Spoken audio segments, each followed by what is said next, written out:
Piscataway, New Jersey, and head up to Maine.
Sure am. You knew I was going to get them curly fries.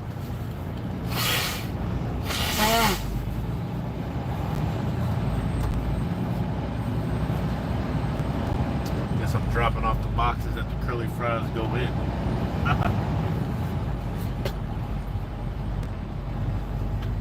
It's probably picking up right out of that same spot.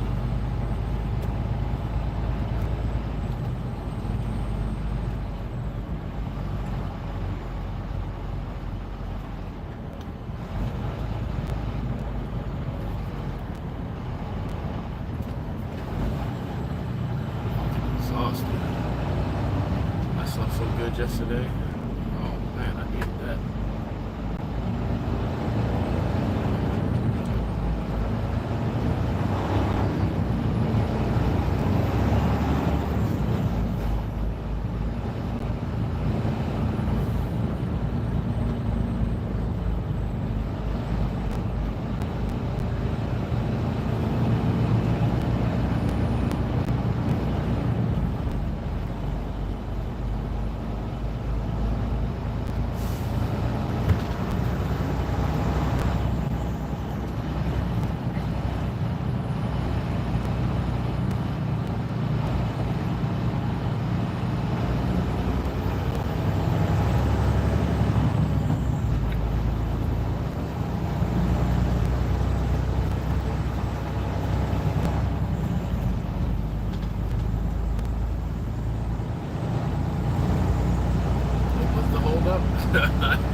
All of a sudden I'll be driving. That shit be tripping me out.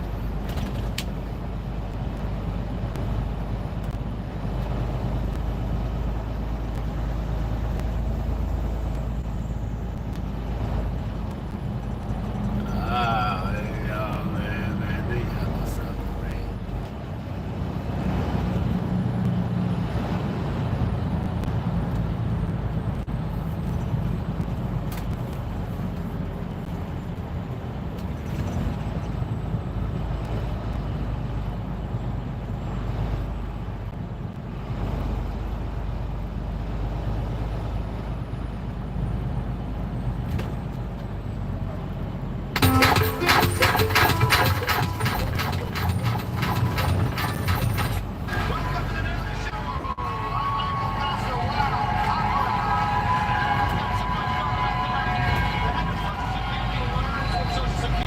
Tulsi Gabbard tries to turn terror threats into must-see TV, and racism joins the Mile High Club.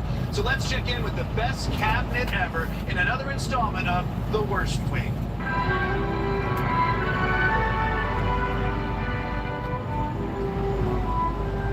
What a bunch of losers. One of the most heartwarming stories of the Trump administration so far has been the beautiful friendship between Donald Trump and Elon Musk, two men who had previously never had a friend. But today, that friendship got doged. You don't want to hear about this. Breaking moments ago, Elon Musk speaking out in a big way on the big, beautiful bill. He took to X a short time ago, writing, quote, "I'm sorry, but I just can't stand it anymore. This massive, outrageous, pork-filled congressional spending bill is a disgusting abomination. Shame on those who voted for it. You know you did wrong. You know it." Chainsaw! Oh no, not my two favorite people fighting. Don't make me choose who I love more. But yes, Elon is worried that Trump's bill will raise the deficit too high. And when Elon is worried about something getting too high, Yeah, you come watch this shit, you'll stop listening.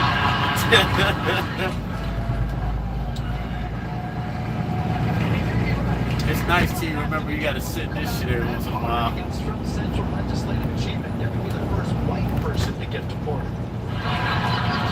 But while you're shaming supporters of this bill, be sure to save a little shame for yourself, Elon. You're the one who spent $288 million getting Trump elected. You even showed hole to support him. Now, granted the hole was a belly button, but still, hole is hole. So let's move on. Hole is hole. Let's move on to the Federal Emergency Management Agency, or FEMA if you're nasty. FEMA is always ready to come to the rescue, no matter what sort of disaster that mega bitch Mother Nature throws at us, like wildfires, tornadoes, sharknadoes, horny dolphin-nados. Those are the worst. But it turns out not everyone at FEMA is as prepared as they should be. FEMA staff were apparently caught off guard on Monday when the disaster agency's new acting leader told them that he was previously unaware that the U.S. had a hurricane season. The head of FEMA doesn't know what hurricane season is? I would expect Trump to hire someone who's not qualified to handle hurricanes, but to not even know when they come? I mean, it's almost like Trump picks his cabinet the way you select a jury. Do you have any opinions on hurricanes? Have you ever heard of hurricanes? No? Great, you're hired. This guy's the head of the Emergency Management Agency. He doesn't know about hurricane season? There's only like 3 emergencies in life you really need to know. There's hurricanes, wildfires, and when you're taking out the garbage and it starts dripping from the bottom of the bag. Those are only life's emergencies. But if that comment freaks you out, you're not alone. The administration had to come out and say, psych, I was joking. A spokesperson for the Department of Homeland Security tells CNN that the comment was made in jest. Yeah, sure, it was a joke. It's a joke. You know, that reminds me of the time I, as a joke, shit my pants. And it was so funny to do that on that airplane. Everyone was laughing and loving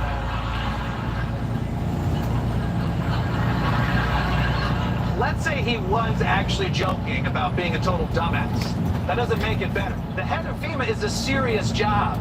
I don't want my EMTs to be like, okay, now, where do I push to make the heart beat again? Just kidding, I got it. Hey, wake up. So the head of FEMA is either an idiot who never heard of hurricane season or just an idiot. We may never know.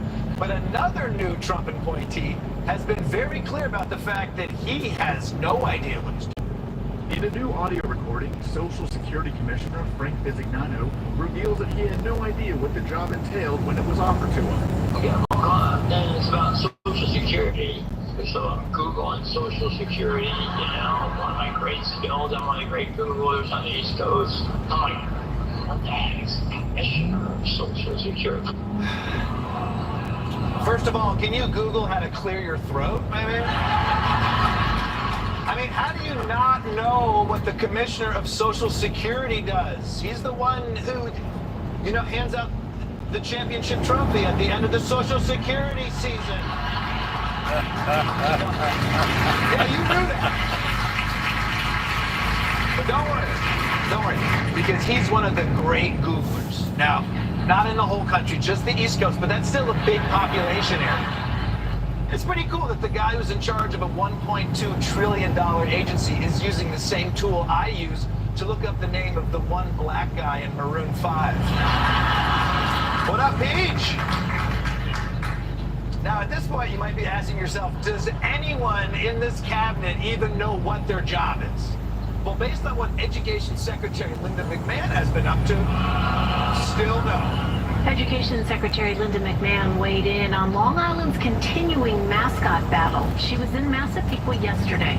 It's one of 13 districts fighting to keep Native American school nicknames and mascots. The state says if the mascots are not changed by June, funds will be withheld. But McMahon says the ban violates civil rights because names and mascots of other racial and ethnic groups are still allowed. We reserve the right to turn over this investigation to the Department of Justice, because that's how serious we are about this. Great use of your time, Education Secretary. China's schools are producing 1 million engineers a minute, but it's okay because our students will know how to do the tomahawk chop. But we can't keep having endless disputes about Native American mascots, especially when every mascot in Philly is clearly addicted to cocaine. The fanatic...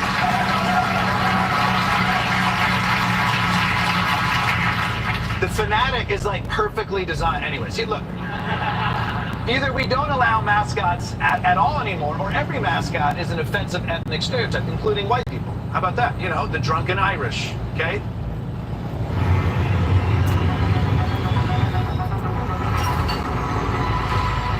How about that? The drunken Irish, okay? The horny Italians. the emotionally unavailable British, that kind of thing. The point is, when it comes to mascots, you can't make both liberals and conservatives happy unless all the Native American mascots are trans, and then everybody gets them. So, now, let's move on to Tulsi Gabbard, Director of National Intelligence and woman who gives Snow White the poison apple and makes... The audience loves Tulsi Gabbard. She's in charge of the president's daily brief, which is where the intelligence agencies gather all the top secret information they need to goad the president into a war with Iran, to defend our national interests. Of course, the problem with giving Donald Trump a PDB to read is that reading's not really his thing. From inauguration till the end of May, he had, according to his public schedule, 14 PDBs. 14 PDBs since inauguration? What the hell? It's the daily brief. Daily means you're supposed to get it every day. Like, we're the Daily Show. We're on the air 4 days a week. That's about it. Even President Biden had read 90 of them at this point, although, to be fair, it was really just 45. They had to read them to him twice. But obviously, the president not having a grasp of national security is a huge problem, but luckily, Tulsi Gabbard has a solution. Tulsi Gabbard is considering bringing on a Fox News producer and a network personality to present the briefing, tailoring it to how the president actually prefers to consume information by watching Fox News. Look, I love how Trump's people are like, we gotta cut government spending, and also we need $10 million for a fake TV show because the president can't read. Now, obviously, converting the brief into a Fox News broadcast won't be easy. To make it realistic, you have to cast someone who's had sexual harassment allegations. Then you're gonna need to find time for the 36 ads for catheters. But still, at least Tulsi Gabbard is thinking outside the box here. And finally, we can get some Fox News people in the White House, aside from the Secretary of Transportation. So you ran when there was paper laws and you could make some money, The border czar, the deputy director of the FBI, the deputy special envoy for Middle East peace, the senior counsel to the assistant attorney general for civil rights, the U.S. attorney for the District of Columbia. The ambassador to Greece. I missed my kid's birthday. But look, I'm glad that Tulsi's trying something new. Although knowing Donald Trump, there is one other format that might work better than imitating Fox News. Hello, Mrs. Stepmom. I have an extra large package for you.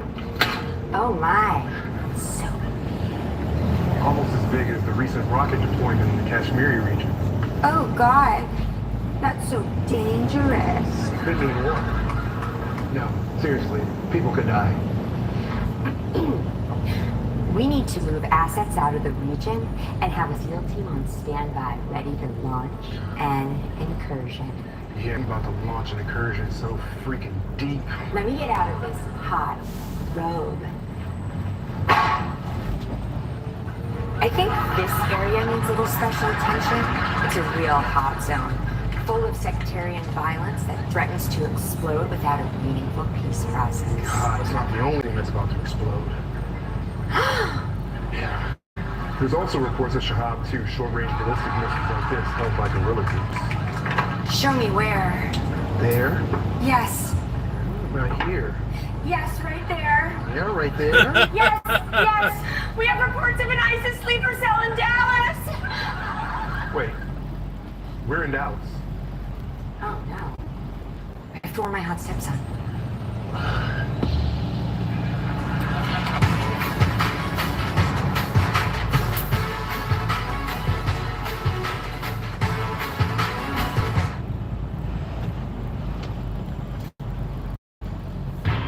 Can you tell which app is the trap? Google Play can. Download apps, not traps. Coming at you fast. Frontier 5 or 7 gig on Wi-Fi 7, plus Wi-Fi security. Premium.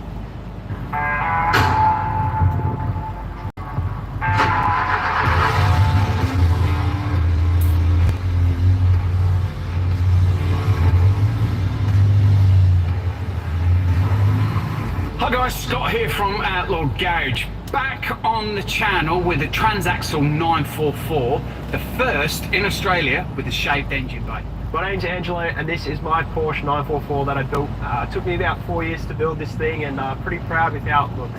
So we're here today in a modified 944. Yeah, modified. For sure. And we're going to go through the build. Absolutely, yeah. Let's do it.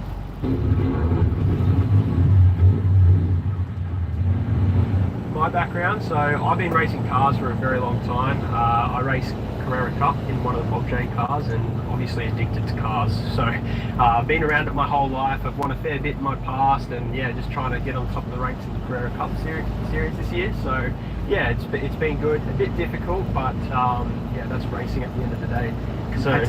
Competitive, very, very, very competitive. It's definitely one of the top categories in Australian motorsport. So trying to climb that ladder's yeah, hard to say the least.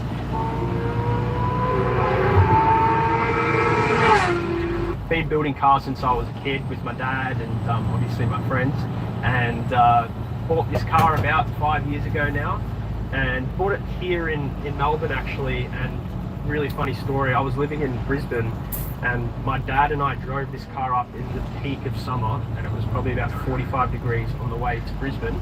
I didn't even service it, so I bought it, didn't service it, didn't check anything, and drove it all the way to Brisbane with no AC in the peak of summer with the heater stuck on. So me and my old man were like jocks on the way to Brisbane in a 944 with like no clothes on. The roof was off, the window was like non-existent, it fell down. It was a complete rubbish piece of car, to say the least, but yeah, it made it with no issues. Nothing fell off, nothing broke, so it's definitely a warrior, this thing, and the motor's good, which is cool. And you've done all the work on this yourself? Yes. Majority of the work? Everything I've done, besides the paint and the bodywork. I wanted to leave it to the professionals, obviously. But yeah, all the fabrication work from, you know, building the gearbox, building the motor, I did everything myself. Even I redid all the wiring loom in the car, which is pretty hard to do in these things. Yeah. Spaghetti, half of the electronics in this car didn't work, so testing and figuring out what the issues were was definitely a pain, but everything works, which is good. So it was time to start the Spaghetti 944 wiring loom, and boy, it was a mess when we first got it. It was all tangled and stuff because I really didn't take care of it. Probably shouldn't have just chucked it in this storage, but oh well, it's too late now. So was it your traditional red 944 when you got it? Was this colour. So, oh, was it? Yeah. So because I was expecting this to be a custom. This is not a custom colour. I had people saying, "Oh, this is a BMW colour. This and that." This is Copenhagen blue. Porsche 944 colour came out in this colour. The car was this colour, but the difference between this colour and obviously the stock colour is it's painted in like modern 2-pack paint. So the stock 944 is acrylic, so that's why you get that matte, you know, undeep finish, that sort of thing. And then I got the painter to paint it. Because everybody I've spoken to has gone, well, what colour is that? Exactly, yeah. Yeah, I expected it to be red, to be perfectly honest with you. No, it was this colour, like, pretty crazy. And then condition-wise, bodywork, what was it like? It was not even that bad. Like, there was a few dents here and there. Yeah. But I actually hit a wall in this car when I was getting it shipped back from Brisbane to Melbourne. I hit the wall leaving my pump, which did the guard. But I know some mates in the 944 community, so I got some parts for it. This middle bar here was destroyed. They tend to get waterlogged and crack. Other than that, like it was fine. It was straight. There was no rust, which was really surprising. So made it easy for the fab work. And then engine compression test, leak down, no problems at all. No issues. Got no idea how. There's no leaks. I think actually I lied. There is one leak, and that's from the oil pressure sensor I put in. I've got to tighten it, but that's it. It's not leaking from anywhere. But yeah, it's surprising for one of these cars. So it's a great condition car, really, when you first got it. Medium condition. I wouldn't say it's like it was mint. I wouldn't say it was terrible. Obviously now it's mint, but yeah, it's definitely had a big journey. Welcome to Big Sky, the #1 gyms in Hartford County. Don't wait, start now. Join in the clubs or online at Big Sky Fitness.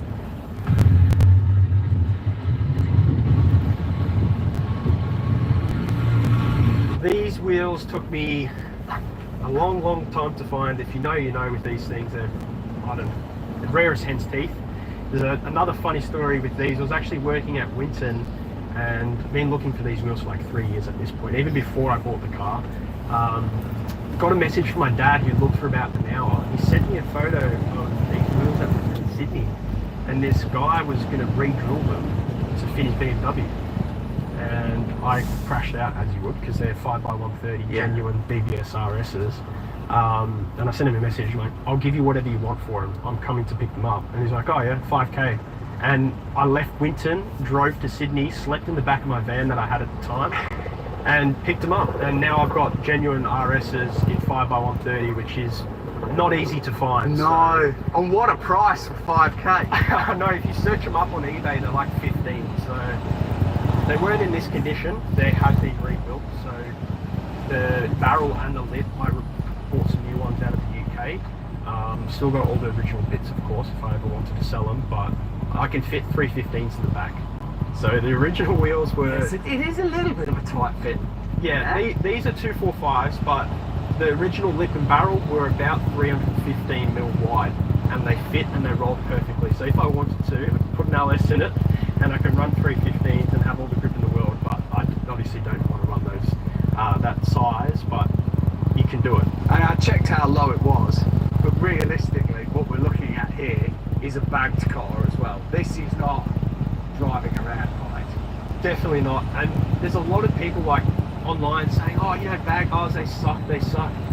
Yes, they suck on the racetrack, but I'm not going to track this thing. It rides quite fine. So that's a good point, because when you're giving it a squirt and you're doing track days and things like that, yeah, absolutely. But you don't. I'm not taking. You're already on a racetrack. Yeah, exactly. Why do you want this racetrack? You know, it's got too much camber. Absolutely rubbish. I can't lower the car with no camber in the front. Yeah. People say camber's useless. If you do any bit of research on camber, like every race car runs camber. Yeah. Drift cars, supercars, cup cars run almost 4 degrees of front camber, which is more than what this is slammed. So it's pretty funny. Some people online say some wacky stuff. What kit you run? Max load. So not a lot of people know about these guys. They're out of Hong Kong, I believe, and they basically distribute a lot of air ride kits for a lot of companies. I won't say what, but they've just pretty much started supplying to the public, I think a couple of years ago, and I've had no issues with the kit. It's all billet, like everything's billet. You can adjustable shocks, adjustable rear shocks, the bag size you can adjust. If you like, the rear bag size you can adjust as well, but all the actual bits, everything's billet. So really, really good quality stuff. The only thing that lets this car down besides the map sensor, we'll get into that a bit later with the shake bay, but I had to rush the rear bag setup to make it for black label. So eventually I'm going to hide everything where the battery is, which I'll show you where it is. Yeah. I mean, it doesn't look awful, but I want this thing to be perfect. So yeah, because the first time we met and I saw this, it was black label, but that's right. Everybody wished to get black label. Exactly, yeah. Like I bought the bag kit, I think about 2 or 3 weeks before I knew we were going to go to black label, and I put the kit in, and the rear bags didn't fit because the rear end in this car is the early model rear end, which doesn't have aluminium trailing arms. Okay. They're impossible to find in Australia because all the race cars run them. But the bag kit was designed for that. So I had to modify the rear arms, and I ended up popping both rear bags, test driving it. So then I had to get them to send me some new ones, and yeah, everything sort of ran out of time. But yeah, I'll show you the terrible setup I've got at the moment, but what I'm going to do to it, which is more important. Yeah, let's take a look. Yeah. As you can see, it's been thrown together. It's not awesome, but the plan is to hide it all under here. Now I've removed the battery from the front, put it in the boot, and the wiring's a bit messy obviously because of black label. I had to chuck it all in. Yeah. The battery setup's pretty nice. Okay. Yes, the wiring's terrible. You don't need to remind me. Yeah. Yeah, this is all going to get cleaned up once I figure out what's going on. I'll end up putting the battery setup in one of the cheeks of the car. Yeah. And then run the tank in here and have some nice highlights and stuff. Yeah, because all the tank probably just fits, yeah, just fits. Which is ideal because I just want to hide everything. And then it's hidden well out of the way. That's the go. I want to hide it all, so I definitely will fit. I measured it up this morning actually because I was thinking about getting some measurements done, but yeah. Because it is nice to see with the glass of these, like it all open and yeah, nothing there. Yeah, it's a nice clean look. Yeah, that's my ideal, setup for sure. Check out this screenshot of my credit score. Just a few months ago, it was in a low 500. That all changed when I found this lip. That's my ideal, For recap, we moved the battery that was sitting in here very nicely. To the left cheek, we've got the compressor for the bags on the right, and obviously the bag set up here. It's not plumbed up yet. I'm gonna have to take that off to put the mounts on. Still have the battery cut off there. Still can access the water tank, and still can drain the tank as well. So overall, I think this is heaps better than what we had just sitting in the back. Like much better than that. And the height-wise is bang on, so it's all hidden, which is exactly what I wanted to do. Now the only issue that we're going to have is obviously the height for the battery and the height for the compressor. It is as low as I could have gone, however, we're going to fail out, so I might make some pieces of like wood here and cover it with some waterproof cardboard.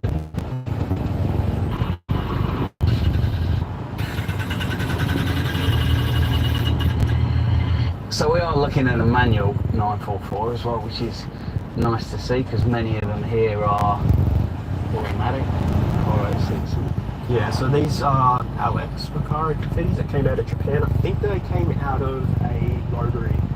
Pretty sure it was an FC.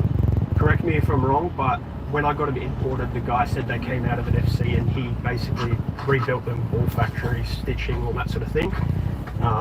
They're quite cool, very comfortable, and they bolt straight in. Didn't need to make any modifications on them, which is pretty cool. Yeah, right. Yeah, very clean. And like,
So you got 3 vans, right?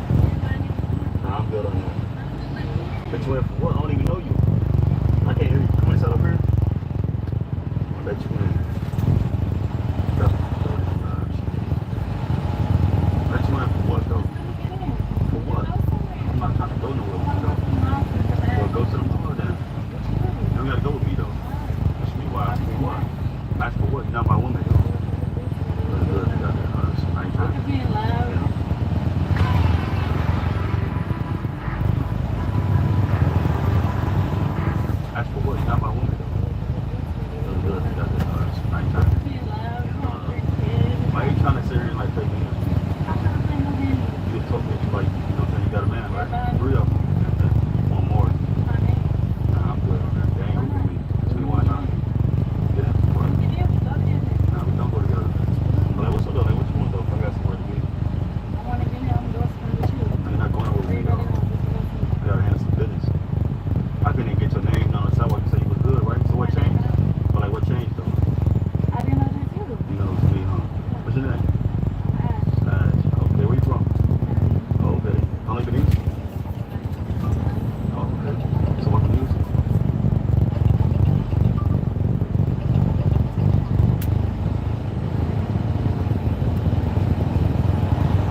though.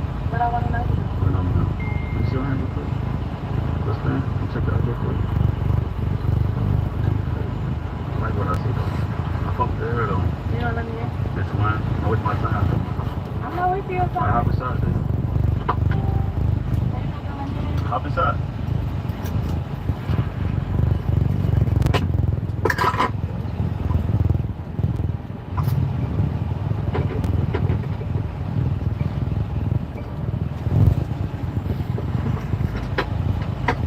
You have a hard time? You gotta push it to open. So go to the left. Otherwise, you get another one. I'm sorry. I didn't get money. Something for you. Are you getting some comfortable? Yeah, I'm going to be here. What's in here? Say it's over. This is my... No, listen. Say it's over. It sounds good. It sounds good. Okay, so you can carry. So you can ask. Okay, you understand, but that's it, man. Like, the guy that's what you're dealing with right now, they really like you for it. What you mean? Huh?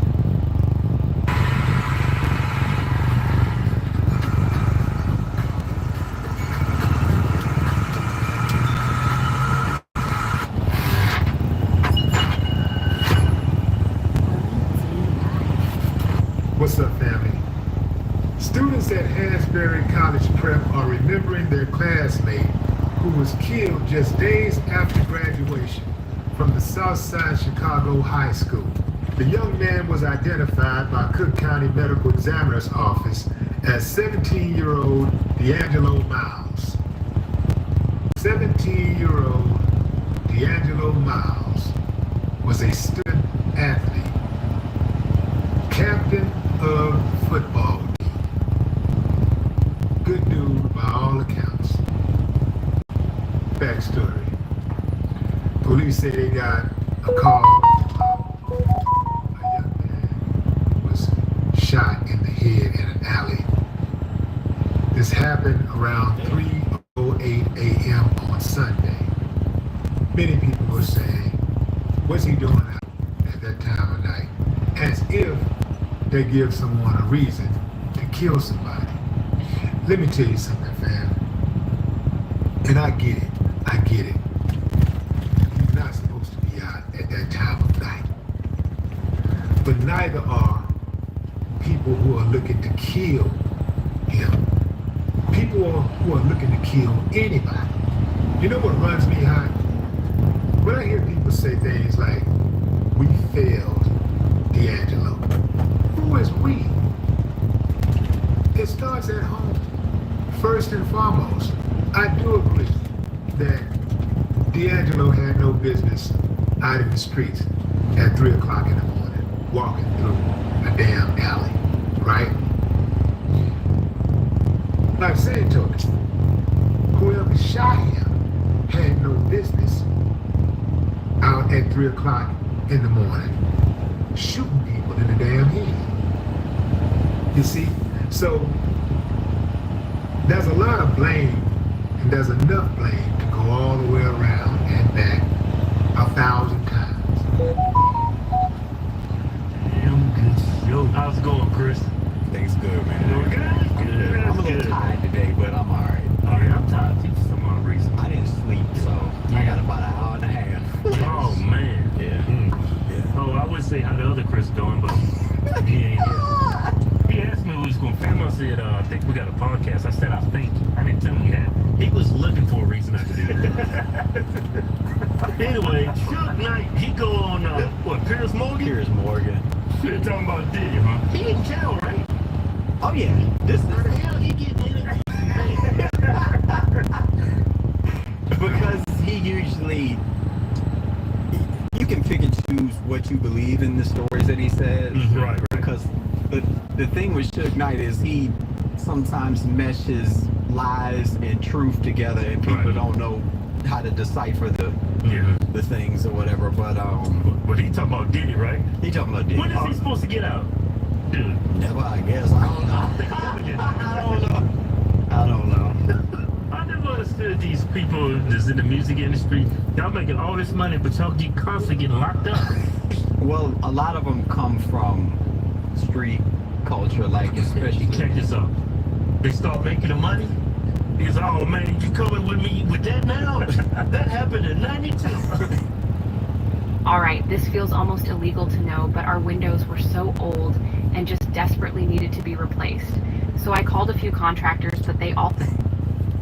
Well, a lot of what you just said is true. Yeah. A lot of that, because a lot of them come from street culture, and most of these earlier rap labels were funded by kingpins, drug money, and stuff like that. Yeah. So it's an extortion thing that happens once you start making money. They like, hey, did you forget about me? Like so the mob guy. Where's my 10%? Yeah, you have to insulate yourself and do things to kind of protect your assets. Alright, let's see what this dude had to say on Piers Morgan about Diddy. I hear you. Let me ask you directly now just about the Diddy trial, because you said that you believe he should definitely walk, which is pretty extraordinary given what you've just been telling me about Diddy's possible involvement in trying to kill you. But, I said that too, but the reason I said it is because, and I think people are misinterpreting, is it a RICO or is it just racketeering? Because if RICO is racketeering is part of a RICO, but it doesn't mean that there's a RICO case. So if there's a RICO case, there has to be multiple people. It's like an enterprise type thing. So you can't be, even Dave Chappelle got a joke about it, talking about he in a RICO by himself. Like, you know what I'm saying? Got a whole joke. But it's like, you can't be in a RICO case by yourself. And that's basically what he's saying here. He's basically saying, like, that's why he thinks he's going to get off, because the people, I'm just going to paraphrase, whatever. The people that are involved that would get swept up in the RICO aren't going to allow them to get, they're not going to allow themselves to get swept up into that. So something would happen before that point. So that's why he thinks he's going to get off. Yeah, I always think racketeering, RICO charges is just an illegal enterprise. Yeah. You know, and it's multi-state, federal, multiple people. Yeah, let's see what Suge got to say. You think he should walk from this case?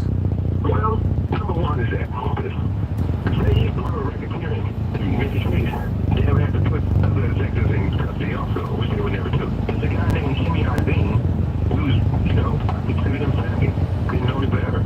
Jimmy Iovine used to be a second engineer, and then he started working for Interscope, and I made that company, I built that company. He personally probably did a girl named Capricorn. Jimmy Iovine, one of the puppy guys, still puppy, approached Capricorn. And Jimmy told Capricorn, you're going to take this money, and you're going to set your mouth and leave it alone. And I'm going to give you $1 million. Puppy didn't give Capricorn $1 million. Jimmy Iovine gave Capricorn a check from Interscope. And your person should be ashamed of themselves. That this big old puppy Detroit company will allow Interscope to give this girl $1 million check. And this woman, just to be clear, Capricorn Clark, she's actually been giving evidence in the case. She was your former assistant. And she did hang around death row. She was Puppy's assistant. I'm sorry, she was... But what I'm trying to say is, she was the death row. Jimmy gave her that $1 million check. She got mad, but she thought that's a settlement check, and a settlement check, and you don't take taxes out of it. So when they told her she had to pay taxes on it, she get pissed. I feel bad for Capricorn, not because she is lying, but I feel bad for Capricorn on a simple fact. She went through a lot. But the other part about all this, if you're not going to say nothing to Jimmy and his stuff for doing something illegal, why would you just put Puppy in prison? Right. The other thing is that, yeah, did Puppy do weird stuff? And Puppy got on the stand and told the truth. I know he'll walk. And they got on the stand and say, look, I'm gay and straight. I mess with guys. I mess with women. I do it all. Puppy not guilty for the things he did to these people. He's guilty for being a cold, freaky man that won't freaky things done to him. In this situation, they could not say he was having sex with the man also. Because they'll make him like his orgy. It won't be like a trafficking. It won't be like forcing and stuff to do. But at the end of the day, there's no way Puppy should go to prison for the rest of his life. He should have, I think that, go ahead. I was going to say, So you talked about Capricorn Clark, that he beat her very badly. He beat Cassie Ventura very badly. He was clearly very violent towards women. That's not a nice man, somebody who does that, clearly. But what you're saying is you... What is this? Let me cut you off, but it's like this. I'm not saying Puffy not guilty on majority stuff. He should go to prison. He does, right? Because he went to prison. It's probably a better thing. He'd probably be more happy in prison than in the streets. Because if he's in prison, he can get all the baby all he wants. He can have all the men he wants. Anyway, anyhow, and all day and all night. But what I'm trying to say is that how he keeping a straight face? He ain't got no sense of I know they know that Puffy go to prison. You know Puffy not gonna go to prison. They been knew that Puffy beating these women. They been knew what Puffy was doing with these men. They been knew. I told people before that in Hollywood, and by the way, they never tried it with me. In Hollywood, because it was Andre Young, because it was Puffy, because it was any people that used to be in that building to go talk to Jimmy and all these other guys. What's the one thing that Microsoft, Uber, and Walmart have in common? And no, it's... Most businesses waste their time and miss out on a ton of consistent sales from YouTube because they overlook the 6 critical steps for generating leads and income that should be baked into every single video that you make. So in this video, I'm going to show you the exact sales system I use to drive thousands of leads, calls, and make $1.2 million in the first 3 months of 2025 alone without any ads. And oh yeah, it's going to get you more views too. Okay, so to start, you need to understand the strategy we're going to use to generate sales and why it is so powerful. So let me show you behind the scenes of my channel now so that you can... I was selling crack on a private jet up in the hella back. But no confusion, it's a reunion. Hello y'all, welcome back. Get murder here, he counting money, he said can man a hell of a rap. I'm only here to shit on niggas and piss on bitches. Welcome that, support jewelry and bikes, nigga. Black Benzes and white Vickers. Now I'm out here and I'm looking for more chandeliers and light fixtures. Now, I don't like niggas, what's wrong with me? I'm alright nigga, but this 44 turn to Michael Jordan, now I'm looking say take flight. Welcome back to It Is What It Is. This episode is sponsored by Underdog. The app is the easiest way to make cash by making picks on your favorite players.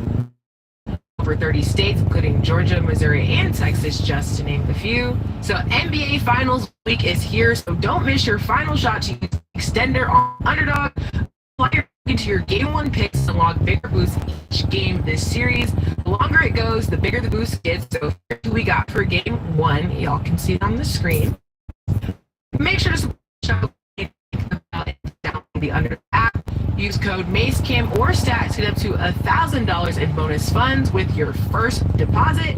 I'm Treasure Wilson, aka Stat Baby, along with your hosts Mace and Cam. Cam, what's up, man? Oh, I like that color, man. Oh man, nice, it's your man. color. Yeah, that's like what, like that's mauve. What they call it? It's called mauve. That's a nice color, man. How you doing, bro? Yeah, I'm doing good. You did a great job, man. Oh man, what about my interview? Yeah. Thank you, man. I appreciate that, Cameron man. Walters. Yeah, I am working on my journalism, man. You asked the right question. Oh, thank you, man. That means a lot, man. You know, I know we came up together, but you like my mentor a little bit. I appreciate that. Yeah, man. you did. You went to another level yesterday. Thank you. Pause, but thank you.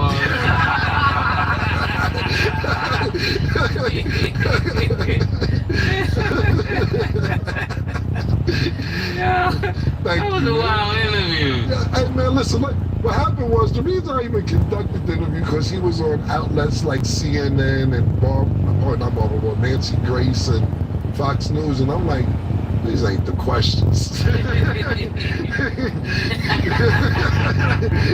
Yeah, what's the thing that the Muslims wear? What's that called?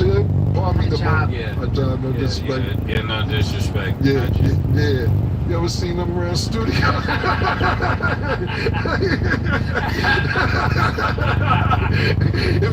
might have been. That was great. It might have been making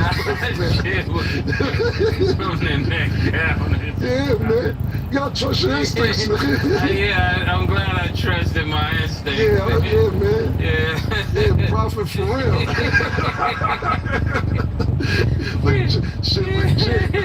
Yeah. So I got a really good question for you and all of the rappers that's from New York. Yep. Do we stop wearing Yankee hats now? Is the Yankee hat hard?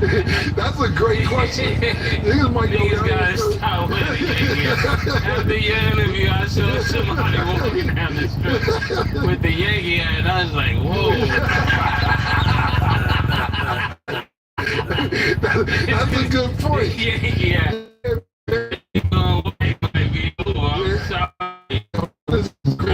I'm sorry. Yeah, it might be over. You might see Yankee hat like no Diddy was. That's a great point. I don't know if niggas ready to go to the Mets yet. Yeah, man. That's a great question, man. You might have to cross over to the Mets. You might have to make it black and silver or something. Yeah, man. Maybe that was crazy. Yeah, that's a great question, man. I don't know. We gotta see. Mike, you know what? You might got let us know in the comments. Let us know what we should do about the Yankee credit, man. And then, Kim, actually, a quick question regarding the interview. Was anything that he said, well, I mean, it was all pretty shocking, but like, did anything really stand out to you that you just didn't expect that he said? It's not easy being the one everyone counts on to keep your operation running. That's why at Grainger, we're here for you. With professional-grade industrial supplies and fast delivery. Call quickgrainger.com or just stop by. Grainger, for the ones who get it done.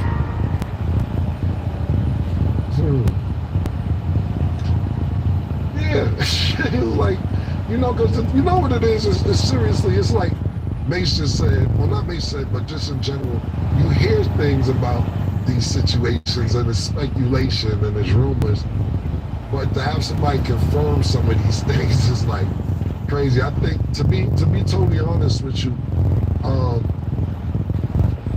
I said it was a lot, but not to be too graphic.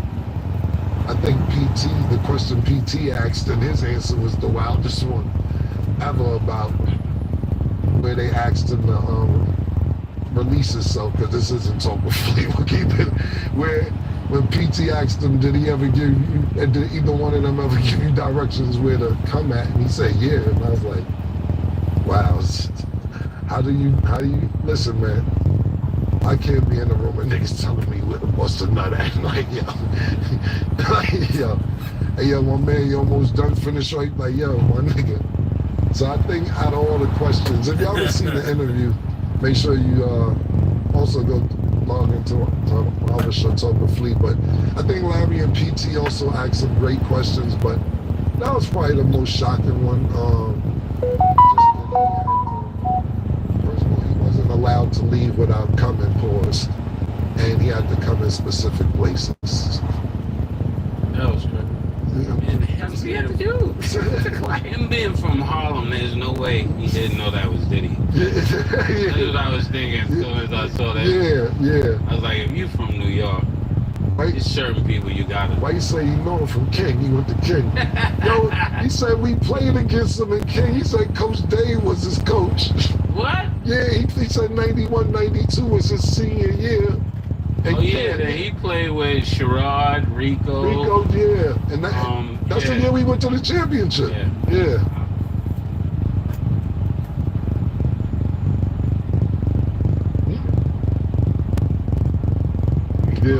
Yeah.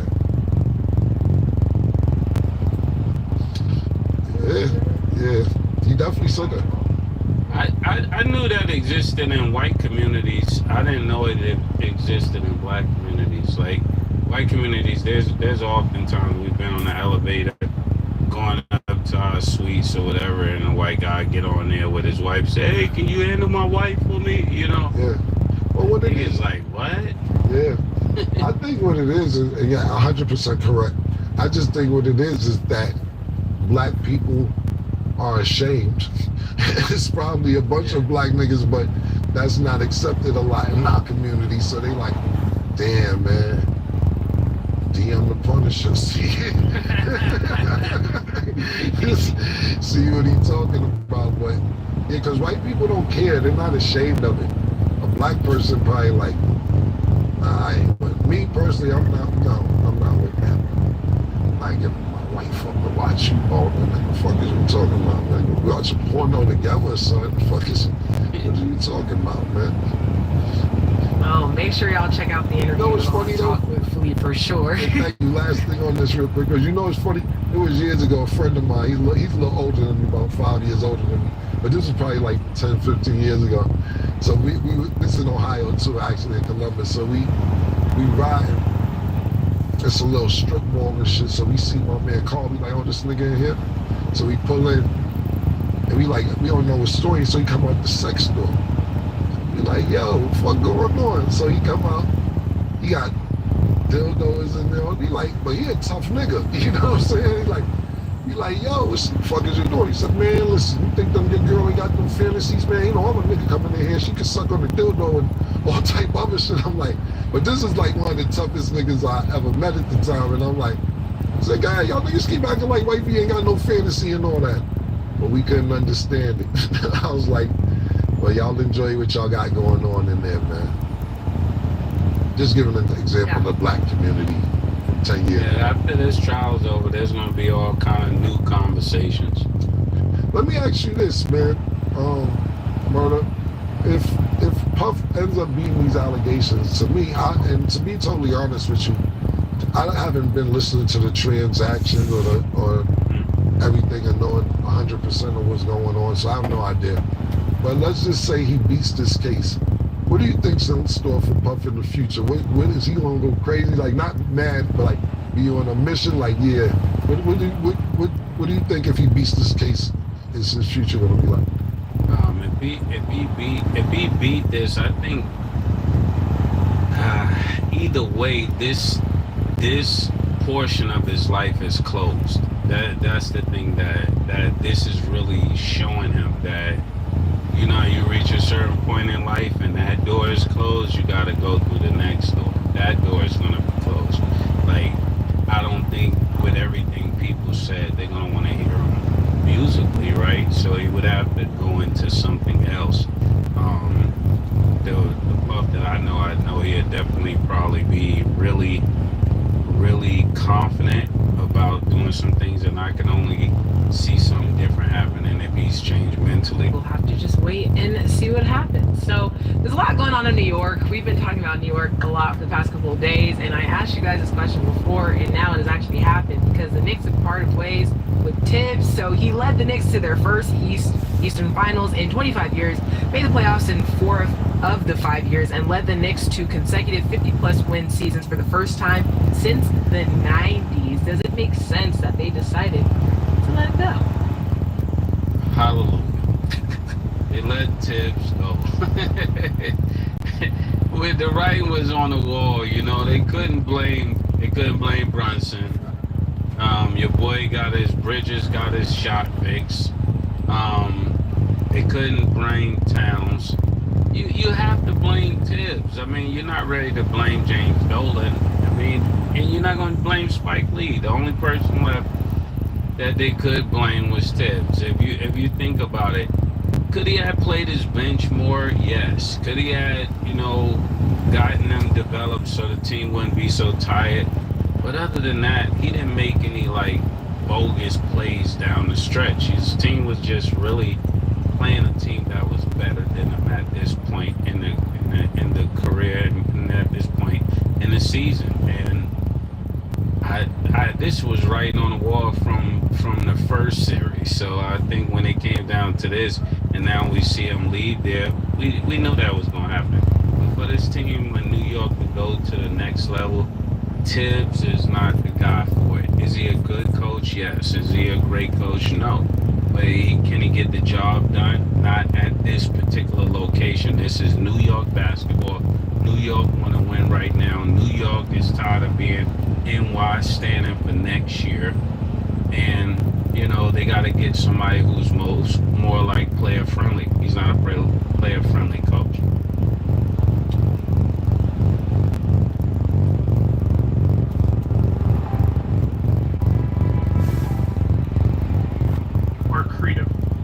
Player friendly coach. I've seen a bunch of people that's actually New York fans that been wanting Tom Thibodeau fired. And I'm saying if you have a backup plan, Fine, but let's think about this. Tom Thibodeau with the Knicks won 17 playoff games in the last however many years, couple years. He's had 2 back-to-back 50-win seasons, and the Knicks haven't done that since the 1990s. And you talk about the Knicks, always talk about progression, building, etc. I don't know what else you want a nigga to do. He's been to the playoffs 4 times out of 5 years he's been in New York. So he didn't make the first year, got to the second round 2 years in a row, made it to the Eastern Conference Finals, and now you can the nigga. Now, if you got somebody else that y'all want to line up to hire in mind, I dig it. But at the end of the day, if we're talking about what the job he's done with the Knicks, I can't see him doing, I can't see where you want to fire him. Now, Mason's right. I think his style is kind of outdated for certain things, but Jalen Brunson, that's his nigga. And his father's coaching because of Tibbs. So I don't know if Jalen Brunson supports this, but I don't know. But the fans definitely don't want Tibbs. But if we're talking about just his resume with New York, yo, bro, the nigga won 17. You know how many games the Knicks won before Tibbs got there, playoff games?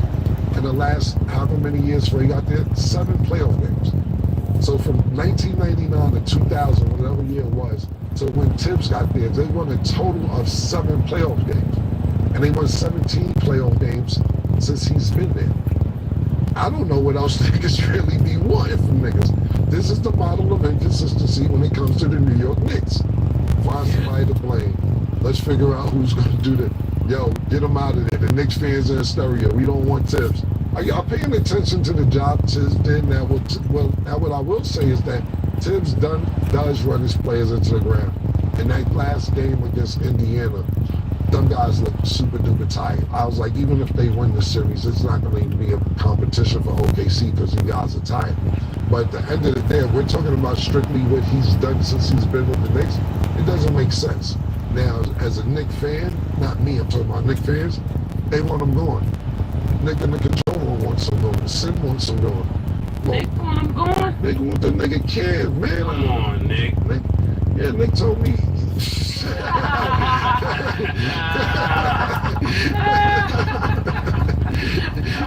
That's what I'm saying.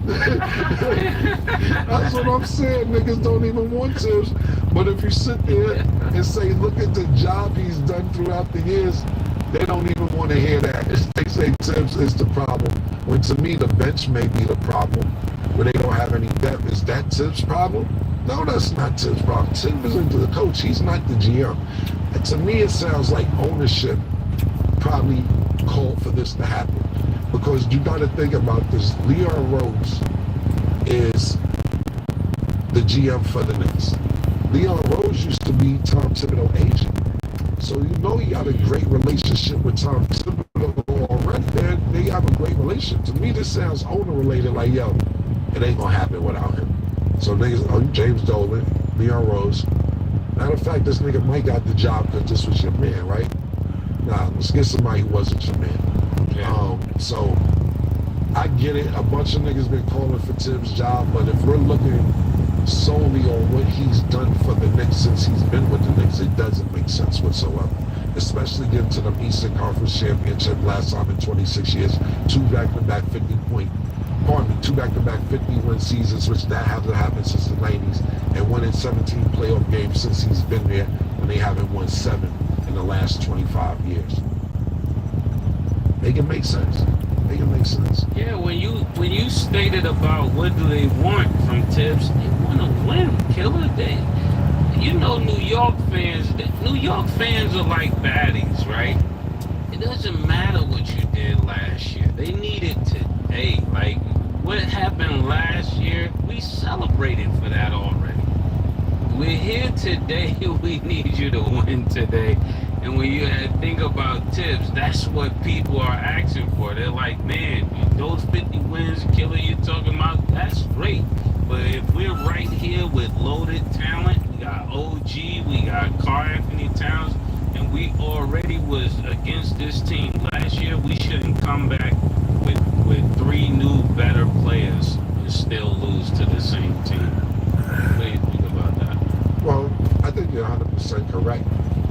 based on New Yorkers and expectations. Yeah, that's the word I'm looking for. Based on expectations, I think that you're 100% correct.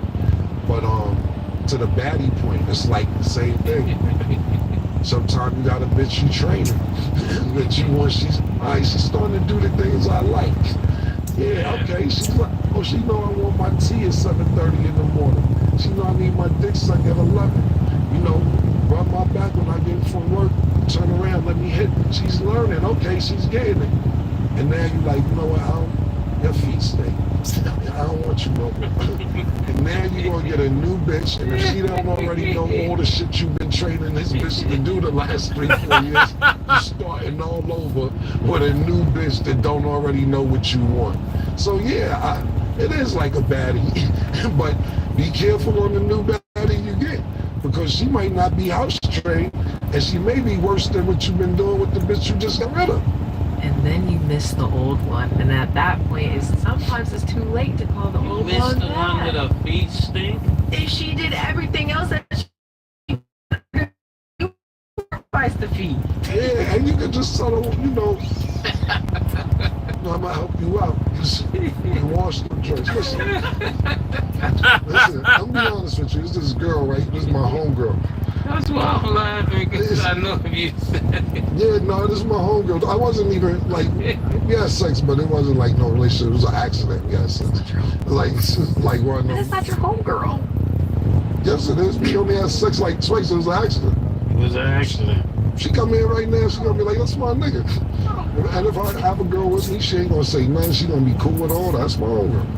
But what I'm saying is, I told her, I'm like, We are drunk? This is how to get cheap fast. Have you seen this guy? You know, the one that keeps telling us to Stop running on the treadmill. Well, you. I'm like, We are drunk? Was we? Maybe. It would be an accident. Nah, one of them joints you ever see Boomerang and Marcus Graham on the couch with the little it's just, yeah, stop. I'm a Trekkie. Oh yeah, it was one of them I'm a Trekkie joints with. You can't believe you're doing this. Yeah, one of them where I had just fallen on my lap by accident in the middle of the movie. One of them joints. But what I was saying is, this is how much she my homegirl, is that she's a little musty a couple times, and I said, she like, get the fuck out of here, kid. I'm like, yo, my nigga, if you wasn't my nigga, I would tell you, like, me coming from the gym, she came back with some medication deodorant. I didn't even know they had medication deodorant, but she took word to it. So it's like, that's my nigga. So sometimes you can have communication. If you don't like somebody, like for me, I look for shit from bitches. If I like a girl, I start looking for shit not to be like her no more. Like, how you breathe like that when you sleep? Like, let's just think for shit to be like, I like her too much. Let me find something not to like her. But when you have that communication, that's really what relationships are about, to last. When you could talk to somebody and have communication and be like, yo, nah. I don't like the way you fry the chicken, or I don't like the way you do it. So, especially me, like sexually, I communicate during sex. I'm too old for you not to know the tricks that I like. You know what I'm saying? I can't have you figuring it out. I'd rather tell you now, see if you can get it, and then move on. But that's great communication, because when it comes to me, and this, I know people laugh sometimes, but this is a serious topic. If you don't have great sex when you're having sex, but you like the person, it's a frustration. But you can sit there all you want to have every car, everything else, but if you're not getting pleasure made, especially at a young age, you're like, yo, you're gonna end up going to do what you got to do eventually. No, I'm picking. Not you, I'm just saying females in general. Everybody's different, but that's a good analogy, so I see where you're at with that. No, I agree. Listen, man, you know what works for you. I'm just on the female's perspective on that. Yeah.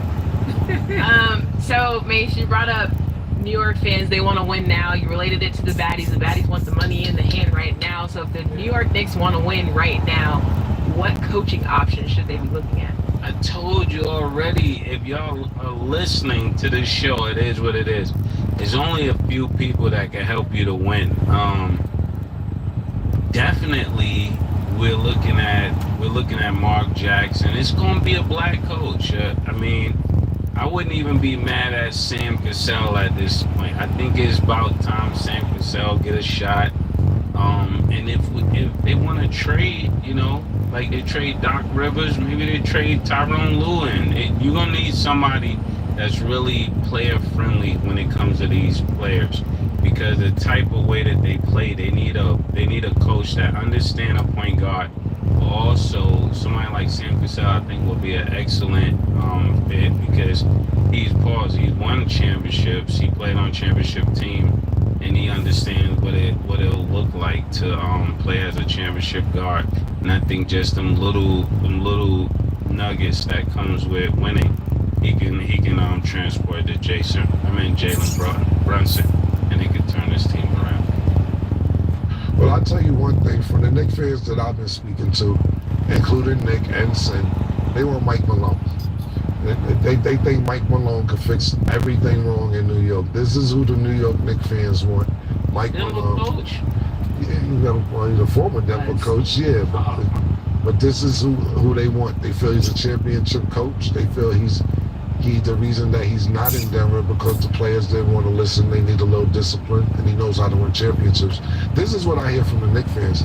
I wouldn't be mad at Mike Malone, but I think another name that's not being thrown out there that might could be thrown out there, and this guy actually led these guys to a championship, is Jay Wright, the coach from Villanova, who's now an announcer. You got to realize he coached Jalen Brunson, he coached Josh Hart, he coached Mikal Bridges, all to 2 national championships in college.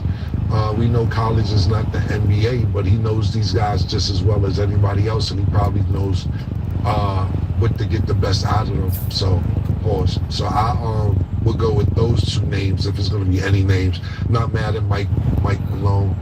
And let's start throwing Jay Wright in there, because I think Jay Wright left college to possibly look for the right opportunity in New York. And this may be, not New York, in the NBA. And this might be the right opportunity in New York.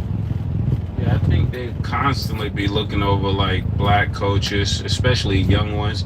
When it came to Alvin, that was coaching Milwaukee Bucks at the top of the year before Doc Rivers got there. He was doing a stellar job. Doc come in and change up everything. It's a lot of good talent when it comes to young black men that are coaching, and not just because they're black, but I don't want to look over them, because these guys are playing these roles of being great assistant coach, and they need their shot like everybody else.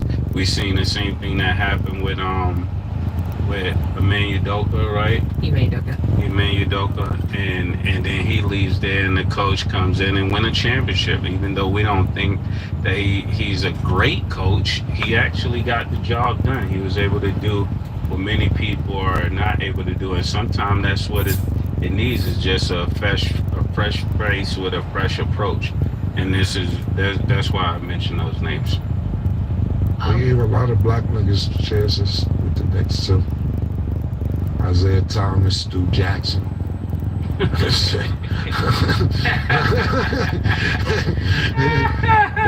nigga. I forget what's the boy-headed nigga?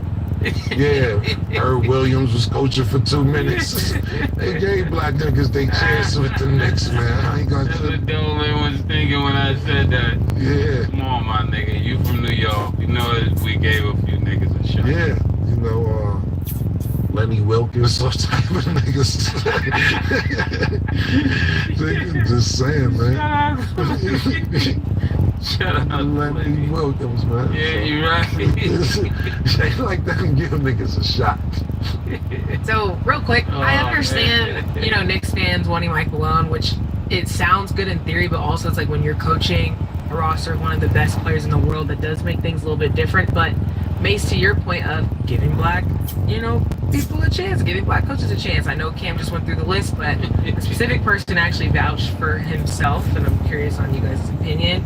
So Ron Artest. Not to cut you off, it was Mike Woodson from the Knicks. Yeah, Mike Woodson. Yeah. Okay, so Ron Artest, he tweeted. Look, I just the list goes on. Yeah, I didn't even know Derek Fisher was in there. Maybe his assistant or something. My bad. Sorry. No, you're all good. Yeah, Ron Artest, he tweeted in third person. He said, Meta is the perfect choice for head coach of the Knicks. Since 1999, this was supposed to happen. I've never ran from the city. When all the top players left New York City because it was hard, I went to St. John's basketball. I wanted to be drafted by the Knicks. I seem to be the only one unafraid of the city. I'm built to challenge the city. I'm the #1 guy for the job, and I have a 360-degree experience. So you want to give that black man a chance? How you feeling?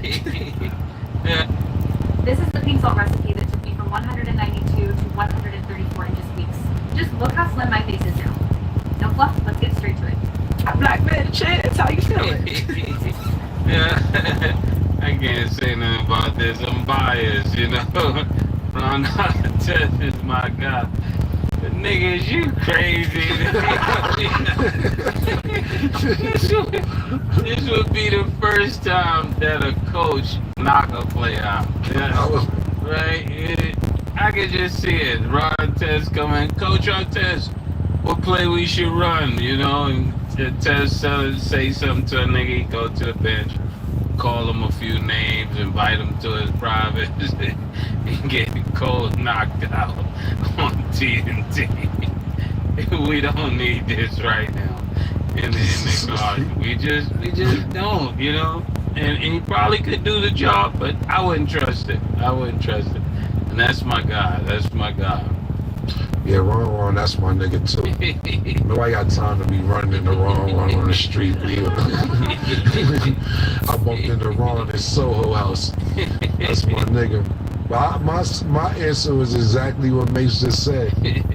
Ron will knock somebody out. Like, I can see a player acting crazy and getting knocked out. Like, he ain't got the tolerance to have a nigga get an attitude with him. And Ron is strong, man. He's just a strong He's man. naturally strong. Yeah, naturally strong, man. Like, I was watching this documentary. They say he got mad and threw a typewriter in the wall, and it's stuck in the wall when he threw the shit. And I'm like, wow. But I don't know. It's like this. Like, I don't know if you guys ever seen it. I think they gave it was almost like a 10-day contract they gave Rasheed Wallace, the coach of the Pistons, however many years ago. You probably could Google it and see when it was. But you see Rasheed Wallace coaching, he's like a player still, mentally. Somebody scored, he got the suit on, he running up, giving the niggas on the bench high fives. Nigga dunk, he falling in niggas' laps on the bench, you know what I'm saying? Like, he still had a player's mentality. It looked fun when you watching it from the sideline, but I'm thinking as a GM, my own, he's like, was he doing chest bumping niggas every other play if he's supposed to be the coach? He on the bench giving niggas fouls and everything. And I thought it was funny, to be honest with you. I don't even know if he won or lost those games, but I'm not sure. I don't want to damn play and act like Ron can't do the job, and I'm not going to sit and act like he definitely could do the job. Yeah, and I'm not sure if he has controlled his temper to where he could tolerate somebody getting mad or yelling at him or something like that. But I don't know. What's talking to him crazy behind his back? Yeah, exactly. That's the point. I don't know where he's at today, but I know Ron, I know you're not going to talk to him crazy. You're not going to say nothing slick. You're not going to say nothing about his back, because if he finds out, he's going to approach you about it. But if I will say anything to what he said, that nigga definitely is New York. This is a nigga that got an NBA contract and went back Queensbridge and said, give me the whole 6th floor in the projects. So we gonna talk about somebody being in New York. That's the silver lining, I can say. He's definitely good. And then just for like a little bit of point of reflection before we go to break, because we've seen that there was a couple coach firings this season, obviously adding Tibbs to the list. In your opinion, May's gonna let you go first. Which one made the most sense and which one made the least sense? Just gonna read a couple. So we have Tibbs, Budenholzer for the Phoenix Suns, Mike Malone for the Nuggets, Taylor Jenkins for the Grizzlies, and Mike Brown for the Kings. Which one made sense to you? The most sense. Which one made the least sense? None of them did not make sense. When they got rid of the coach in Memphis, they had to do that. There's too much talent on that team. I know a lot of times people see it the wrong way. When they added Edie onto that team, they had Jacksons, they got the shooting guard Bang. what they accomplished this year. So that coach got to go. Phoenix, the biggest debacle of all time, with 3 superstars on the same team. You got to get rid of that coach. So who else you're looking at? The Kings. Yes, this Kings is another team. I could cut them a little bit of slack because there was a lot of transitions on this team. But this was a team expected to do work, but once you started trading Fox and all that, so if I had to pick somebody that's the least, it would be the Sacramento Kings. But everybody else, whether it was Mike Malone, that's why I don't understand. If he lost the locker room, he lost the locker room with champions, and therefore he got to go. I don't know what happened, but I think they was making some accommodations, rumor has it, for Russell Westbrook and things like that, and people didn't like that. And he lost the locker room trying to show favoritism. That's just what people were saying. I'm not saying it's true, but that's what we heard. And what was the other team that did not name? I think it was just Nuggets. Yeah. Grizzlies, Kings, Suns. Yeah, so the number one team that coach had to go was Phoenix. Phoenix would be number one. And then when I look at how this Denver team underachieved, it will be number 2 to me. But then you got Memphis, and then you got Sacramento. All them coaches should have been fired. Not one of them was it a mistake that they're gone. And if they do this again, they should be gone again. This is the fastest proven way to actually remove under-eye bags with no Botox and no surgery. If you're like me, you've pretty much tried every cream and eye mask out there, but nothing ever seems to work. So I researched deeper and I found this new eye lifting device that actually... And if they do this again, they should be gone again. I think for me, the one that makes the most sense is the Phoenix Suns. Only thing that I would say about that is that y'all firing coaches every year. They have a new owner over there, and I know he's young and he wants to win now.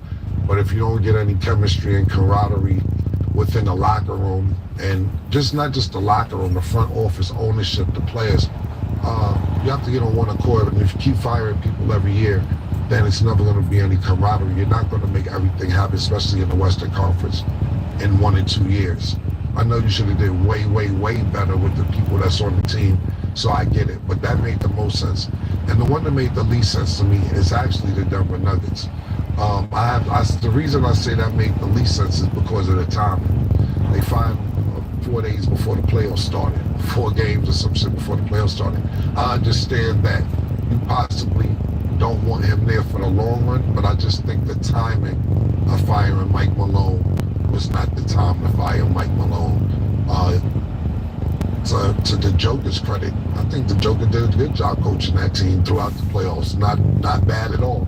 You got to the same place actually Mike Malone got y'all last year, 7 games, second round, etc. But playing and coaching may take a toll.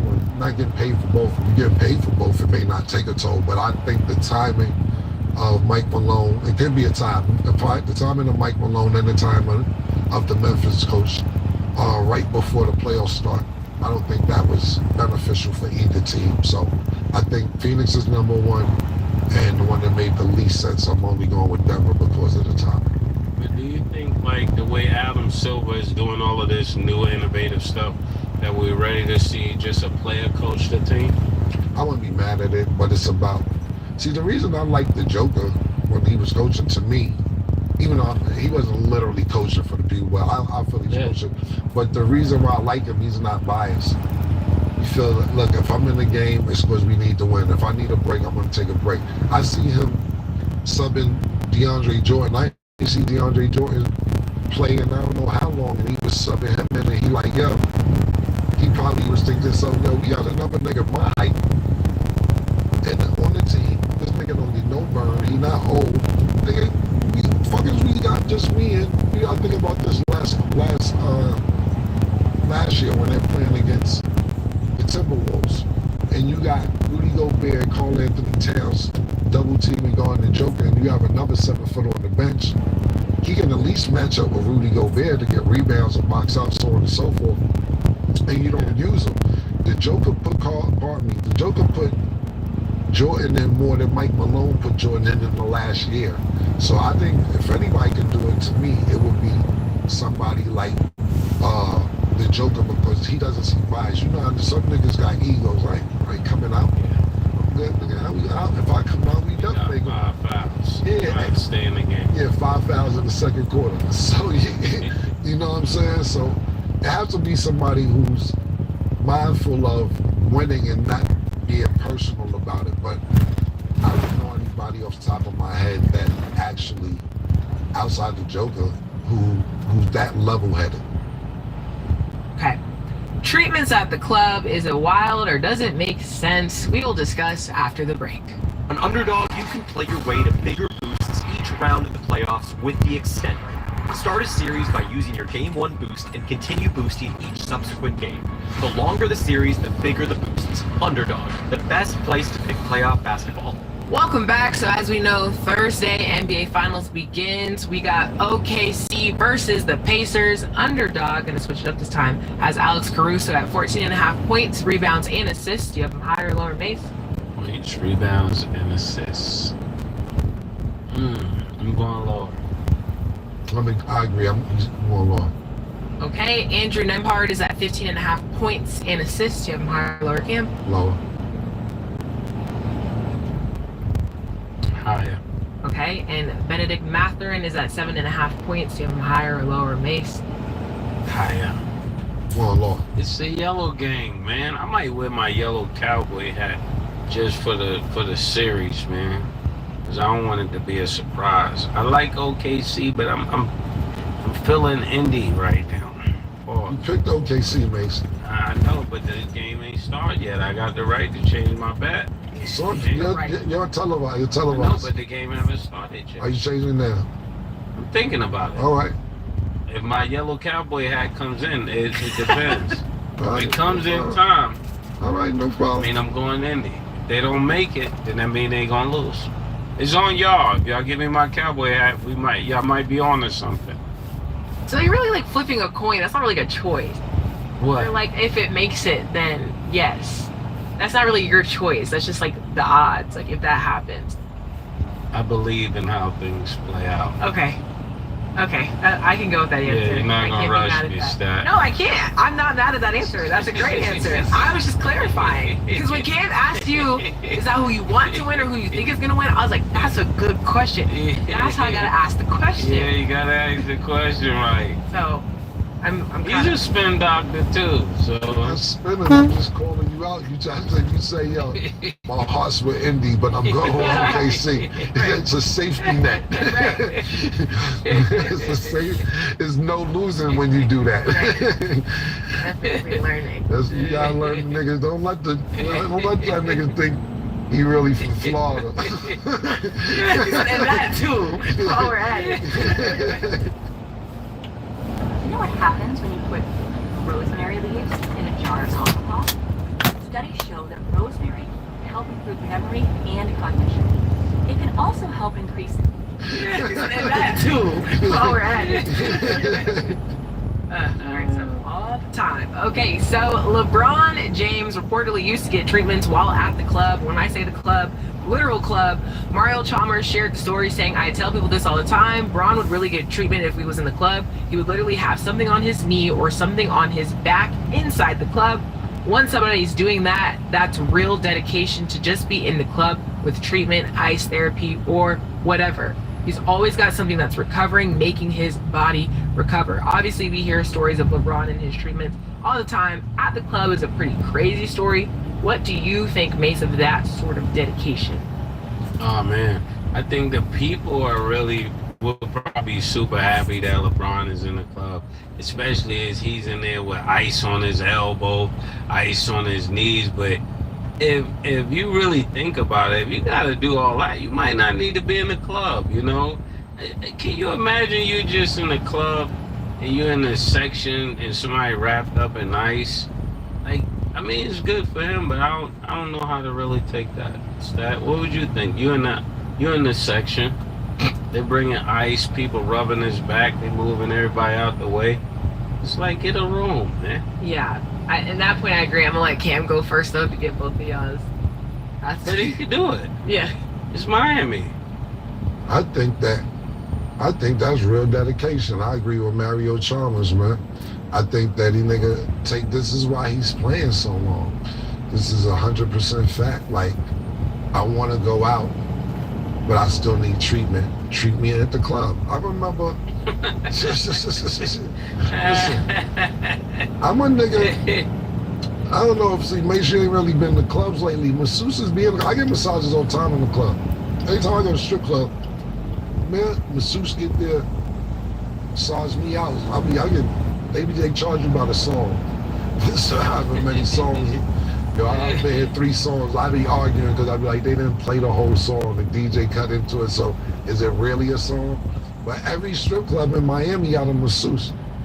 One of my masseuses now, I still stay in contact with because she was really good. And I'm like, I can imagine if you're doing this through the clothes, how good you are. But to me, it's dedication, man. And that just goes to show y'all want to go out, but I know what's a priority.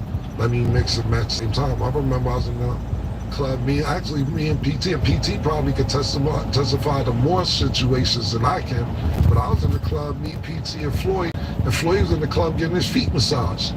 That nigga was laid up over there, and the bitch was massaging his feet in the club. I said, I ain't never get the foot massage. I was like, I'm a little jealous of that one right there. Like, I get the shoulders and all that. Floyd was in that bitch getting his feet rubbed. I was like, yo, that shit kind of fly. I ain't gonna lie. It was looking like bullshit, to be honest with you. But not only that, I mean, like I said, I haven't been there for anything. PT could probably tell you more than this, but this is somebody who goes to, talking about Floyd right now, saying on Floyd, before I go back, yo, fuck home with the car, jog home. Dedication. This is why LeBron is who LeBron is. This is why Floyd who Floyd is, because they still remember what's your thing, Mace? The first thing first. Yeah, keep it first things first. The main thing that agree with Mario Chalmers. Point. There's other people who are not his height, but just about there, who be at the club, and they be. If you've seen the videos, y'all know what I'm talking about. So it's like. See, and this is the thing about it though. Is that's just us, and when I say us, black people, needing to be somewhere, needing to be out or be somewhere, whatever. Because I lived in New York my whole life, or even Jersey half my life before, we came out here from Miami, whatever. But I never bumped into Elon Musk. I never bumped into, you know what I'm saying? I never bumped into Michael Strahan. At the games, I did shout out to Michael Strahan, that's my nigga. But I'm just saying, when sometime, I seen Gilbert Arenas talking the other day, because his son was in an car accident. Thank God that he's doing well. Looking forward to his college career. Looks like he probably gonna go pro. Congrats to Gil and his family. But I heard Gil talking about the other day, and he's like, I be telling niggas, it's nothing good outside after 10 p.m. He said, after 10 p.m., what is out there for you if you're an athlete? What is out there? Figure everything out before 10 p.m. when they go in the house. Now, when you're 17, 18 years old, you like, old niggas, wow, my curfew was just 10 p.m. Now, you telling me I don't go back out as an adult after 10 p.m.? You don't want to hear it. But if you are an athlete, you have to think about all the scenarios that could possibly happen after 10 p.m., which could damage your future or your career. So take that into consideration too as well. Yeah, that's actually a good point, because it's like after a certain time, you're at this point, you're lingering and things just keep going worse and worse. And it's like, after this club, let's go to the after spot. And after this spot, let's go to the strip club. And it's like, you are just spending people that you probably don't need to run into. But you don't think about it at the time because you just are out. Stop. How can y'all say that? Y'all just talked about being iced up in the club. Yeah, but that doesn't determine the time that he leaves. He's going to be iced up in the club, then he probably leaves after, if he does that. A lot of people don't do that. I mean, depending on where they was at. Well, I think and to make Spurs a great point, I think it's about two different separate scenarios with that. I'm just talking about a 18-year-old, as opposed to LeBron James. When he's in Miami at this time, he's a seasoned veteran. And we seen just from his career that You don't see LeBron in scandals. If we do, we don't see about it. We don't see this nigga cheating on his wife. We don't see this nigga in reckless car accidents or, God forbid, we don't see this nigga in anything. So I actually seen footage when the All-Star game was in Cleveland, and LeBron, and this is not even exaggeration, LeBron was literally running from these females. Literally. They're chasing him, not physically, but he's walking fast, and they're like, LeBron.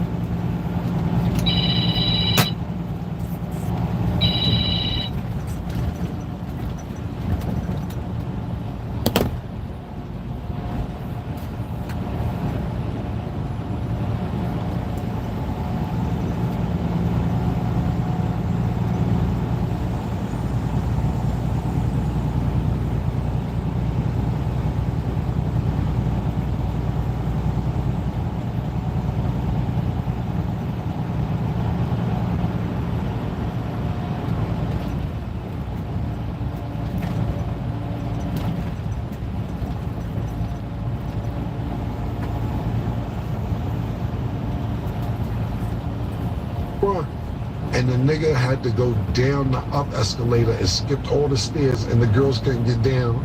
They just stuck in one spot trying to go down the up escalator. So that's somebody who's been through it, and luckily he had some good people around him, keep him level-headed, to where a 17-year-old, 18-year-old would be like 10 o'clock. Right. Nah. But what do you think, Mace? Is it anything good out there after 10?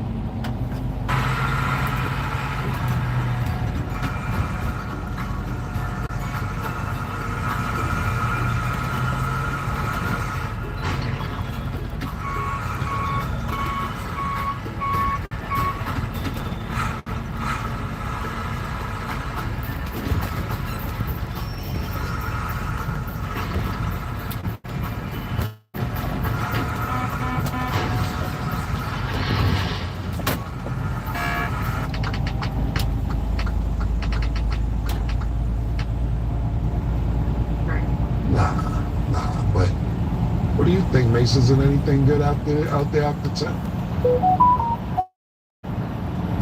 So definitely, once you reach that status, you can only lose in a situation. Now I think you gotta more so kind of get your life to come to you. Even if you're gonna have like parties, you gotta have parties at your house within an environment you can control. Yeah, control the environment. So let me ask you this: if you were 20 years old, do you think you would have the same answer? How much has your mentality changed? A great deal. I think at 20, I would have been out to 9 in the morning. But you know, there's still nothing good out there. You're not gonna be out there, but that don't make it good. You know what I'm saying? You can shoot somebody can shoot you. You know, it's just like a person like LeBron. It's nothing he can gain from that environment. It can only, if it goes wrong, it only goes wrong for him. Nobody else bears the brunt of his celebrity. You know? I'm so glad you ain't lying. Say that you had been out. Oh yeah, I don't be capping. I couldn't wait for you to say that you wouldn't have been outside at 20 years old. I never went upstairs. Yeah. I never went upstairs. Some people get tired. Because not only that, it used to be a thing like, yo, we gonna break day. Niggas like, yo, niggas broke day last night. That's a saying. See, this is the question I gotta ask more, because when I ask y'all questions, it's your mentality now. Because I didn't know 20-year-old Mace, I didn't know 20-year-old Cam, so I know like. Yeah. And then honestly, now I'm just curious for you guys, as far as mentality and how you guys think, like just for each other. Do you, and obviously like I kind of know the answer, but do you feel like it's drastically changed for how his mentality is, and then Cam for how Mace's is? Just how you guys go about things. I'll let Cam go. You ask about me or Mace? About Mace's mentality from then to now. Hell yeah. Yeah, that shit changed. Absolutely. Like that's what he's telling you. Yeah, like absolutely 100. I ain't gonna say 100%. I'll say like 92%. Because Macy, as a teenager and then as a young adult starting to do music, Mace always had touch of religion with him. And we used to be like, what you mean you're not cursing this year? He would take a year off from cursing. He like, what you talking about? We in a lower grade. He talking about, nah, I'm not cursing this year. This shit will last about 3 months. I'd be like trying to get him to curse. And then that shit would be out the window and he let him go back to cursing and all that. So some things was a little bit there, here and there. But today, yeah, absolutely 100%. I would say he had 92% change. Yeah. That's your answer for Cam. Oh man, I think Cam has changed. You know, as much as people think he hasn't, he has. Look, I'm gonna be honest. To be honest with you, I don't go out the same thing May said I was gonna say, but he said it. I'll go out if it's a friend's party or if it's somebody got something going on. Oh, I'm gonna get some money, definitely, but the money even gotta make sense.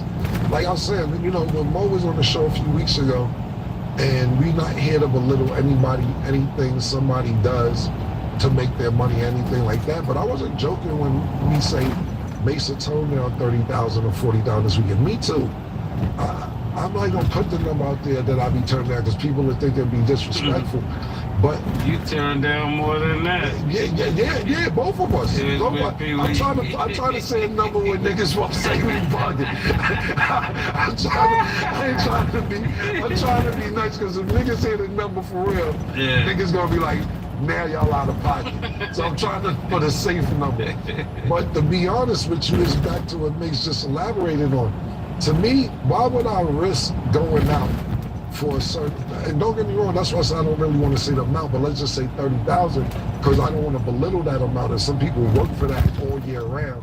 But for me, why put myself in a situation to where, okay, I'm gonna this to happen. It's not in a good location. Anything could pop off. It was a shootout there 2 months ago. Why would I even go there?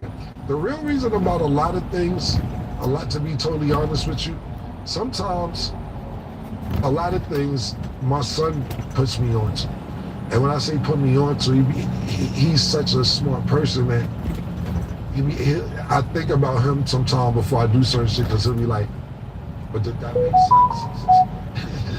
And you'd be like, but listen, hear me out. And then you tell him the answer, he'll still be looking at you like, so that answer made sense to you? Because it still doesn't make sense to me. And then you be like, yo, whatever. Because a lot of niggas that's my age or younger than me, a little younger than me, that be going out every night, they don't got kids. It's a different responsibility when you have kids, and you got, especially teenage kids or young adults, and they be like,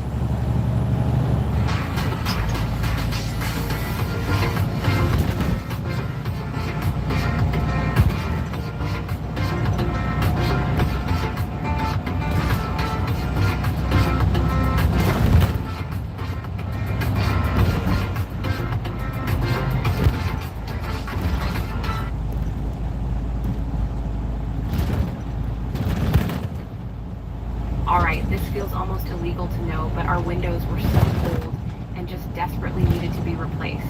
So I called a few contractors, but they all quoted me a hefty $10,000 or more for new windows, and I almost lost it.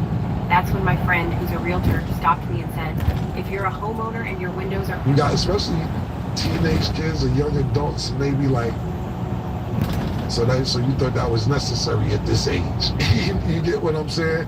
So, and then a lot of times to me also, you got niggas who couldn't do things that they could do now that they couldn't do when they was 20, 25 years old. So now you may have a little money, you may have a little celebrity, but you was nobody when you was 20, 21. So now you're making up for lost time for what you couldn't do when you was 20 or 25 or 30 years old. So now you're trying to catch up for things that you could have been doing.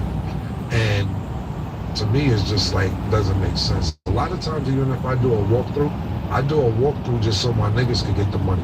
Like, not give them all. Of course, I'm gonna take something, but I don't even be doing walkthrough. But if it's somebody I fuck with that can make a couple dollars and I could be somewhere for an hour and have a drink or two, cool. But it's so many places, weekend after weekend after weekend, that I turn down because I'm like, it doesn't make sense for me to be there at this point in my life.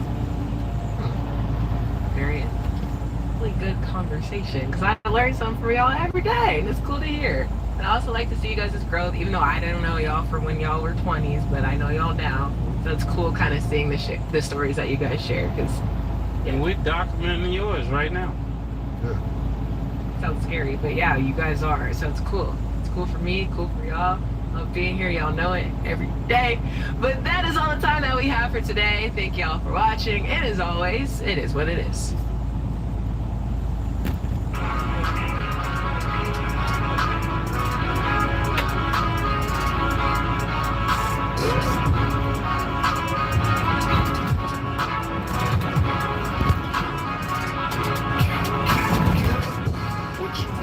Nigga, everything nigga super size, super next, like when they doing them 2 for 5.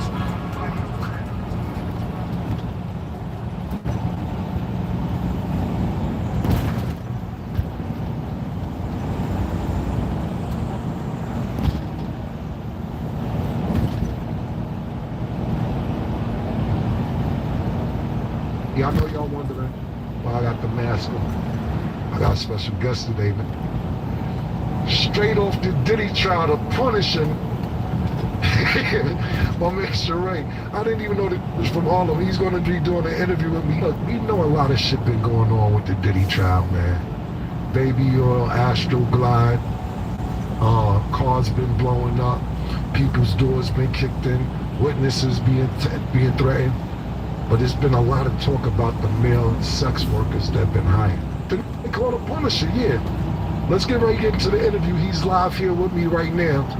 How did the first time Puff and Cassie get in contact with you?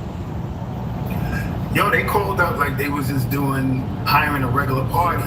Cassie hit me directly, said her name was Janet, and said it was her birthday. So her husband said she could hire a dancer. So I just booked it like a regular party. At the time, it was like $200. I gave her a quote. She said she was going to be there with some friends. They gave me an address and the time to show up. And I'm thinking I'm showing up to do a party, just a regular little striptease for a birthday girl. But like, this video right here never really existed. It got over 8 million views. It's one of the first videos in this. But like, that's a great answer. How do they find you? Like, is it ads, internet? Like, how do they even track somebody like you down? Oh yeah, yo, all my marketing stuff for my business is like SEO, so Google searches. So if you go online in the New York City area and you put in male strippers for hire or whatever, my website's gonna come up. So they just clicked on the website and called the number, and I just happened to pick up the phone. I don't think they were looking for me specifically. I just picked up the phone. Gotcha. Where did let's say the first time, where did these events usually happen at? Puff's house, Cassie's house, hotel? Like, where did these events happen at? I was all super high-end hotels. Gotcha. So I remember it was the Trump Tower, Essex House, the London Hotel, the Gramercy Hotel. There was another hotel, Central Park West. I don't remember the name, but they were all along the lines of super high-end, super suites. One of the suites, man, in the London Hotel. It was so crazy when I got out of it. I Googled it, and the joint was like $30K a night, yo. Wow. I've never seen nothing like this in my life. And the hotel room looked like, you know that scene in the Titanic when they walk in that ballroom and the stairway, the whale comes down? Like, the hotel room is crazy, man. How often did they call you or book you? Like I said in my text, I can't remember the exact amount of time. So I estimated between 8 and 12 times, but it would be like every few months. But it would be a Friday, Saturday, Sunday. Like, I would come Friday night, then they said come back Saturday night, then come back Sunday, and then I might not be called for 3-4 months, and then they just pop up. So at the time, I thought they lived out of town. You know, they would. She would call me from a Cali number, so I assumed they were out of state. And she basically said, "Yo, can I hit you when we're in town?" But it would be multiple nights in a row. But months in between. Right. And if some of these questions that I asked you may seem repeated because you've been asked these same questions, I just want, we have a different audience from with the interviews you've done, and some people may not know the trial or what's happening. So some of these questions, I don't want to seem like it's redundant if you answered them 100 times this week. So I was reading that in the beginning, you didn't even know what was going on, that it was even Puff was participating. Could you explain your first time going to one of these events? Yeah, so I really believed they were a married couple. Like when I got there, I didn't recognize Cassie. Right. Like I saw her face, she looked familiar, but honestly, when I saw her, I thought she was Megan Good. Right. Like if I was gonna pin, I was like, yo, I think this is Megan Good. But then when I looked on the Google, Megan Good was much thicker. So I couldn't really figure it out. So, and then when she said her husband, when Puff walks out, the family, do its voyeur thing and see what's going on. So hold on real quick. It didn't start with Puff in the room. Nah, it never started with him in the room. Okay. It would only be me and her, and she had said at some point her husband's gonna walk in, and I'm not supposed to acknowledge him, look at him, act like he's not even in the room. Right. So we'll be like on the couch, let's say on one end of the room, and then like on the far come in the room and like sit in the area of the room, like watching, and we're supposed to act like he's not there. How often, pardon me, not how often, how long did it take until you realized it was Diddy? Bro, like, I want to say like over a year. Get the fuck out of here. A whole year? Why? So let me, how long, okay, let's, I want to stick to that for a second, but how long did you know till it was Cassie? So the minute I found out it was Diddy, that's when I knew it was Cassie. So it took a year for you to find out for Cassie as well? Yeah, yo, I didn't recognize it. Like when I jumped out of it, I did try to do the Google searches. Like I wanted to try to figure out who it was, but I'm Googling a married couple. Right. So every result I'm getting is not leading me to the right places because they're not married. Gotcha. So then, and I never found out with a visual cue. It was a hotel, the ex's house, and I would get there, let's say 2 in the morning, and sometimes nothing would pop off for hours. So in this case, they threw me in like an extra room in the suite, and just to kill time, I happened to cut on the TV, but the TV had a welcome message.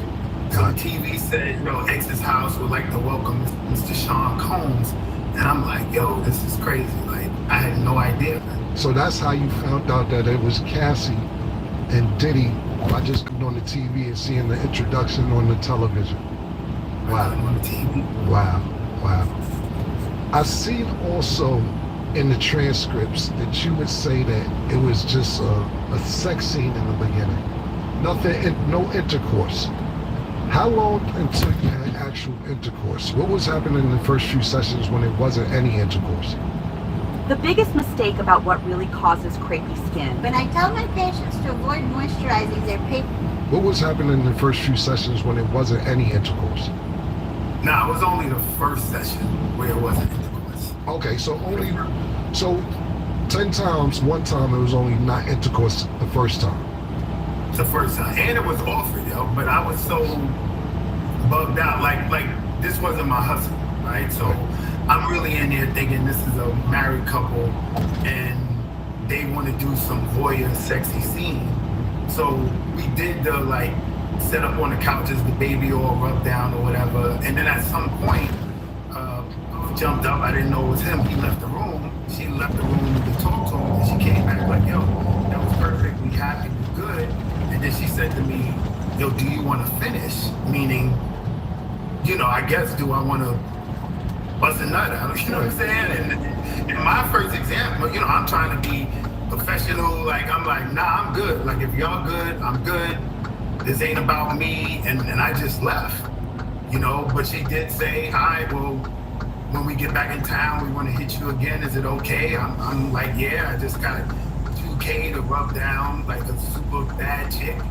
So I'm not, of course I'm down if you want to hit me back, but it was offered to me the first time, and I actually turned it down. Trying to be on some professional. Was baby oil mandatory? Mandatory. Yeah, he got a baby oil. That shit's mandatory.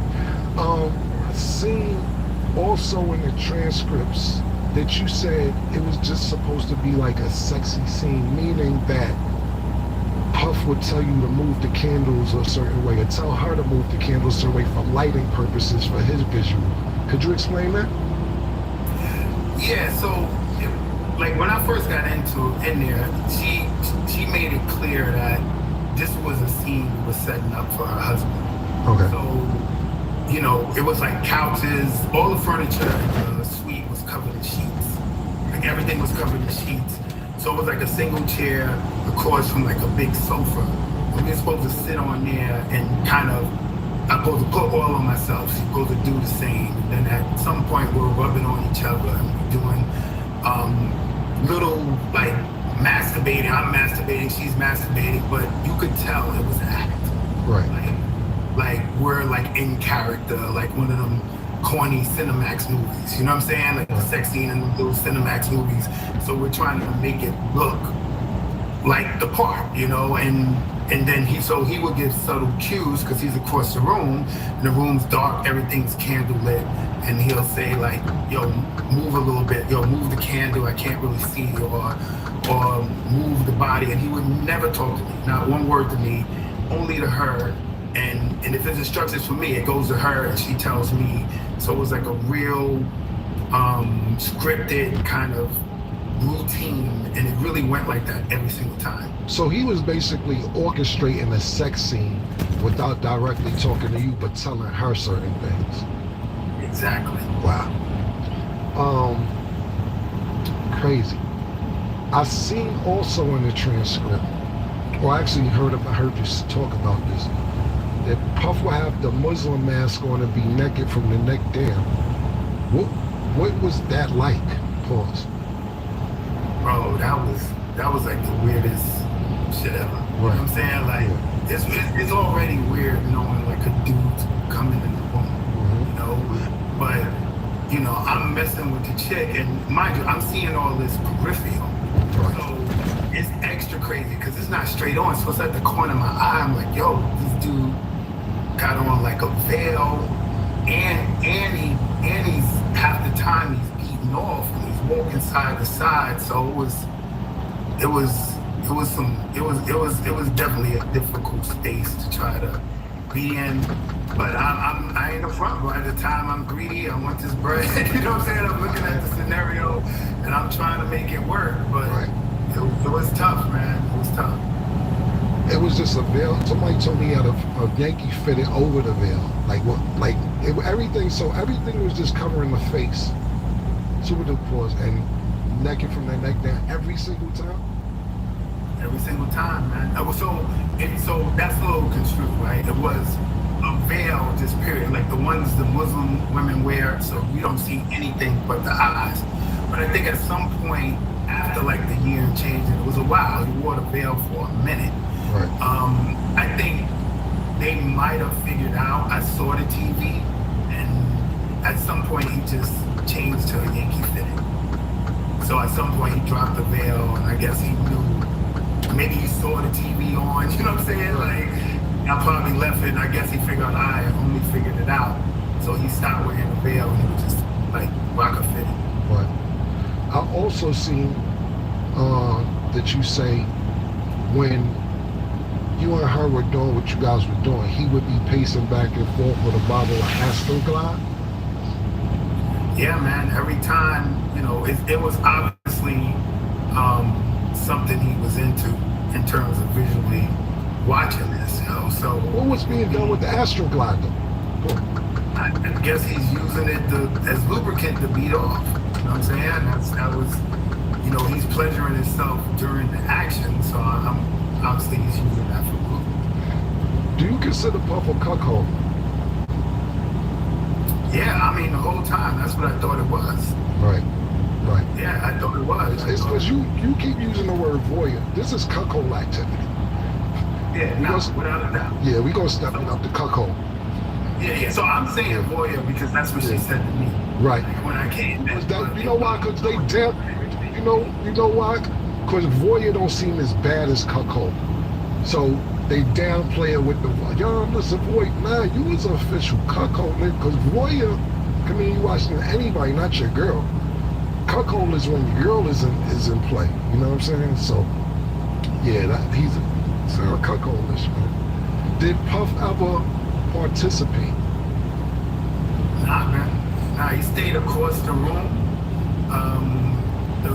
Like I said in my testimony, the closest he got to actual action, like it was one time, all this stuff, almost every session happened in the living room, but it was one specific one where we got moved to the bedroom, me and her. Mm-hmm. So in the bedroom, he's in a closer proximity because he's walking around the bed. And at some point, like almost at like the strip club, he took like a stack of hundreds, just threw it on the bed while we was Do you know what eating an avocado can do to the heart? Avocados come in a variety of colors, ranging from black to light green and even... When me and her was having sex, and we both was like, what's going on? And he just was like, nah, I'm enjoying this shit. And, we just kept doing what we was doing. Right. So the nigga basically, I'm gathering information as we talk. Y'all in the bed, he's circling the room, takes our sack out and just throw it on the bed. Throw it on the bed. Wow. It's crazy. Sorry about that. I was just thinking, what was the most money you made doing this with them? And every single time I came, it was $1,200 to $2,000. But like I said, sometimes I could come 3 days in a row. Right. So be $1,200, $2,000, $1,200 for that. You know what I'm saying? For that session. Yeah, exactly. Gotcha. And it will last 2-3 days? Yeah, 2-3 days, but not straight. Like a few hours, I'll go home, you'll come back again. A few hours, I'll go home, come back again. You know? There's no time, I know clockwork. That's a wild nigga, man. I also seen that you say Cassie said she felt comfortable with you. Did you take that as she liked you? Not really. I knew it was clear, man. This was something we were setting up for her dude, right? At the time, I'm thinking her husband, because she said this to me the very first encounter, right? So I didn't think it was a personal entity, but obviously this is something that has to be done based on their sexual fetish. Well, she's going to do it with somebody that, all right, I'm comfortable with this, you know? Right. So I always took it as, however the vibe was, however things went, it worked for her. So that's why she said, I'm going to call you back, you know? Gotcha. Did Puff ever appear jealous while you guys were having intercourse or participating with each other? Not at all, man. Not at all. It was like I told you, the focus was making sure he got the right visuals, the lighting was right, put more baby oil on. Like he was into it from an enjoyment standpoint, not. So, but you saying he basically never was jealous. Did Cassie ever reach out to you without Puff?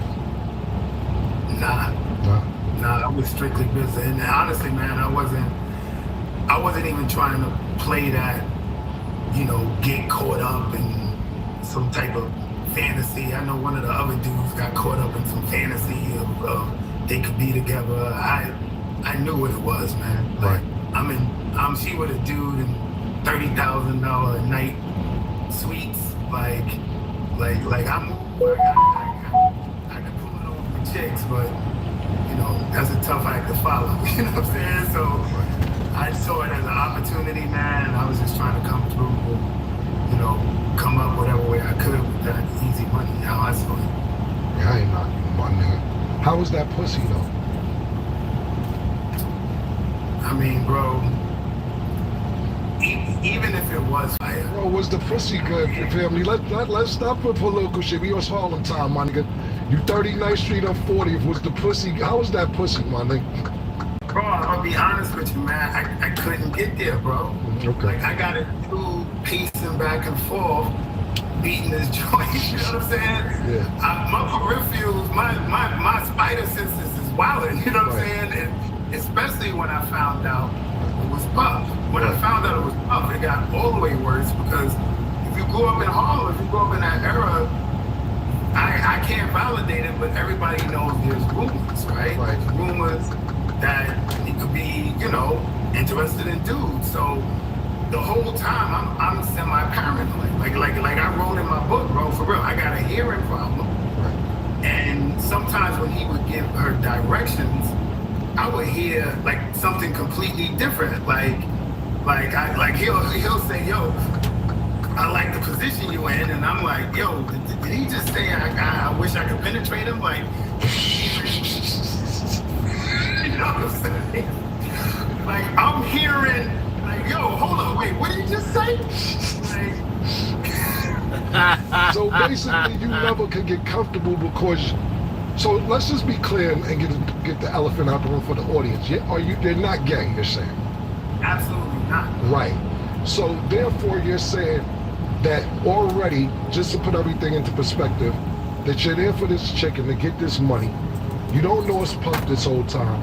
So you're already thinking like, okay, this nigga's being weird, whoever it is, and I gotta keep an eye out for him because we don't know what type, in case he wanna, if he get mad, if he wanna join, I'm not with none of that. I'm here to bone your bitch, like you paid me to do, and stay the fuck out of it. But what you're saying is, the paranoia intensified once you found out it was Puff, and you like, oh, hold on, now this shit done got to 10, because not only am I fucking this nigga girl, but it's Puff.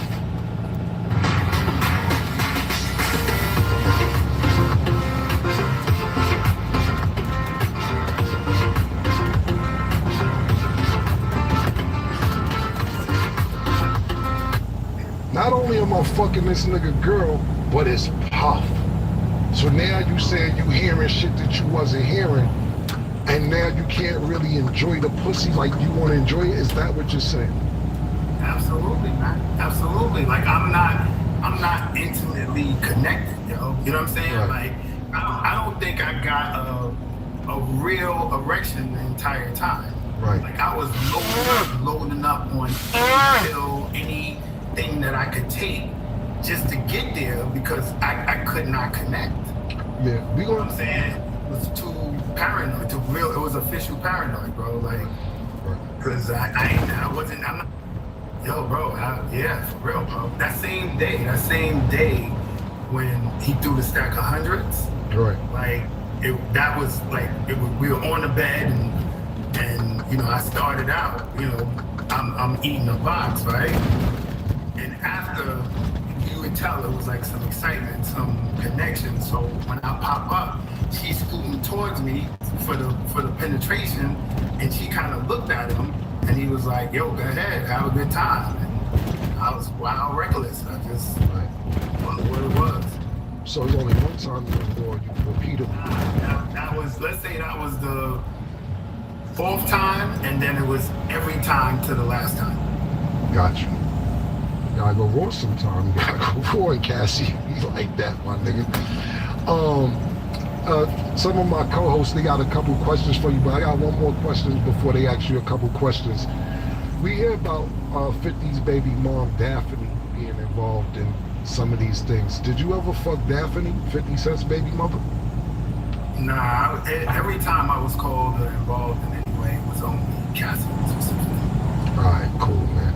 Hey, yo, my man Larry, Sheree, you got a question for me? Get ready to wrap this up. Sheree, you've been great, man, and thank you for participating. A couple more questions before we get you out of here. And also, we want to talk about your book before you go as well. I appreciate it. Yo, what's good, fam? So, my question is, you said on the first night, that she asked you if you wanted to continue, and you said no. So I'm asking is, she wanted to continue. Was Puff there? So basically I'm saying, did she want to do it without Puff? So when she came in the room, when she came back in the room and asked me, her actual words was, do you want to finish, right? So I found out later, finish meant me busting a nut. Right, that's what I'm saying. Yeah, so she offered, but like I said, I just turned it down. And if I'm keeping it 100, part of the reason why I turned it down is because I was struggling to get my joint up and hold an erection anyway, because I was, when we got on the veil, I don't know who it is. He's pacing back and forth. So I couldn't get in that zone anyway. So I turned it down. You know, obviously I'm trying to be professional or whatever, but at the same time, I don't think I could have finished if I wanted to. But he wasn't in the room with you anymore. He wasn't, but what I would assume would have happened was she would have said, do I want to? And if I would have started, he would have walked back in. All right, then I got two more. So the other one was, when he threw a stack of money on you, were you able to keep that money? Was that the most money that he threw on you? Was that like, you said it was a stack of hundreds, like how like you said earlier, 1,200 to 2,000. Was it more than that, or was that the 1,200 to 2,000? Because when I think of a stack, I think of like 5,000, 10,000. Nah, it wasn't a stack. It was, I believe it was 2,000. And honestly, I thought that was a day I was gonna really make a lot of bread, because the 2,000 got thrown on the bed, was put to the side. As soon as we finished, it was handed to me. So I was hoping then she was gonna come, because she would come at the end of the night and pay me again, and that'd be an additional money. But that 2,000 ended up just being the money I got. So it wasn't like a super payday of a session. So I just pretty much got my money in advance, you know. I got you. My last question is, when all this kind of came about, you know, there's this history now of Puff being really violent. Were you scared to testify? Are you scared of retribution? Are you like was that an issue for you to go testify? This is what Ivy League universities you can get into with a 3.6 GPA. 90% of students with a 4.0 plus GPA. And are you was that an issue for you to go testify?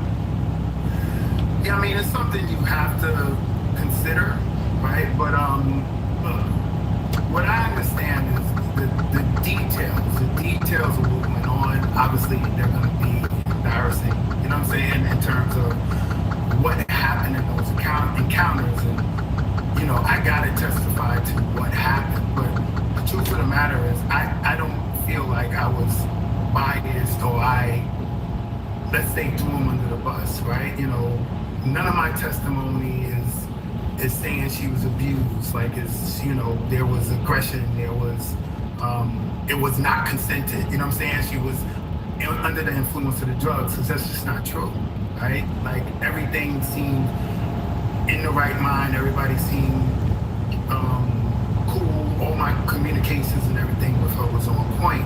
So honestly, I thought me testifying my actual facts actually probably benefited to the defense. To this day, I'm still not exactly sure why the prosecution wanted me to testify. So I felt like as long as I go up there and say exactly what happened, again, there's going to be an embarrassing element to it, but I don't think I don't think my testimony seemed biased, as if I was trying to do anything other than telling the truth. You know what I'm saying? Not like framing things, you know what I'm saying, to go out of my way to put them in a bad light, or put anybody in a light other than what the facts were. And my other co-host PT, got a couple questions. Yeah, what's going on, family? The question I wanted to ask you was, when she first told you in your first encounter, when she hit you and she told you it was for her husband, as you progressed and kept going with her after these days, at any point did you think she enjoyed it as well as Puff, or more than Puff?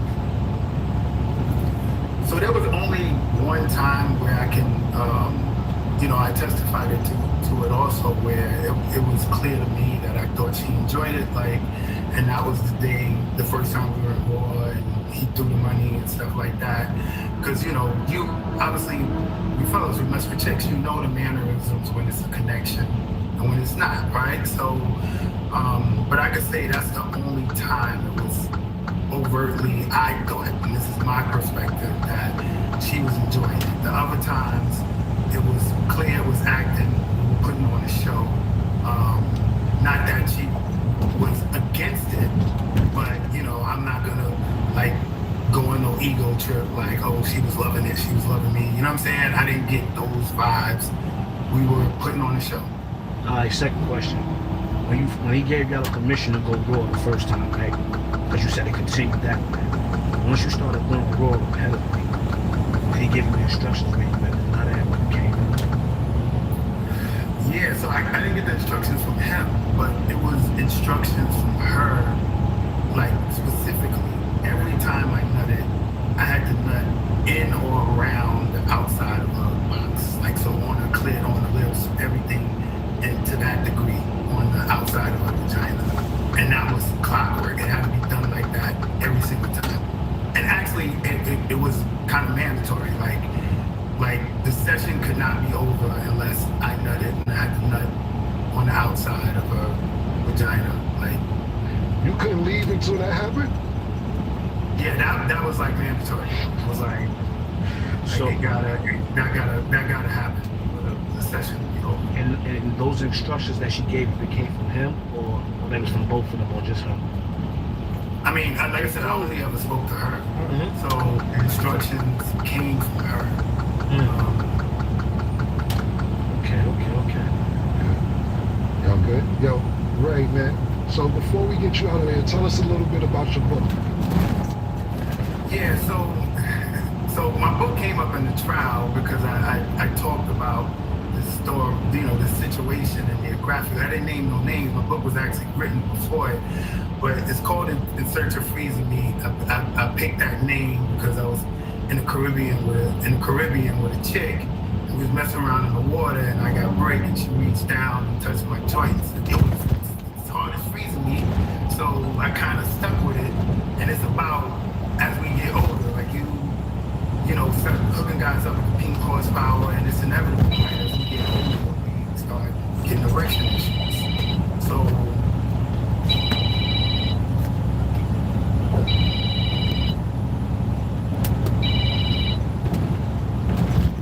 what's up, D? Good morning. How you doing? I'm good. Ugh.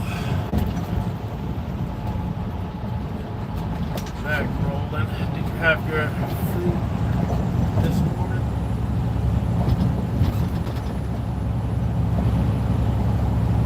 I can't hear you.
fall. Still get some hot days, but it's not too much.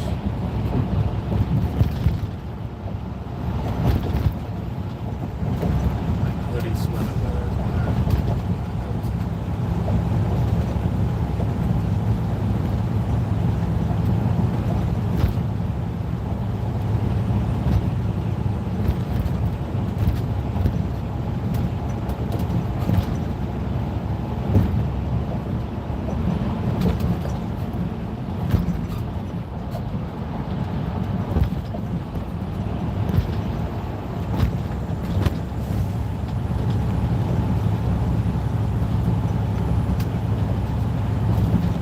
What's your list consist of? What you doing?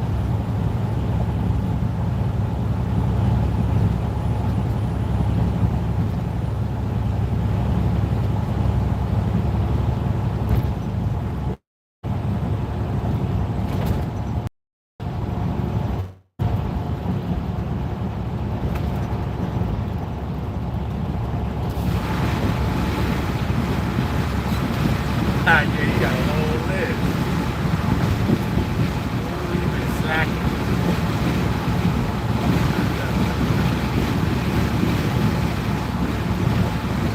Listen, sometimes it be like that. That's when you get things done that was in the house ain't all the way clean.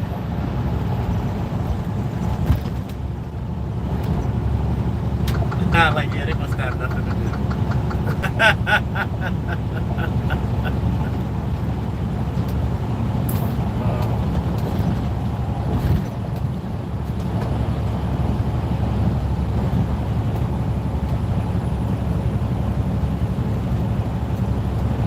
Yeah, listen, if I'm out here, that house better be right when I come back.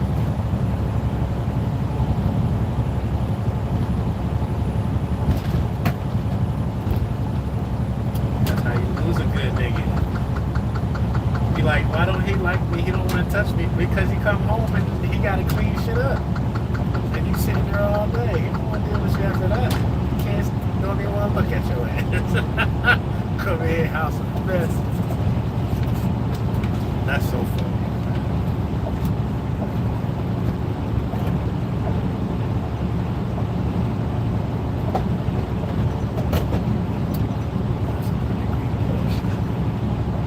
I like that. Oh.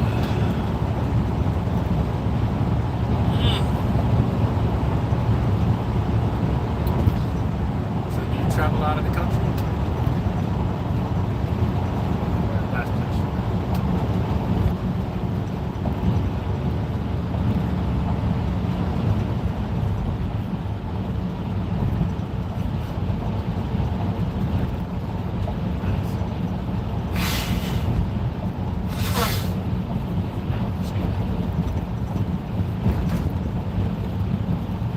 I like Niagara Falls. I go there recently a lot. All around that place. Anytime I got anything from Niagara Falls, I go pick it up and check on that city. I remember I had a whole truck of Lucky Charms one day. I was like, oh shit, my wildest dream came true. Always wanted a truckload of Lucky Charms. Didn't get to keep none though. Sometimes you go to these places and they give you like they got stuff for you. And sometimes they'll be whole pallets on your trunk. And you gotta find somewhere to put the food.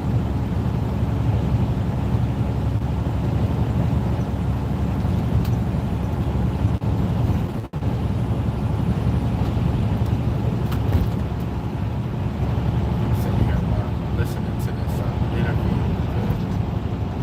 with the guy from the Diddy trial.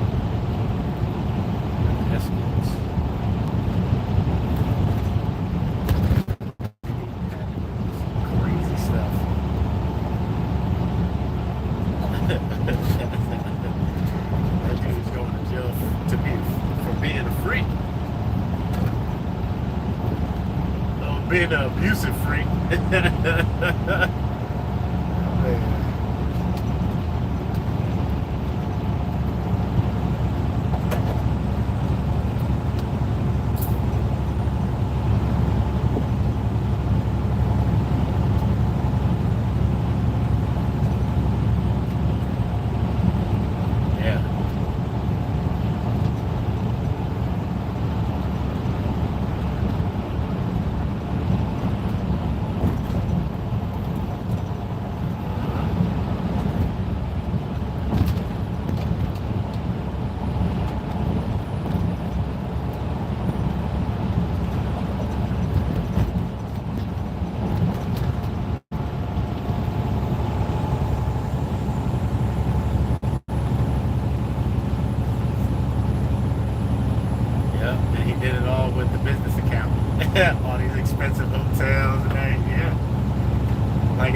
Out of pocket, he'd have been good. Can't be writing off your whole activities. His ass is writing off the freaks. Claim these hoes on my taxes. Diddy's a mess.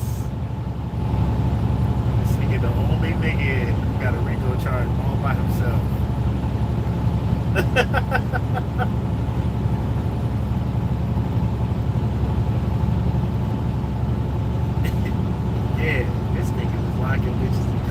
It's like small wonder. Yo, what are you doing? You got too much money and too much time in your hands. And the craziest thing is, like, they could find willing people to do these things. They out here whooping people's ass and fucking. That is crazy.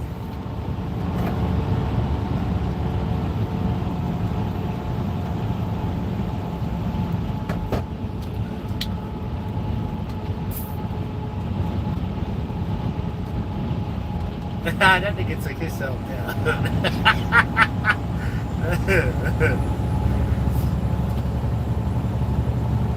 That is fucked up. That's all that is.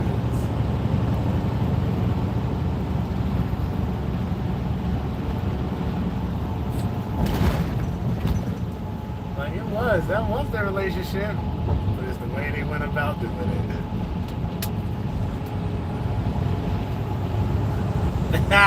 But she even said she did, so she said she did.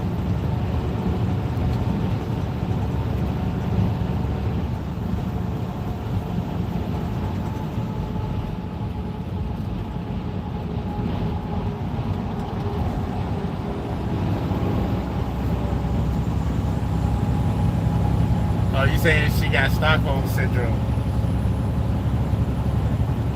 Yeah, that very cool well be.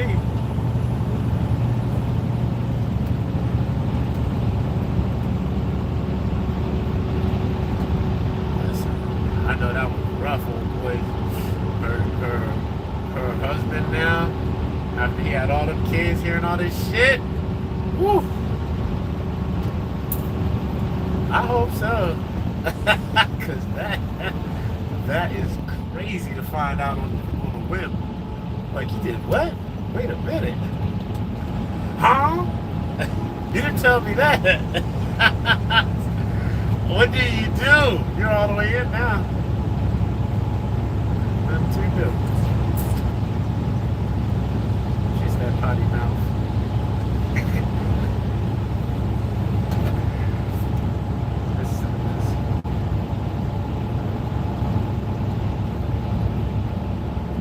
Yeah, she's gonna get that shit by any means necessary. Well, now she does. I don't think she wanted that when she was in her 20s.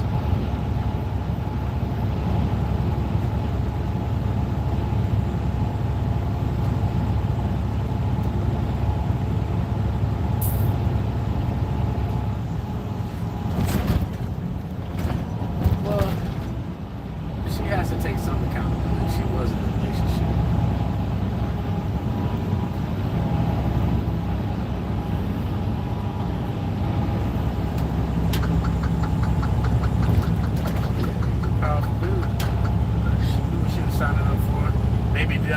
that extent. Yeah, shit took a turn. Like, shit just got weird, you know? I thought we was just going to be making music videos.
how long are you gonna walk? How far are you gonna walk on your trail today?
My man threw up a good hour into it.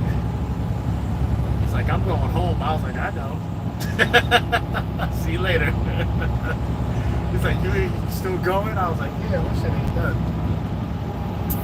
I was like, I told you not to be jumping over shit, spinning around garbage cans, sprinting up hills. Just keep a nice pace.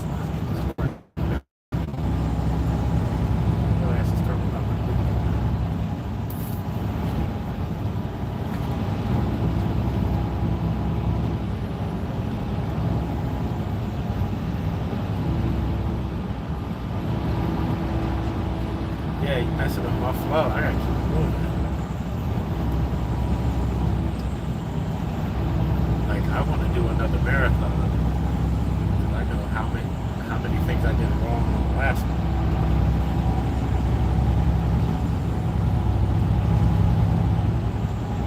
That shit is long. So, like, now I'll walk 12, 13 miles, but reinvest. Good now, like I can do it now. When I did the marathon, I was doing way too much too fast. And I think I got like runner's knee and all that stuff. And when I was doing the marathon, I was eating wrong. You learn real quick when you're doing it, what you're doing wrong, because it affects you so much.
Watch and get it moving, like that little stuff.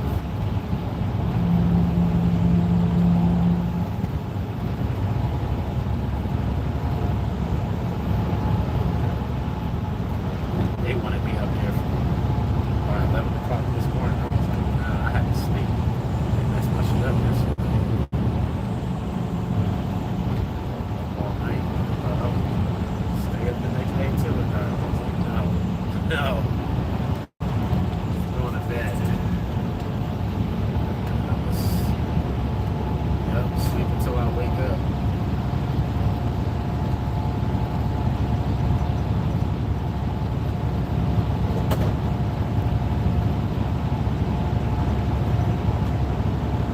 It was like the perfect morning too. It wasn't too nice and cool out.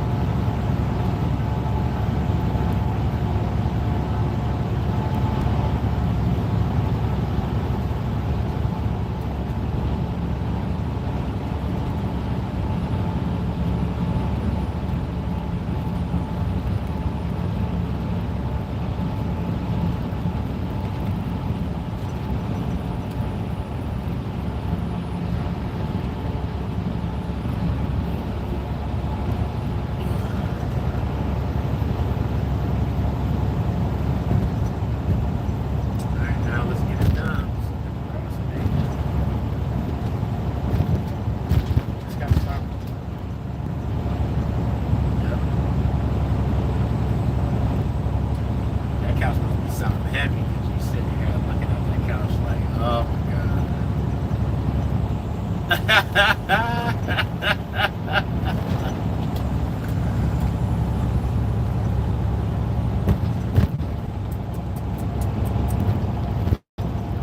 You got plants in your house?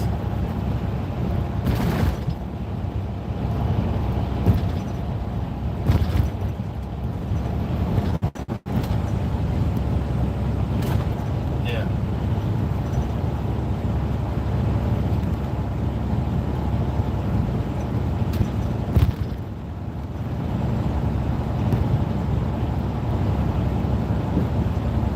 So you over here snatching the holy foliage.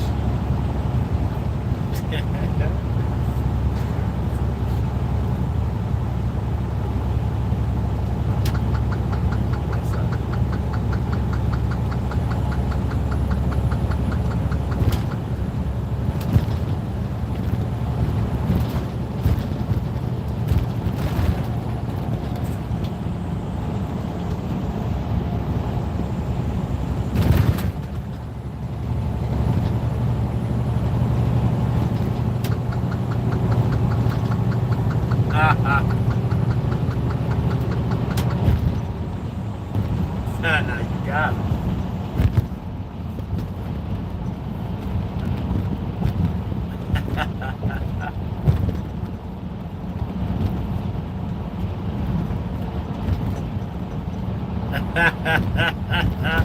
Trying to start something. Dad over there starting something.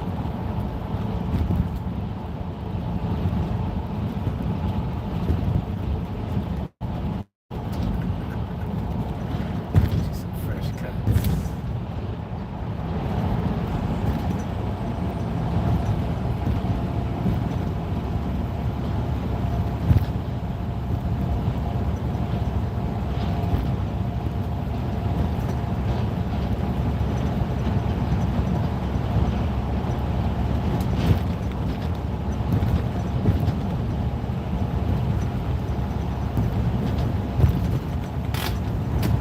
Okay.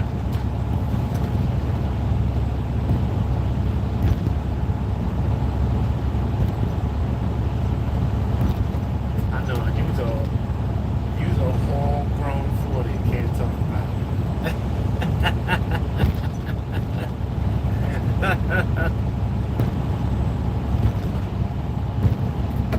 I get it.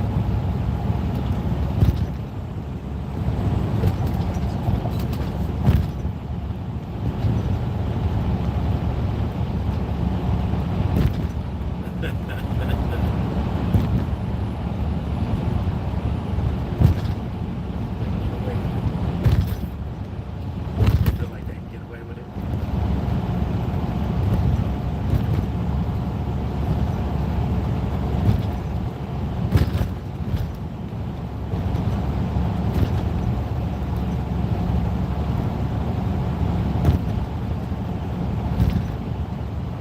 Need it for emphasis.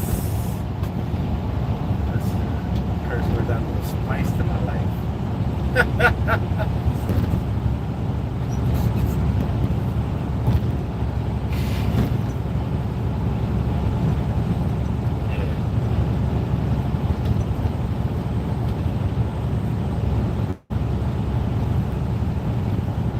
Well, you're not hiccuping. Yeah, what's going on?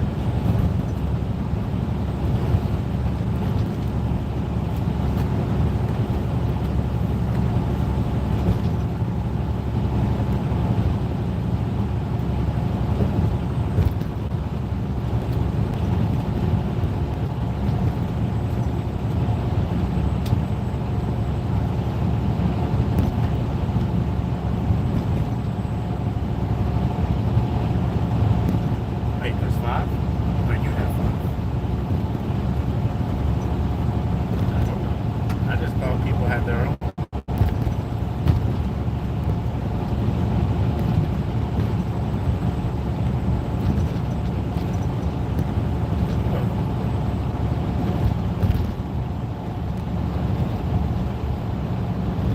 Enlighten. What are they? I didn't know what that meant.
fadeaway. She's getting in front. Yes. Yeah.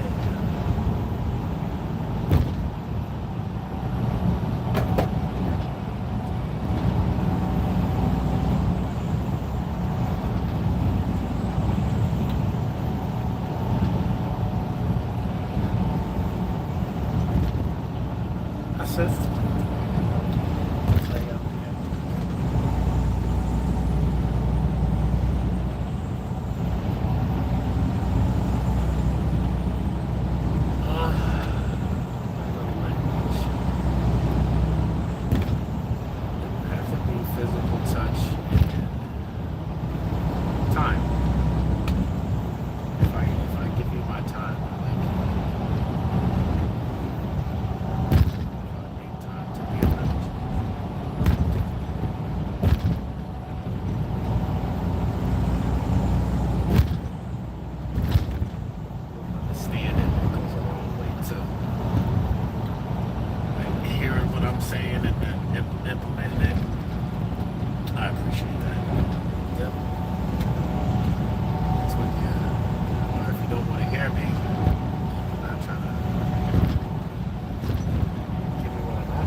Take that as you don't like it.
dishwasher in my house for 10 years now.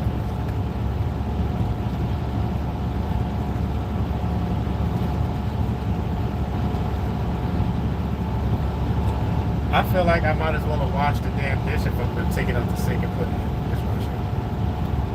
dishwasher. Like, as soon as I put my hands on it, it's going to take a second to wash it.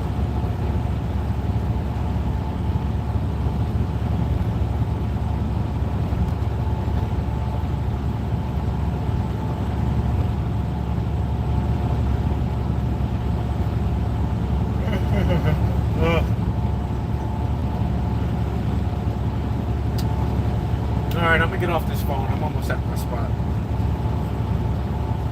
I'll hit you up later.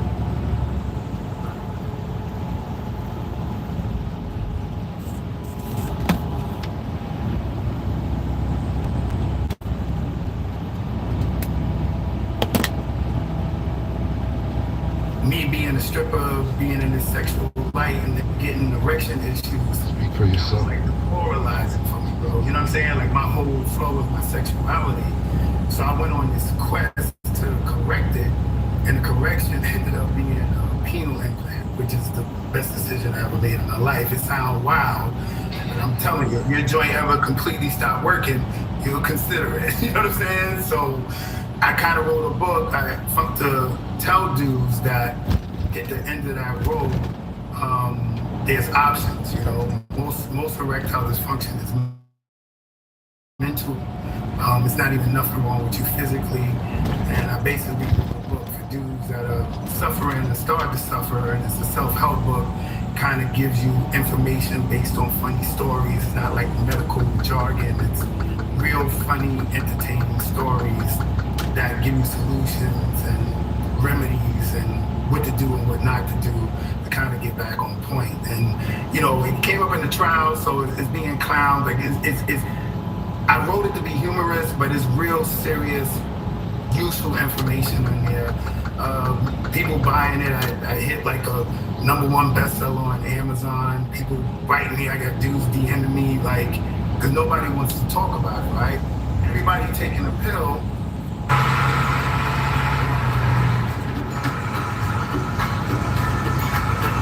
Nobody wants to talk about it, right?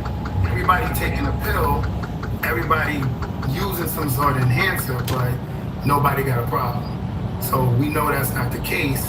And I just decided, you know, I kind of put myself on blast, put it out there, but in a solid one at all. It was super unreliable. And that's emasculating to the next level.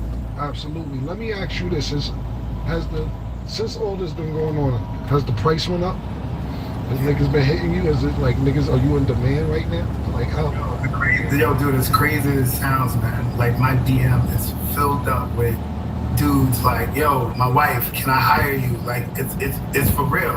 But my man, I ain't answering none of the messages, man. I just was investigated by the feds. Like, I'm good. I'm retired. I don't want no smoke, no problems. I ain't trying to get set up. I ain't trying to, dude, I'm good. Nah, that's what's up. Yo, Ray, I really, really appreciate you coming on the show, man. Like, whatever you still in your book, everything you got going on, keep pushing. Don't let this minor setback fuck up what you got going on for the future. And I wish you nothing but the best of luck from another Harlem nigga, my nigga. Man, I appreciate that, bro. Thanks for the opportunity. Nah, anytime, man. Good luck to you and keep killing these bitches. Man, appreciate you, homie. I love, bro. Nope. First of all, Mace, don't call them bees, call them women, and there's nothing funny about sleeping around. The Bible says flee from sexual immorality. Y'all just treating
So listen, right?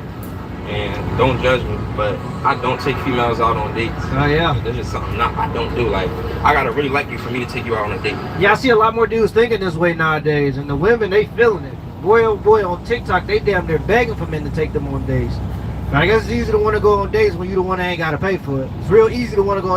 I would love to go on a date if I ain't got to pay for it. But I do got a reason why I don't take females out on a date. So, there was this one girl, she was like bad as fuck, fine. Like, body, face, mean, everything. So, I had DM'd her. Well, I kept DMing her, kept commenting on her story and everything. And she finally replied to me. Oh, she finally replied to me, like, we busting it up in the DM and everything. I'm talking to her, I'm like, yeah, I gotta take you out, let's go out, let's get out. She's like, all right, cool. How we gonna do that? Next day, she texts me and she like, oh, pay for my hair. I'm like, how much your hair? She said $275. I'm like, all right, cool. Oh, no. That's $275, I'm down. So when I'm saying I'm down, y'all gonna understand why. I'm down. Oh, no. She go get her hair done. She get there, I guess she got late, so now she texts me like, oh, it's a late fee, the late fee $50, can you pay it? I'm like, all right, cool, fuck it, I sent her the $50. So I now think I'm down like, what that's like $325, $300. So I sent her the $50, and then after I sent her the $50, boom, the night come, we're supposed to be going on a date now, mind you. No, he already lost. The moment he was acting desperate in her DMs and replying to all her stories and all that other stuff on Instagram was the moment he showed that he was desperate. Now she's testing to see how desperate he actually is. Any woman who likes you is not going to require you to do all of these things. And any woman who's asking you to do it is just testing to see how desperate you are or how much they can get out of you. He had to be there, I think, we had to get to the place at like 8:30, right? I get down there, we in Center City, the place in Center City, so I get down there, I can't find her. I'm like, Richie, I'm calling her, I'm not getting no answer or nothing. So now, I'm like, I ain't mad, but I'm like, damn, I was expecting this, like, all right, cool, whatever, I'm about to get back home. As I'm driving back home, she called me like, oh, you where you at? That's why I'm letting niggas take me out, I live right across the street from the place, this and that, I'm here now. So I'm like, all right, cool, like, calm down, like, she started popping, I'm like, calm down, I'm gonna come back. So you paid to get her hair done, she was late to that, so you had to pay an extra $50, and now that you're at the place where y'all are supposed to meet, she's late for that, and she's angry at you because she's not on time. This is already crazy. I go in there, she already got a tab open on shots, so I'm like, all right, cool, like, whatever, boom. I get a couple shots, she get a couple more shots. So, like, not, like, 5 or 10 minutes into us getting shots and shit, it was like three boys, like 4 girls, like 2 of the boys, she knew them. Oh, so no. She called them over there, and they was cool, they wasn't on no, like, you feel me, hostile, none of that, rah, all type. Shook my hand, said, what's up, bro? I mean, it was respectful, on both sides. So she's like, oh yeah, get some shots with us, So now in my mind, I'm like, oh, like, who about to be paying for this? Because, like, you got me paying shots with other dudes. Like, yeah, no, that's crazy. Not on it. Yeah, no, that's crazy. She must think she dated Mr. Beast. You go to these places nowadays, a shot is like $12 to $15. And you're drinking multiple shots. She already got there, disrespectful, already on your tab. In this instance, that's when you say, I'm going to go to the bathroom, or I forgot my wallet in the car, and you never show back up again. I'm out. There's no way you finna run up my tab. They don't even sound like they ate a calorie yet. You ain't even ate a calorie, and you already, what, $150 in the hole from all these shots? This is where you go, oh, I think I forgot my wallet in the car, and then you don't come back. So I end up somehow, like they said they took a couple shots, boom. We get a couple more shots after that's over. God. Bill like 180 off shots. I paid it. I'm like, all right, cool. Pay the 180 off shots. So now we get to bowling. Now, me, I know how to bowl. I'm real competitive. Like, I know how to bowl, so like I'm not going on.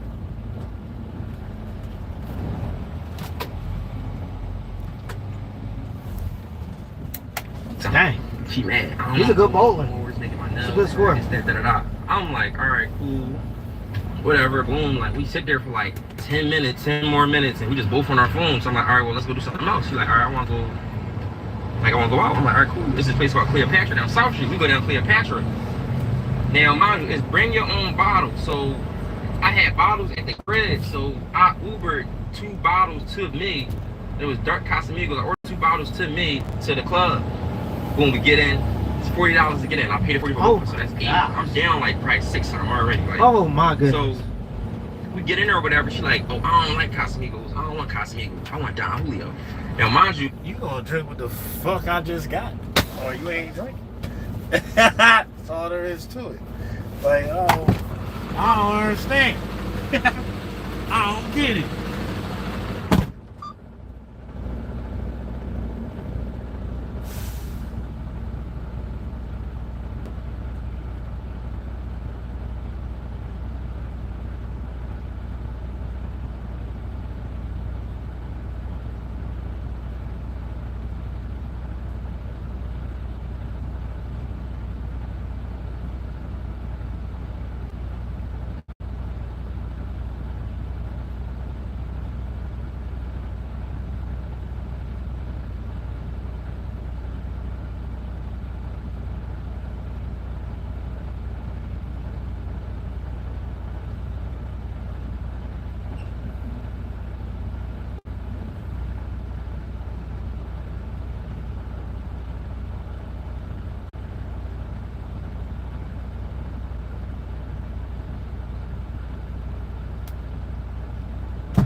brother was there because it was his birthday. He was there with his girl, so they got the Don Julio or whatever.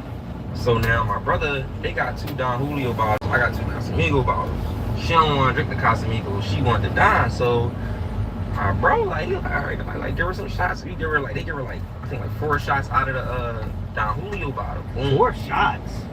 Drink the shot. I want more. Like she literally like, oh, I need some more. That ain't nothing. That ain't gonna turn me up. That ain't gonna get me lit. I'm like, all right, cool. Like, okay. So now I know it's a bring your own bottle, but I know they got bottles in the back. So I tell the boy that own it, like, yo, bro, like, I need a bottle. Like, if you got, you like, I got Don, but it's gonna cost you $250. $250. Holy moly. $250. I'm like, damn. All right, bet. I'll pay the $250 for the bottle. Oh yeah, he a sucker. He a sucker, and she got him. She found out that he's desperate. This man is willing to pay any amount of money. And the kicker is, he wouldn't even be able to continue to afford this type of lifestyle that he's showing her they can afford. So why are you leading with this much money as if this is going to be a normal thing? She going to get used to this type of treatment and expect it every time. You got to set the precedent. You can't start it chasing, or you're going to be chasing for the rest of your life. She already got you in the sucker position. Yeah, you the guy that's going to be paying for all the days. That don't mean you're going to be the guy smashing. Because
all channels. Be country. To hear these channels, activate your subscription now by calling 844-711-8800 or head to Sirius.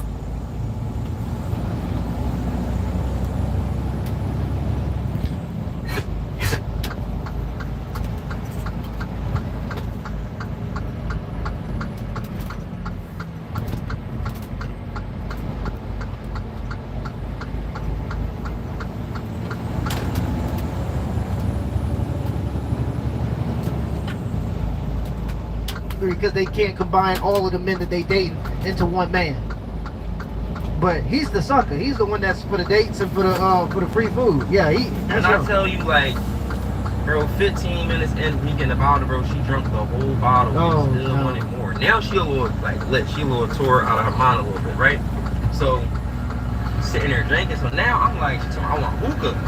So I ain't even gonna lie. Now I'm on the type tip like, yo, it's probably like 1 now. I'm like, when we about to go to the crib, like this, that. You feel me? So I run to the bathroom real quick to check my pockets. I'm like, I got some bread on me. She has all this stuff.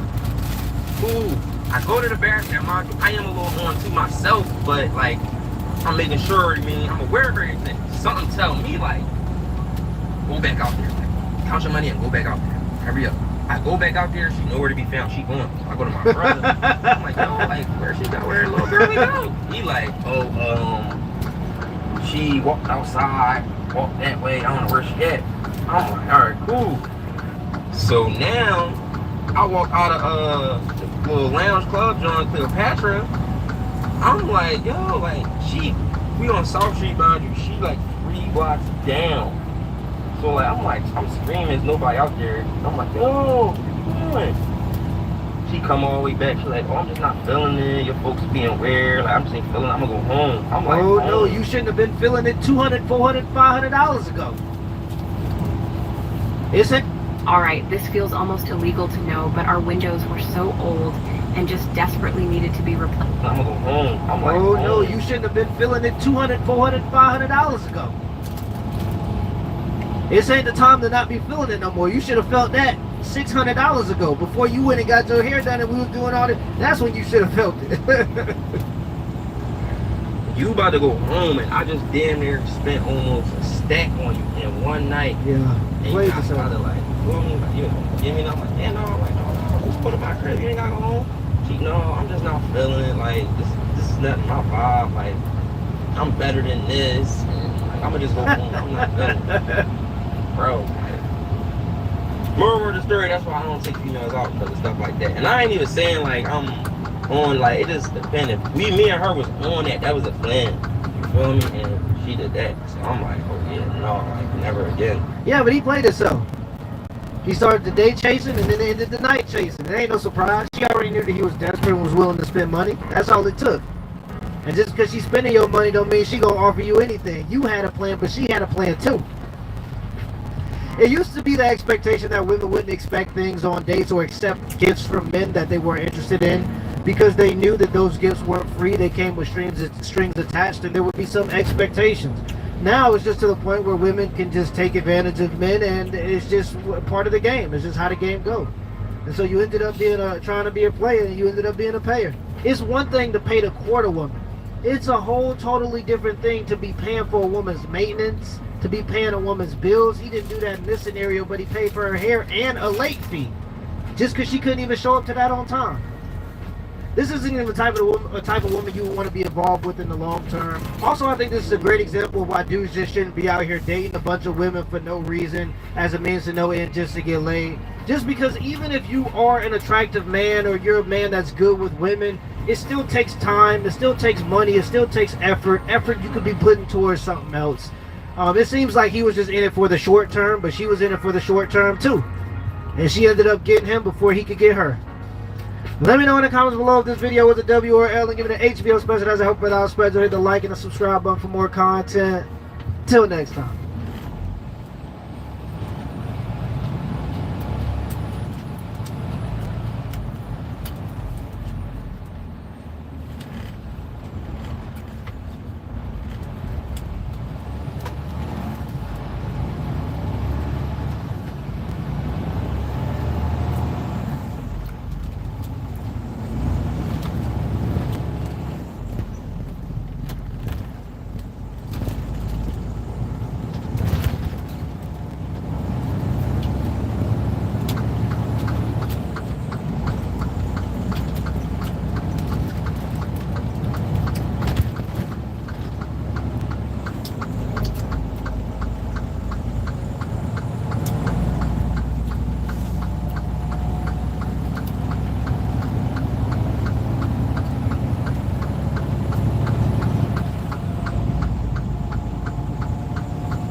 Kanye.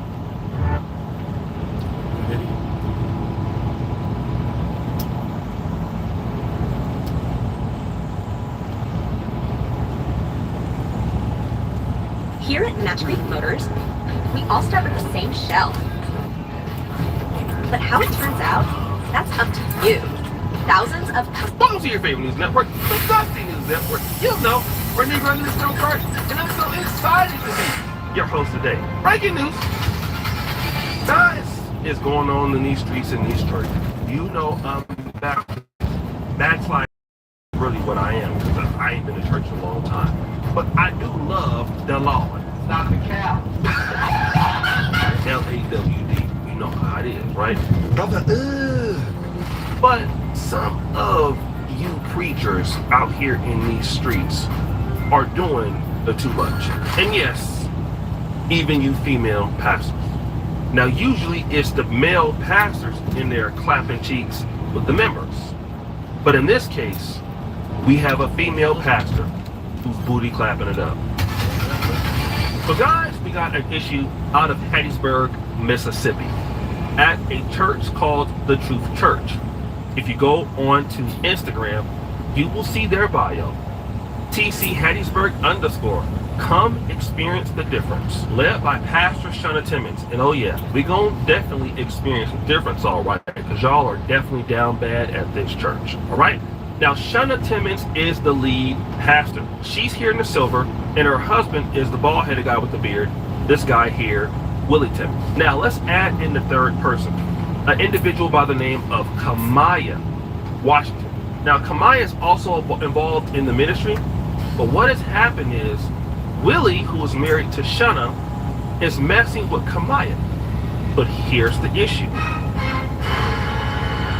Kamaya is married, but not only is Kamaya married, Willie is the stepfather of Kamaya's husband. Yes, so he is sleeping with his stepson's wife, while at the same time married to Shunna. And Shunna basically has looked at Kamaya as her own daughter. Shout out to T. Erica Patterson for this story. Oh boy, there's a lot to uncover. So I started working on this last night, but it was going back and forth. The whole community was going back and forth. They started deleting posts, but I was able to snag a little bit because, you know, I'm shady in these streets. And I want to go to this lady, Brittany McGee. Now, Brittany McGee is the daughter of Shunna Timmons, okay? So I'm going to read the post that she put out in case somebody wanted to screenshot this or anything like that. She says this: I know them group chats booming. Screenshot this. Not this ish again. My granddaddy tried to cover up his infidelity. So this is something that has happened in the family before. All right? She's saying, we're not doing that. I promise we had no idea. When I tell you, I'm still shook for finding out. And here's the kicker. We were all on vacation when we found out the news. Yeah, they so this is crazy. Kamaya knows that she's sleeping with Shunna's husband, Willie, but they're still on vacation as if nothing is the problem.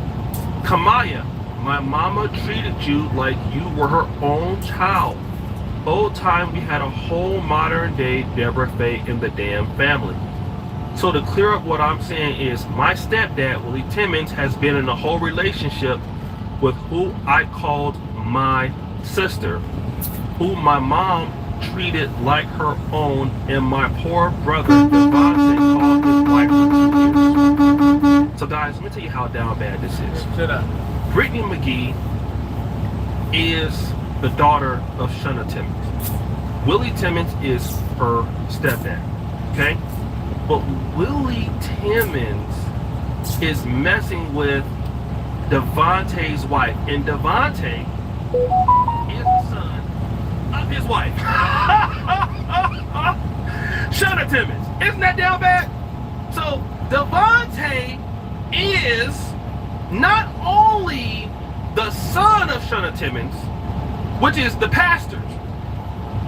Willie is sleeping with Kamaya, who is Shunna Timmons' daughter-in-law. I know is it confusing? Let's go over again. Willie Timmons is married to Shana Timmons, who's the pastor. He's also a preacher too. Now, Brittany McGee is the daughter. So is Devontae. So he took them in as if he were their own kids. But how he repays them is he starts sleeping with his stepson's wife while he's married to his stepson's mother. I tell you, Mississippi, y'all damn bad down there. Look at this. Y'all literally broke up two families. My poor baby sister has never cried so much in her life. My poor niece and nephew are forever traumatized. My mom is hurting. My sister is hurting. My brother's hurting. My niece and nephew are hurting. Yes, this is embarrassing as hell, but look! I refuse for history to repeat itself. We're not covering up ish. So as I get answers to questions, I'll let y'all know what's up. Oh my God. Hold on 1 second. So look at this. So Shana Timmons came onto the post. The answer is they love each other. So she laughing. She knows she mad though. Shana Timmons, that's her mom. My flabbers are aghasted. This person, Shana Timmons, that's what I said. I'm sorry, auntie. I am speechless beyond words. Shana Timmons, my fault. I trusted them. Well, it is like your son's wife. You wouldn't think he'd be getting clapped by your husband. This person goes, Shana Timmons, never your fault for giving to who you love the benefit of the doubt, but it'll forever be their fault for taking advantage of you. God already handling them, and I commend you all for standing in your truth. They should be ashamed. Oh man. And you know what? This girl's a pastor too. That chick here, Kamaya, is a pastor.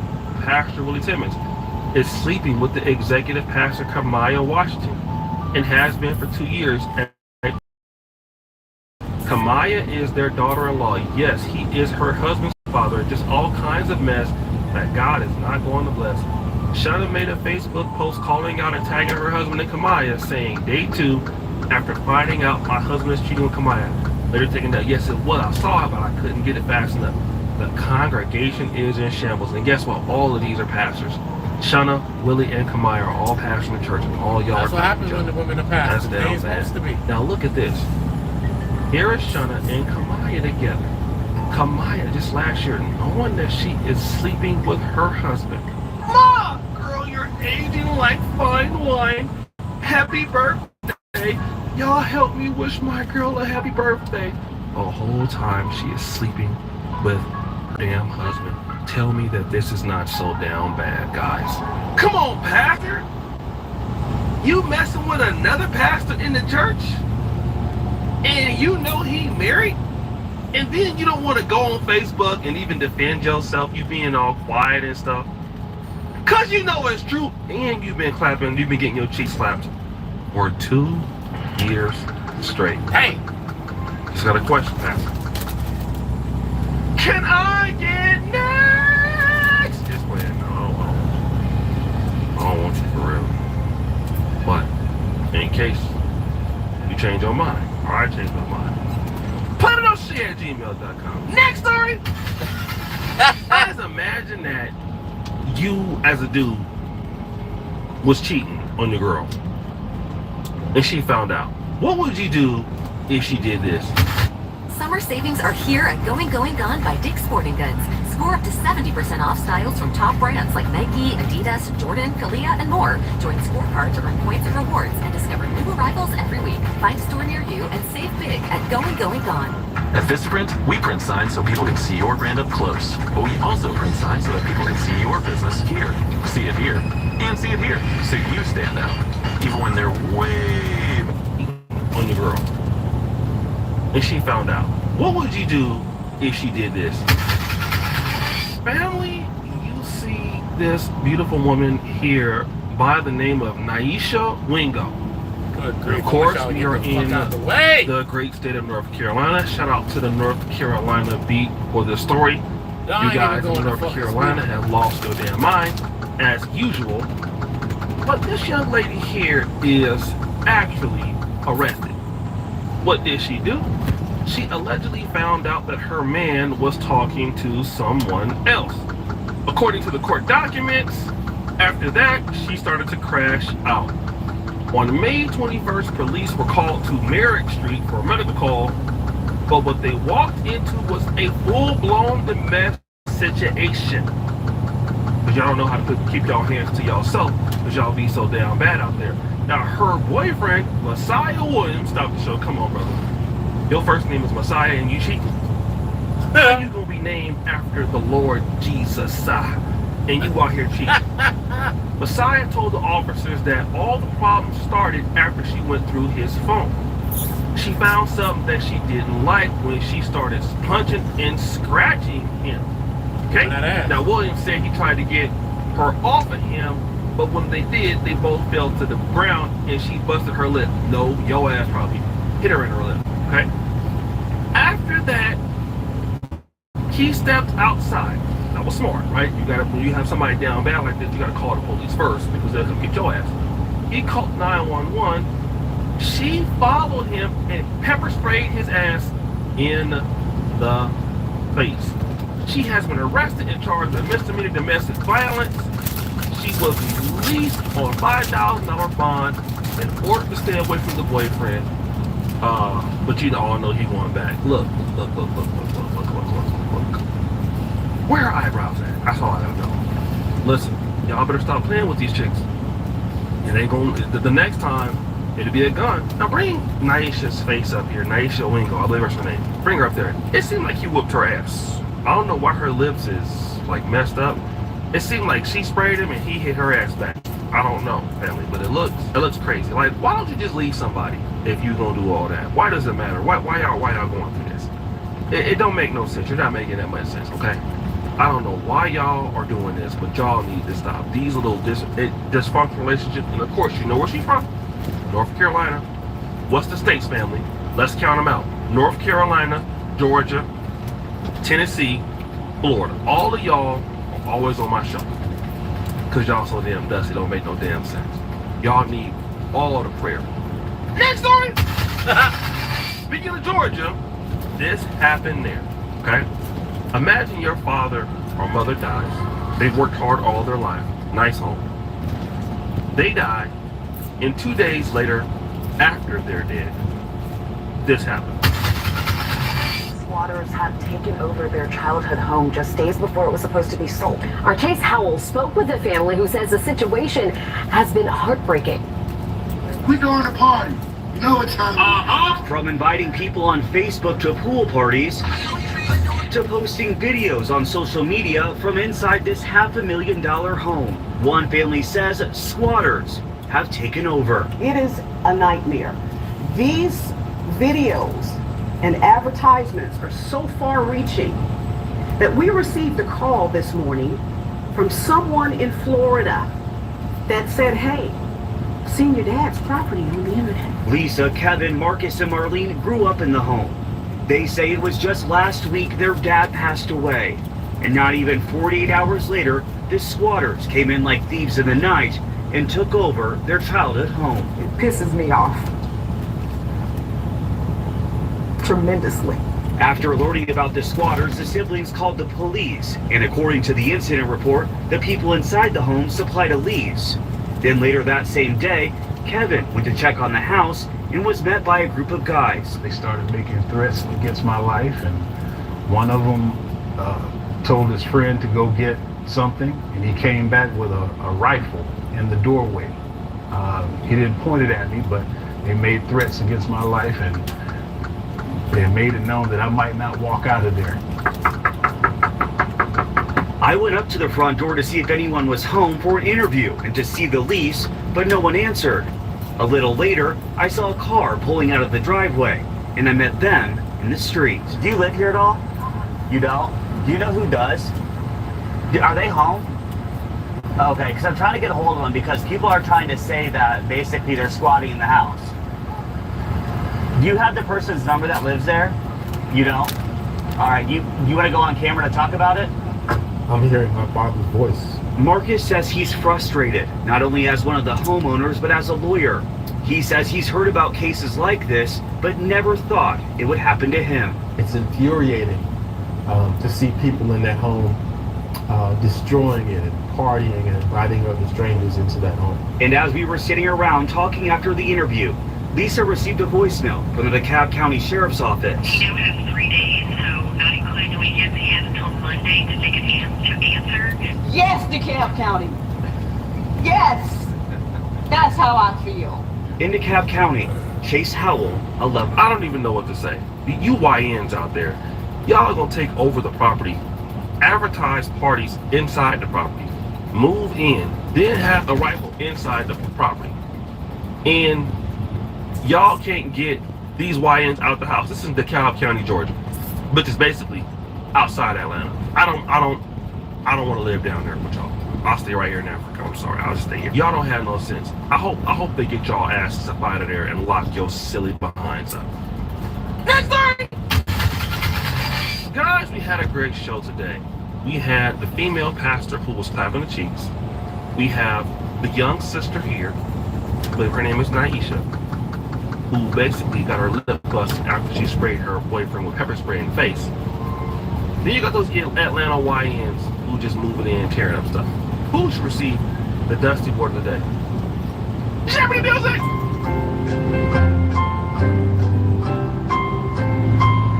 Drum roll, please! It's the pastor! I could not wait to give it. Now listen, I know we had them YNs was really competing hard, and that sister was competing hard too.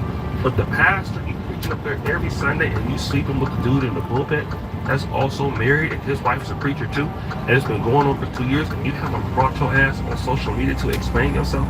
This is crazy, pastor. I cannot wait till Sunday to see if you gonna show up, because you are down bad.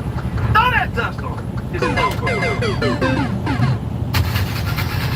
Guys, that's my time. I gotta get up out of here. Subscribe, hit the bell.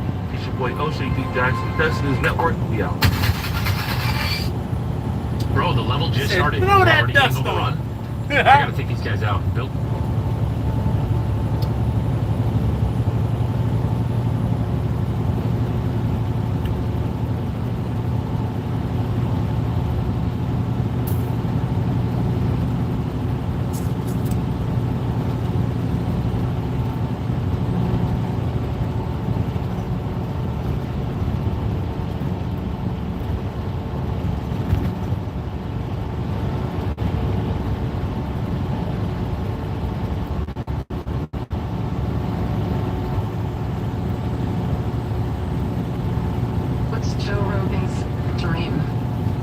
What's Joe Rogan's dream? Joe Rogan, Dana White. What's Dana White's dream? That was Joe Rogan? I totally did. Just call him Joe Rogan. You thought Joe Rogan? Yeah, I thought. And everybody else in the comment section indeed thought that was Joe Rogan as well. Yeah, they do not look that much alike. I've always known the distinction between Dana White and Joe Rogan. It just gets to the point where you got to call out the interviewer, bro. That was an L take. She is a professional interviewer. She got the person's name wrong. But I'm glad it happened, though. Calling him Joe Rogan was hilarious, bro. Aaron the plumber gets on the flight, flies his ass out to New York, stays in the hotel room. The next morning, supposed to go do the Vlad TV interview, goes ghost. Does not respond to Vlad. And if you know Vlad, Vlad's about his bread. Vlad had security there, which was one of Aaron the plumber's requests. When you think about the flight and the hotel, even just Vlad's time, that he thought that he was doing this thing that day, he's got to pay for the filmer, got to be there. In Vlad's words, he's out about $2,000 for this whole thing, $2,500. Vlad hits me up pissed, asking me, you know, does Aaron the plumber have a reputation of this type of shit, etc. My response was that we have had, you know, Aaron the plumber's weird because we'll be having a conversation about doing content together, and then he'll just kind of ghost me. Like we'll send a bunch of messages back and forth rapidly, and then I'll be like, okay, you want to do that thing today? And then he'll just stop responding. So this does seem to be kind of his thing. Aaron the plumber basically goes on social media and starts bragging about it, saying, hey Vlad, you didn't pay me enough, you had me all the way in the back of the plane, the seat didn't recline, etc. So Aaron's pissed that Vlad is trying to expose him. And even when I messaged Aaron and like wrote like, LOL, why you doing my boy Vlad like that? Instantly, Aaron's pissed that Vlad, he was even having this conversation with people, even telling his friends that from his perspective he got scammed. So then Aaron the first couple of comments in the comment section, people are so happy that Aaron the plumber treated Vlad like that. And for whatever reason, y'all can have y'all reasons for being happy that he treated Vlad like that. At the end of the day, that's bad business. think about it. If he treated Vlad like that, and you're a businessman yourself, you're not gonna feel comfortable doing business with Aaron the plumber either. You know, forget about all the things that people say about Vlad TV and everything like that. If he could do that to him, if Aaron the plumber could do that to Vlad TV, he probably could do that to anybody. Basically, what I'm saying, it's like I don't think it's just because Vlad TV is the way he is. I'm right.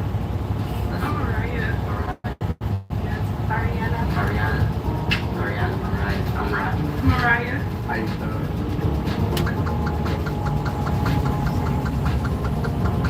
With me? With my name? Oh, my name is Queen. Don't call it Don, because we know name like that. Instead of Queen. Okay. I'm waiting on that. So just don't take on that. It's like, I ain't gonna lie, I like to get to the chase though. Like, who want who for real? Because I'm being mixed singles. Like, I ain't gonna lie, I need to know, like, who want who for real. I mean, that's not a privilege. What about you? How do you feel?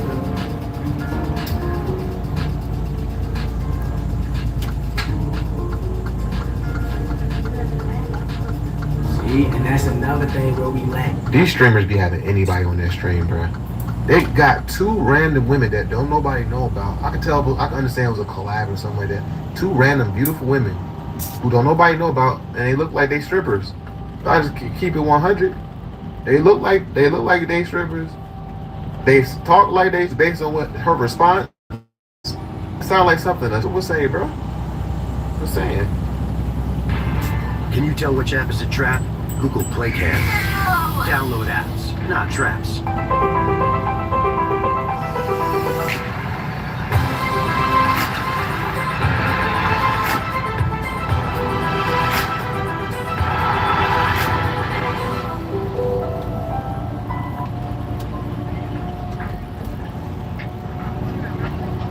I don't. Wait, what's your name? From where? I bet you like multiple times. Really not. Like, Right. Okay. I don't remember any of those. A jaw? Oh, yeah. Wait, question. That man talks to so many women for content that he even forgets he didn't have conversation with beautiful women. Can I get your Instagram? you have my Instagram. We follow each other on Instagram. No, we don't. Yes, we do. No, we don't. Yes, we do. What's your Instagram? M53LXX. We're mutual on Instagram. Yeah. We're mutual. I just followed you. That's a major phone. That major phone. What she say to him? I don't. Wait, what?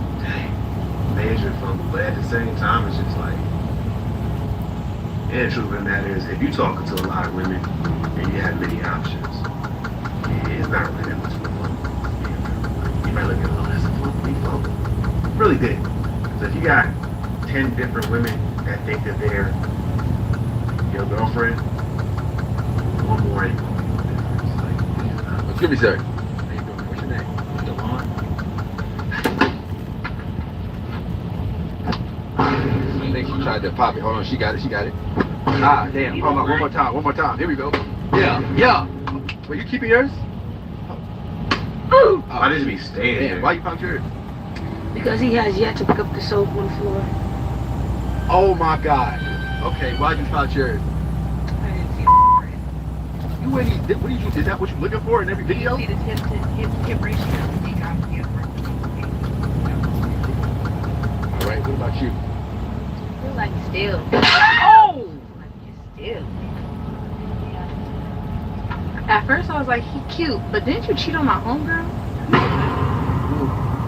What is she talking about? I don't know. I've never seen her or her homegirl. What's her homegirl?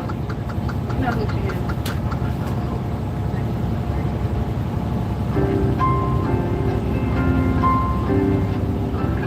Well, man, get him out of here. Hey, bro, I ain't gonna lie, bro. I'm just coming to shop. Like, Like, you gonna pop the balloon right now in the public, and you never seen the video yet?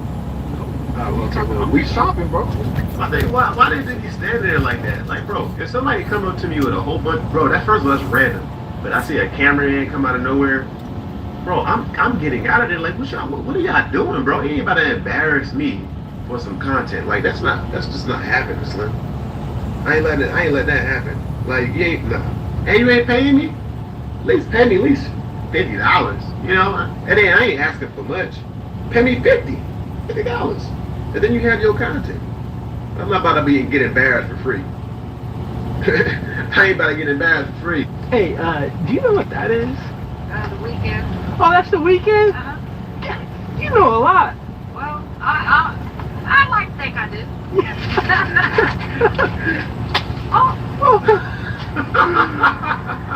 I always get double asked. I know it's not your problem. Sometimes it just has to do with DoorDash's operations and systems and commands. I don't blame that on you. Okay, well, I'm just gonna leave this right here. No, I'll take the drink. Yo, imagine like DoorDashing somebody, being a DoorDash driver, delivering it, and somebody punt your DoorDash delivery with their bare foot. Man, they got no shame in this game at all. He punt the whole jump with his bare foot. And they won't even apologize. How old are you? 21. 36. And how long have you been together?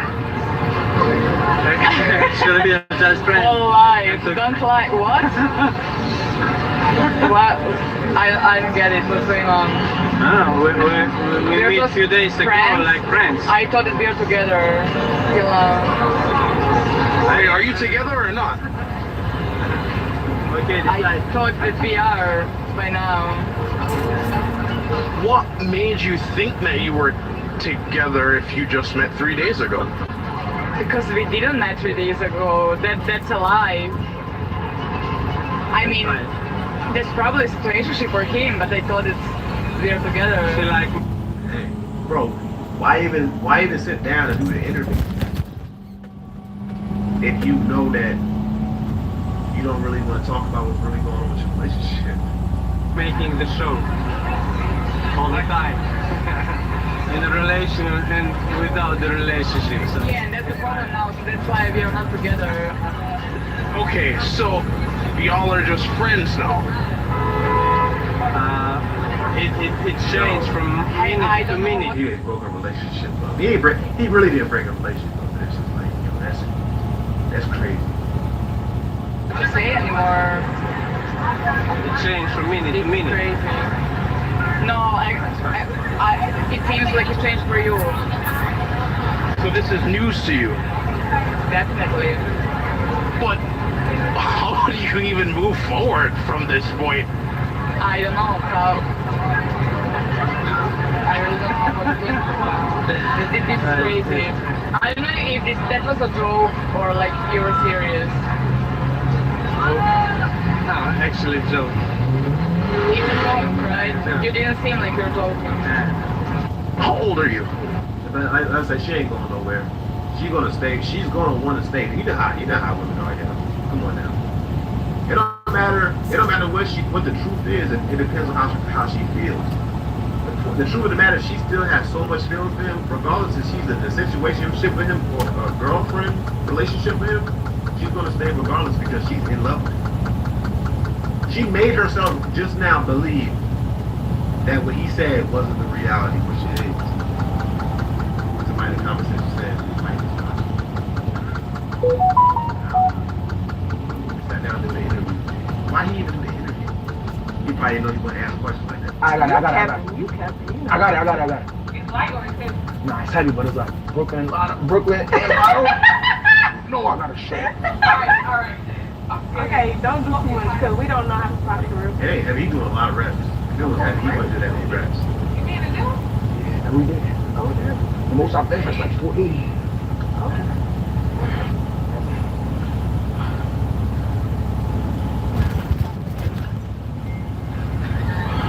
Come on, let's Yo, women don't know nothing about working out. He said the most he benches 480. they like, oh, okay. They have no concept of what 480 is. 480 is insane. Like, 480, like, bro, 480? Come on now. This video right here never really existed. It got over 8 million views. It's one of the first videos that is completely AI. Okay, so everybody crashing out because they didn't get accepted into Continental Streaming University. So I'm gonna fix the problem. I'm gonna create my I'm gonna create my own streaming university. Now, I ain't renting out no college and doing all of that shit because I ain't got that type of money. But what I will do is rent out an Airbnb and we can all gather around the motherfucking kitchen table. Everybody got their laptops, cell phones, cameras. We can all stream. We can do everything that we need to do. From the living room to the kitchen to the pool in the backyard. So, let me lay down the rules real quick. If you got OnlyFans, you can definitely get in. Wake that up, wake that up. If you got a super huge platform, this is not for you. Don't come over here and send me no applications because I promise I'm going to email you back so motherfucking fast. You're going to be denied so quick your motherfucking head going to spin. You're going to think you actually failed in life. I promise. If you one of them people that like to kiss your phone before you start recording, that shit be all greasy and it look like you talking through smoke. That's not a be a disaster. They gonna be done a whole bunch. I hope it's not. They gonna be a whole bunch of women being catty with each other, being fake with each other, sneak dissing each other, all in one Airbnb, like 20 or 30 females who don't even know each other. That sounds like a disaster, bro. My goodness, bro. Nah, it's actually in the skirt. It's extra fabric. Yes, sir. Yo, I'm not gonna lie. I like this picture down there, son. Like it? Go with it. It's cool. Let me do what you got on, gang. It's been better. Mine's yours. I feel like I'm gonna leave it to the chat. That's the name of your album, right? Yeah, blame the chat. Yeah, blame the chat. So I'm gonna let the chat decide who's been better. Let me do what you wearing, bro. I see you got on the skirt, so I want you to start with this. He's right. Nah, it's actually in the skirt. It's extra fabric. No, but this is extra fabric. It's like part of the flannel, you feel me? But it's blue jeans. I got white forces, all whites. The jeans called Cease and Desist. And also I got Cease and Desist on here. Hey, homie really telling them cease and desist, bro. He really got offended with that. Bro, homie really got offended. I got the t-shirt that I got on is from H&M, I believe. Drawers I got, you want those drawers I got on? Hey, yo, but there might be some girls who might want to know. So tell them. Girls, the kind of drawers I got on right now. It just seemed like DDG smelled BS a mile away. Because if you look at DDG's body language from the time that if you look at DDG's body language from the time that he asked the guy who interviewed him, asked like, you know, about his fit and everything. Look how DDG is siding up, looking up and down. DDG got some street smarts. Like he already knew homie was on some type of BS. Talking about, hey, tell him what type of skirt you got.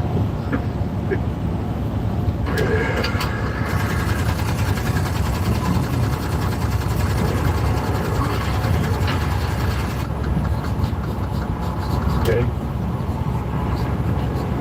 That's the Latina thing. Showing the beeps. How you doing? What's your name? I'm good. What's your name? I'm loving it. Okay. You see, I can hear you. What you got on? Oh, the Rick Owens? That's cool. Have a good one.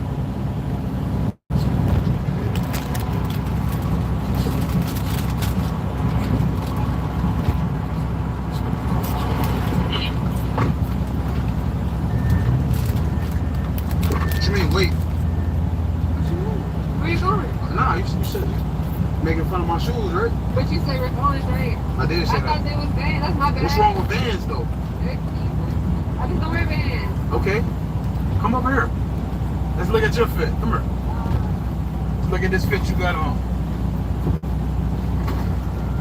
Yeah, not really my type.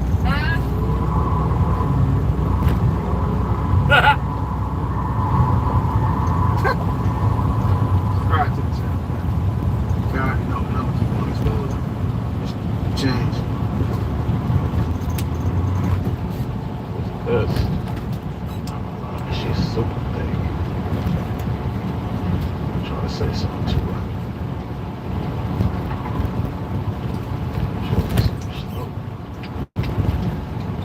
Yeah, how you doing?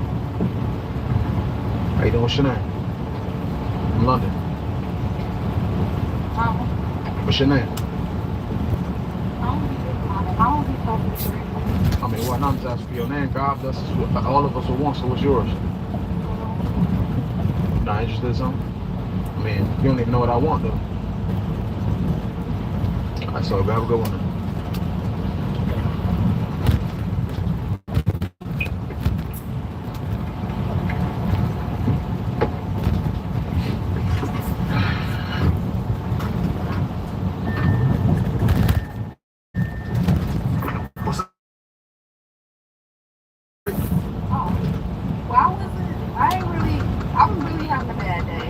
What that got to do with me? I wasn't trying to take it out on you. That's why I was like standoffish. So if you're having a bad day, go ahead and butt your way then. I didn't really mean it. Like, come on this side.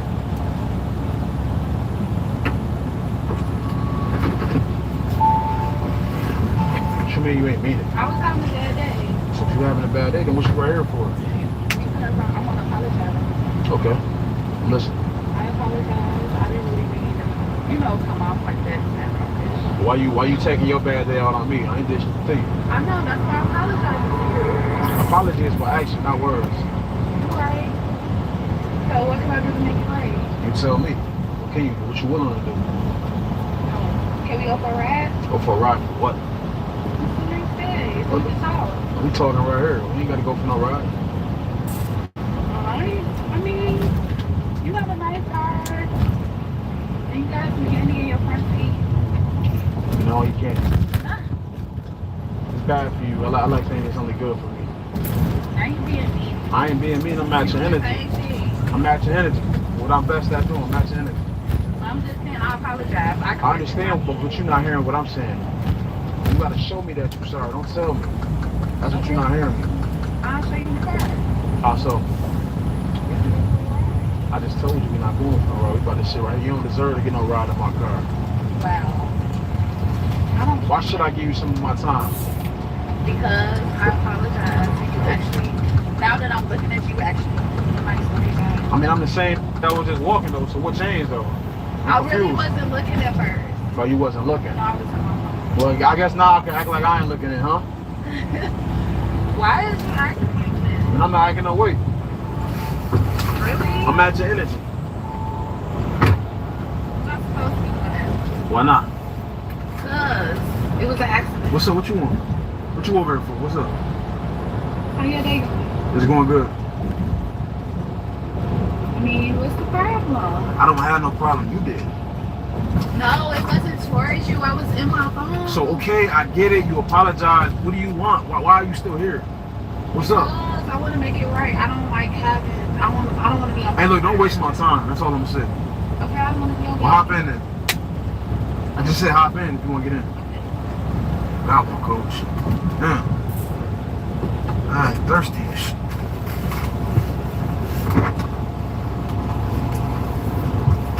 New car, nice. Appreciate it.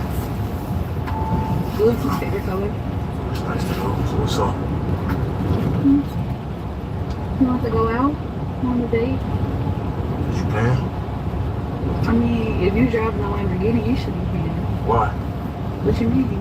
If you driving a Lamborghini? So you came back because I had left again? No. You got to be honest. No. So I didn't notice you until you walked around, not actually looked. How? When you looked up at me, I'm the same guy. I glanced at you. I really didn't look at you. Oh, but you see now. Now you like what you see. Mm-hmm. I'm very handsome. Appreciate it. So who are you since I don't really know much about you? What you mean? I mean, what I just said. I could be the best you ever had. I said, who are you? What you mean? I'm Ashley. Okay. What's my name?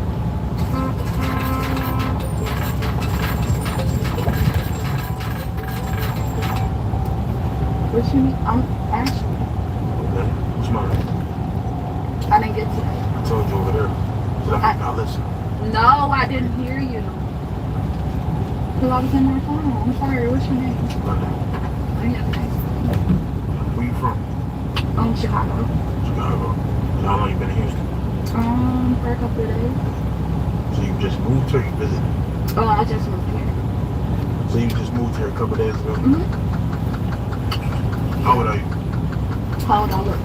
I'm not about to play this game with you. How old are you? How old I look? I don't. You just can't ask the girl her age. It's 2024, 2025. Right. You have to know people age. Okay, I'm 29. Okay, cool. How old are you? 27. Okay. So what you do? I'm a dancer. What you do? I do a lot of things. I'm into real estate, crypto, stock investor, stuff like that. That's good. So you're a businessman? Yeah, definitely. You got kids? I don't. You? No. Dog mom. You want kids? When I'm married. You're married. Okay. So you single? Yeah. What's your type? I like scammers. Like, you know, I can't do like a guy with 9 to 5. Why? Because I don't want to have to wait on no paycheck and no. But why is you even waiting on another man if you sit in debt? You get your own money. Still, I'm not going to be fucking with this ass not doing that. So you want a dude who works a job? No. I'm sorry. But you've probably worked a job in your life. You work for somebody right now. I mean, yeah, but I can make my own schedule. Okay, and some people who work 9 to 5s can too. I mean, not all the time. What is it about? Is it 9 to 5 or is it about the money? How much money they make? Both. Just both. Like the money and just be on the schedule. What do you mean that stability? You should want some stability. If you already all over the place, you should want a partner to have some stability so it could make sense. But the industry I'm in is just, it's not gonna match the money. I'm sorry. You don't go. So what are your goals for the future? I do want to be a nurse. So you want to work a 9 to 5? I mean, yeah, I wouldn't say, but I do want to be a nurse. Like, what you mean? But you just said that you want date a dude who works a 9 to 5. Okay, yeah, that's my preference though. I don't want to date a dude who works 9 to 5. I'm sorry. Okay. So what do you expect from anybody that's dealing with you? They gotta blow a bag on me, take me shopping every day, massage treatment. Wow. Who the is just taking somebody shopping every day? That's not even real. What do you mean? It's out here. It ain't tricking if you got it. I'm not no trick, so that ain't gonna happen with me. I'm putting that out there now. That was never gonna happen with me. But you tricked on Lamborghini. I tricked on something that's an asset to me because I make this an asset. To other people, it's a depreciating asset. To me, I make it a appreciating asset. I also run an exotic rental business, so I rent my cars out. Okay. So I didn't trick on nothing that makes me money. So ain't no why you just worried about what I spend my money on? I'm just saying, you that's spend your own fucking money. You talking about taking you shopping? That's an expectation. No, if you're gonna be doing me, you're gonna spend some money. No, and you're gonna open your mouth too, though. That's like me saying, "Come drop that neck, then. Come drop that head, then. I need everything. I'm deep in."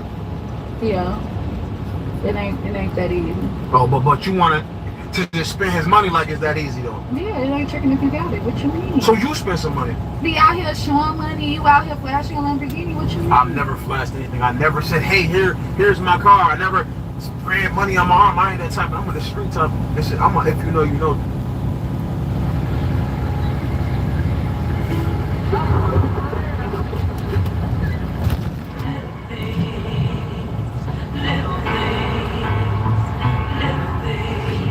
I'm about to attempt to rebuild this GT3 RS in 24 hours. 21 hours, 31 minutes, 17 hours remaining, 9 hours remaining. But this Porsche isn't mine. It's actually owned by Jay. This is gonna be an interesting one. Full airbag. This doesn't look good. This does not look good.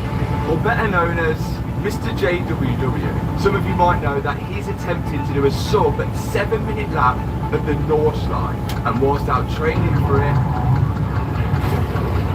he had a small accident. Now I saw this as a perfect opportunity to not only help a friend out, but to also test my ability. We got our first customer for the call out voice now. It's Mr. JWW. And look, he's brought his car fresh off the ring, had a bit of a moment with the wall, and we've actually volunteered to repair it, because we know this car's inside out now. And just from the photos, we've quoted 24 hours of labour and parts. He's on his journey to do a Nürburgring lap time. Under 7 minutes, is that what it is? Plan is to do a sub 7 minute full lap. Sub 7 minute full lap. We haven't even made we haven't even made the timing stage. Now, neither of us have actually seen the damage on the car yet. We've only saw photos. And I'm hoping we don't find any more hidden damage, which is going to prevent us actually rebuilding this car. As I'd love to be able to get this done for James in that 24 hours. It's looking expensive, James. Is this door okay? Magnesium wheel here. He said he went into the car wall around 70 miles an hour. And I guess now, we're going to see what type of damage that causes. All of the airbags have gone. Airbag there, airbag here, airbag there, and because of that, I presume it doesn't start. It doesn't start, no. No. And the dash is obviously blown, so we're going to have to re-stitch the Alcantara and leather dash. Yeah, we can fix that. That's all blown. The airbag going off blew cracked the windscreen. Yeah. Looks like he's gotten so lucky with this door, because it was like, how much were the doors there? 20 or £25,000 per door. It's the first time they've ever done a carbon door on a car, and yeah, so if you have a hit with them and you damage them, it's not going to be cheap. Do you know if it had had the Mantar kit on it, I bet it would have been more planted and it wouldn't have scratched, it wouldn't have crashed it. Well, you Mantar salesman. Okay, so just by looking on the outside of the car, we can see all the airbags are deployed, and there's a lot of damage to the driver's side. But if we're thinking about repairing this in 24 hours, we need to get the car inside, see if there's any more damage. Doable in 24 hours, do you reckon? 24 hours?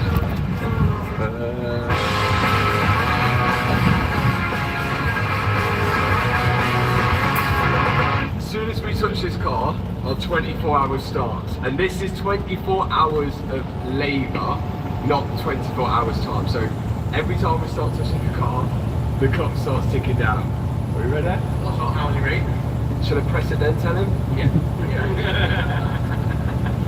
£1,000 an hour, let's go. Before we actually start repairing the GT3 RS, we need to know exactly what's damaged so we can order the right parts. What was the first fall once it hit the wall? I'm trying to think if I got Matt's number. We've cracked the wheel nuts on the damaged side of the car. So now we can get it in the air and inspect it underneath. Of all of this damage, I've been thinking about this moment for the last 10 minutes. This is this huge moment. This is the moment. We're hoping to see no more damage. Well, ceramics aren't cracked. That's always good. How's the tub? Now on the 3RS, there's the drag reduction system, the DRS. The most visible one is on the rear wing, but actually it does open up aero on the floor as well. And unfortunately for James, it looks like that's damaged. Your flap opened and closed. And you're saying you have to swap them both, do you? No, we had to buy both because both of mine were broken, but they were really expensive. It was really expensive. But it looks like James has got lucky here. It's not bad. Going the wrong direction. This is kind of unavoidable. So unfortunately, magnesium wheels, you can't repair them like you can a conventional alloy. And when they've got like fractures like this, they're basically written off. So even though that's right. And these wheels ain't cheap. Second hand, you're looking at £16,000. Luckily, we've got a solution for that later in the video.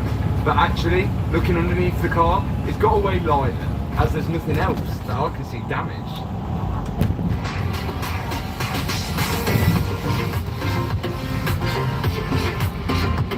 As there's nothing else that I can see damaged. Foot on the brake. Ignition on. Nothing. That's because the pyro fuse goes. And the pyro fuse cuts power to the starter motor and Paul's put it in a really, really annoying place, which we're about to show you, which could take a few hours of our labour. Right, let's get it into neutral. Should be able to push it forward. Sweet.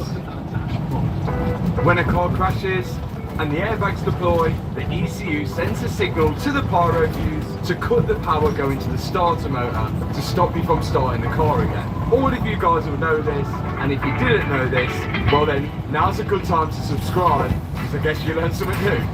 It's giving me the noddy range. What's this?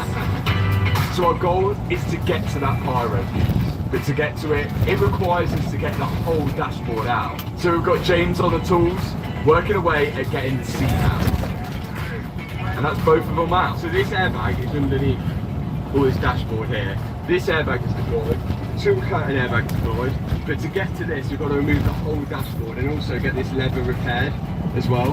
This is a special type of glue they use around here, so it's not too strong, so it doesn't, when the airbag deploys, if the glue's too strong, it won't lift up. But when the airbag goes, this flips up, smashes the screen as well, so it costs you not only an airbag and dashboard, your pyro fuse and everything else, it also costs you windscreen. Not great, but we're working through it. In order for us to get the dashboard out, there's a lot that needs removing. All the wiring for the dashboard is connected up on the side of the footwells. So those plugs are disconnected, then I can work on getting the centre console out. Tony, what are you doing? Attempting to degas the car. Because we're lifting the whole dashboard out, the heater box is going to come with it, and the air conditioning goes to that heater box. So before we lift that out, we need to take the gas out. James, in hours gone by, and all that happens is the seats have come out. How do you feel about that? That's £1,000 gone. £1,000 an hour here. And you took one of the seats out. Every time I'm looking at this, in my head, I'm hearing pound signs. Yeah, literally. Not ticket noise. I'm working as fast as I can, and slowly I'm able to fully dismantle that centre console. This needs to come out first in order to get the dashboard out. Oh, pyro fuse is behind there, all the way behind there, so you still can't access it. I'm just trying to get out the radio system now. I've just got to remove this. And whilst I was doing that, my dad's just about got all the aircon gas out. Done. All done. All that's left to do is bill James for taking the gas out. This is the price for your aircon booth. Three grand for aircon. 3 grand. Brilliant. Okay.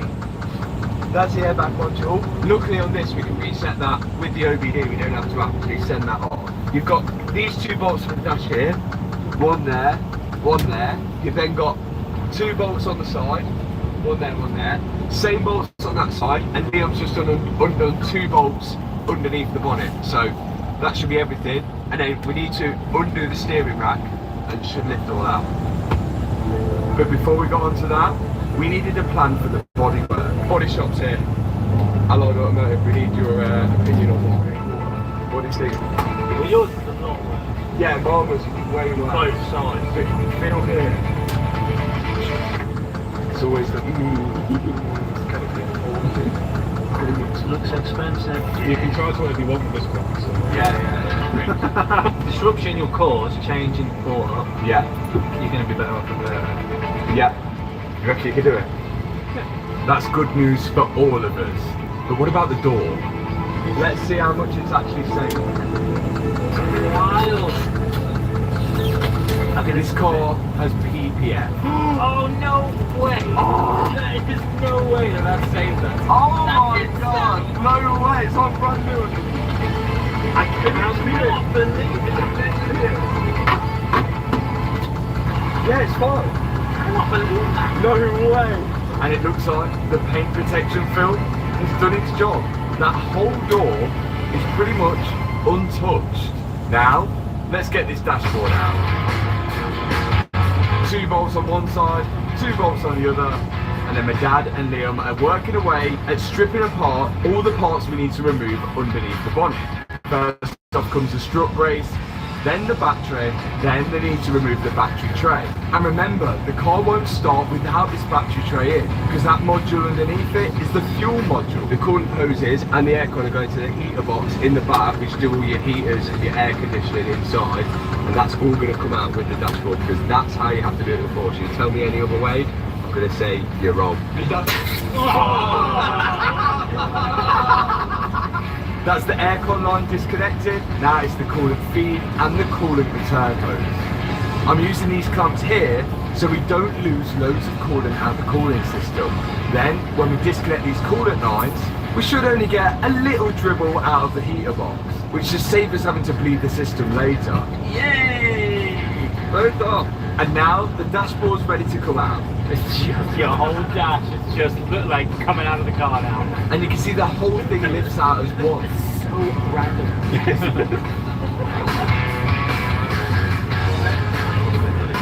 So much pouring out.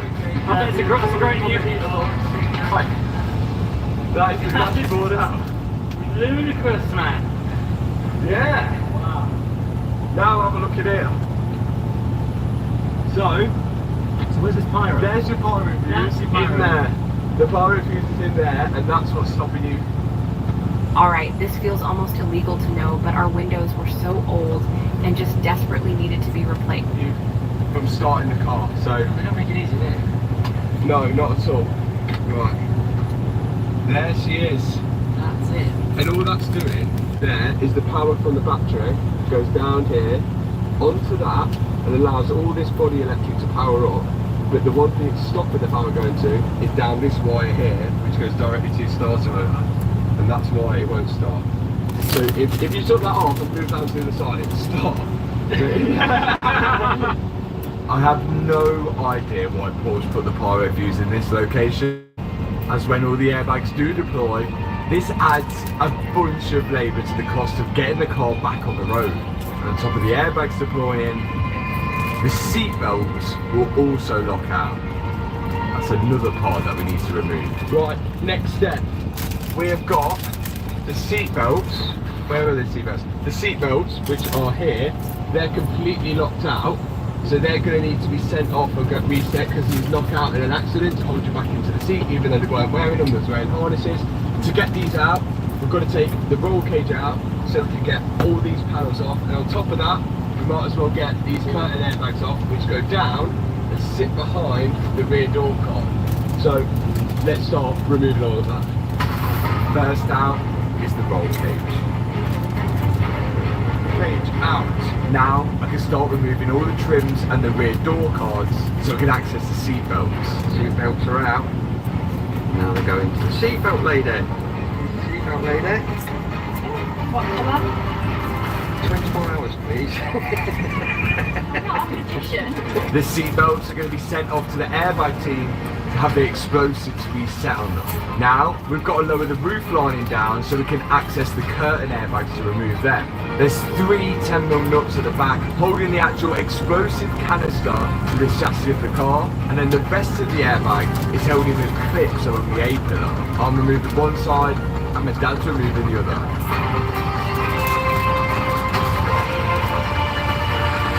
The airbags and the seatbelts removed. This car is stripped. Right, what we're going to do is get this top half of the dashboard off because this piece needs to be repaired, this lever on the dashboard, and re-stitch and fix, and then we can put the new airbag in from underneath. But if we're going to have any hope of doing this in 24 hours, we want to get it off now so then when we get it back, all the parts should arrive. Because 24 hours later we're going to pause it whilst we're waiting for parts. But let's remember how all this come out, and I think I do remember, it's quite fresh on my mind. Now this is something, if Porsche were repairing the car, wouldn't be able to do. They would have to replace the dashboard as a whole, which would, one, add massively to the cost of the repair, but also add to the time taken to repair it. Because each one of these dashes have custom stitching in, depending on how the customer spec the car. Lucky for us, we're not Porsche, and we're not going to be wasteful. We can actually repair this dashboard back to a state which is as good as and as safe as new, using the original type of glue which holds down the compartment which holds the airbag in it, and the original style stitching. But to get the fabric part of the dash off, I've got to remove all the trims surrounding it, like the instrument cluster, the clocks on the top, the glove box underneath. All of this has got to come off. And to be honest, this probably would have been easier to do inside the car. But we're here now. Finally, I'm undoing the bolts which hold the passenger side airbag to the underneath of the dashboard. Once they're undone, I can slide the airbag out. And there's 3 connectors on it. Got to disconnect all those connectors and finally remove the airbag. not repairable. Hi James. Hi James. And now, that's the fabric part of the dashboard away from the frame of it. Just got to get that sent off for repair now. 19 hours, 40 minutes remaining. Next step, now that the dash is out, we've still got to get all the damaged parts off. The body shop want the rear bumper off to repair it, and they want to access the rear quarter by handing the rear bumper off. So we're going to get the rear bumper off because that's a big job, and whilst they're doing that, I'm going to take this wing off, headlight out, and the front bumper off, and that is all the damaged parts off. We should be able to get a good indication of what parts we need. That also needs to come out. Let's go. Let's get this car back in the two-post ramp and start removing the rest of the damaged parts. My dad's removed the diffuser, is off, and now Liam is working. Bro, the level just started. We're already getting overrun. I gotta take these guys out. Build this crossbow tower as fast as possible. I don't even think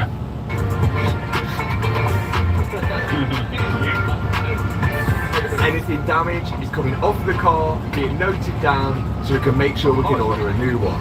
James wants his car as original as possible, so all the parts that we're going to be ordering are going to be from Porsche. It's going to be interesting to see the repair bill at the end. Hey, after about half an hour, Matthew, this look, we've got it out, it's dropped. You sweating? No, it's been half an hour, that's why, it's been crazy. The final piece is coming out, Matthew. Look at that. That is now ready for the body shop, isn't it? Minus the bump coming up. The rear quarter is now stripped, which is going to help the body shop out a lot when they try and push and pull those dents out of the quarter. And I'm undoing the bolts which hold the front bumper in place.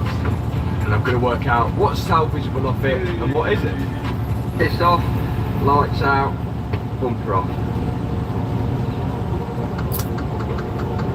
Done. We've taken apart these GT3 RSs plenty of times, so we know exactly how to get this bumper off. And we're doing pretty good on time. And I'm on the final bolts to undo the wing, which are just behind the front door.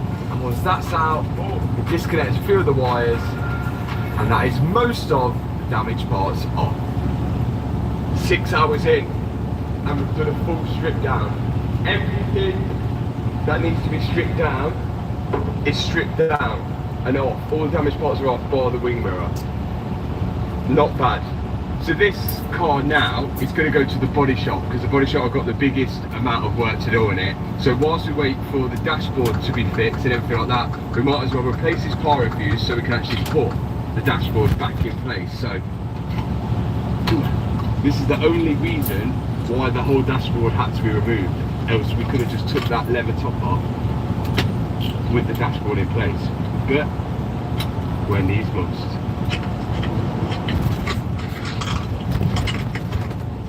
Now comes that one, which should be broken. And here's our new one, £15 off eBay. Before the new one goes in, I want to actually make sure it's not broken, because if we have to pull this old dash out again because of that, big problem. Okay, so that makes a connection. We should have that same sound when we do this. Good news. This is another thing that Porsche wouldn't have been able to do if they repaired the car.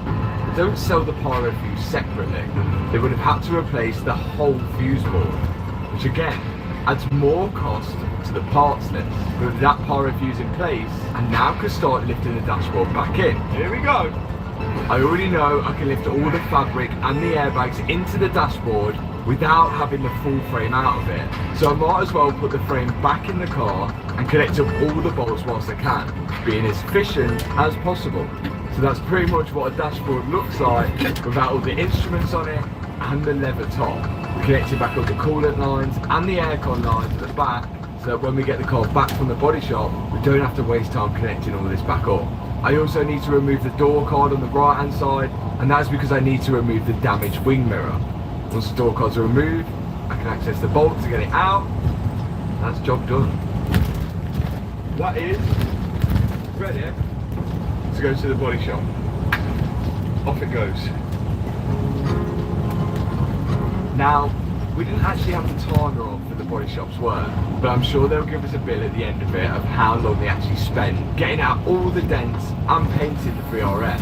And the way they got the dents out was like this. Most of this car is made out of aluminium, which is really flexible. The body shop were able to pull it and work it back into its original position. But they have to be super careful not to pull it too much, because as soft as aluminium is, it can break. We have plenty of time pulling, pushing and hammering to finally get the quarter into a spot they can work with it. They then start sanding it so they can work out where the high spots and the low spots are. And after that, it's time for a coat of high build primer. And already it's looking so much better.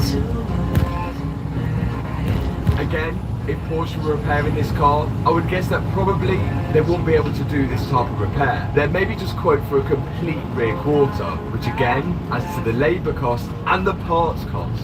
Before it goes into paint, we need to remove the damaged windscreens, cover up half the car that we don't want painted, and we're ready to go.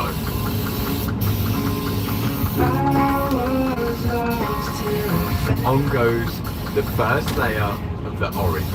This is what Porsche call a paint to sample colour, which I believe you pay extra for. Luckily the body shop can mix up that exact colour, and to make sure it all looks nice and clean, they're painting the quarter and blending it into the door. And we're going to need a new front wing and a new bumper as well. So the right side of the car is going to be resprayed, so that will really help with the final finish. It's just a clear coat going on now.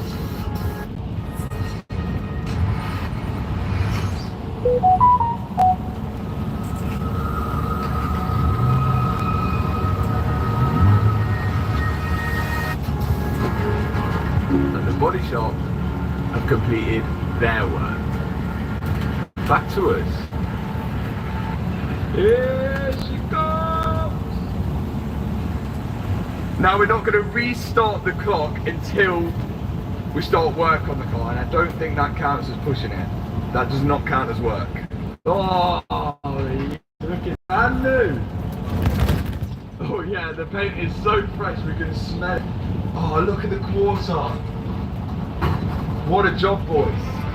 Now, it's time for the build-up. Everything damaged is off the car.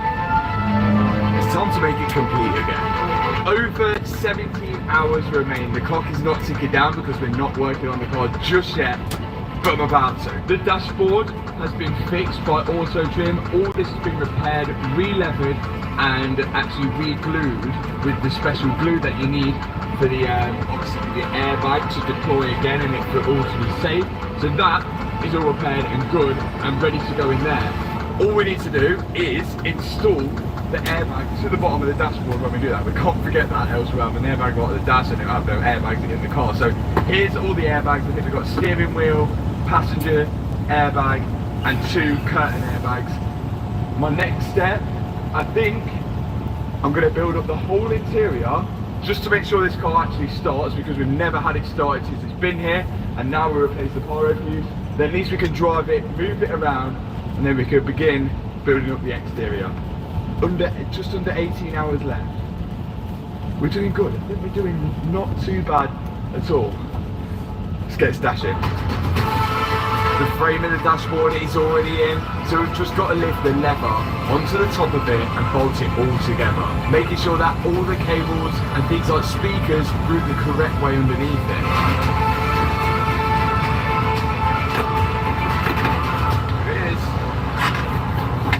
One new explosive.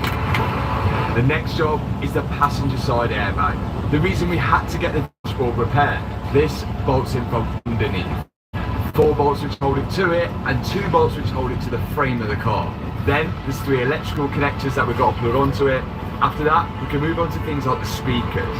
This is really time consuming work, but it's got to be done. Everything goes into this dashboard in a certain order. Sometimes you find yourself putting one thing in to having to take it back out again.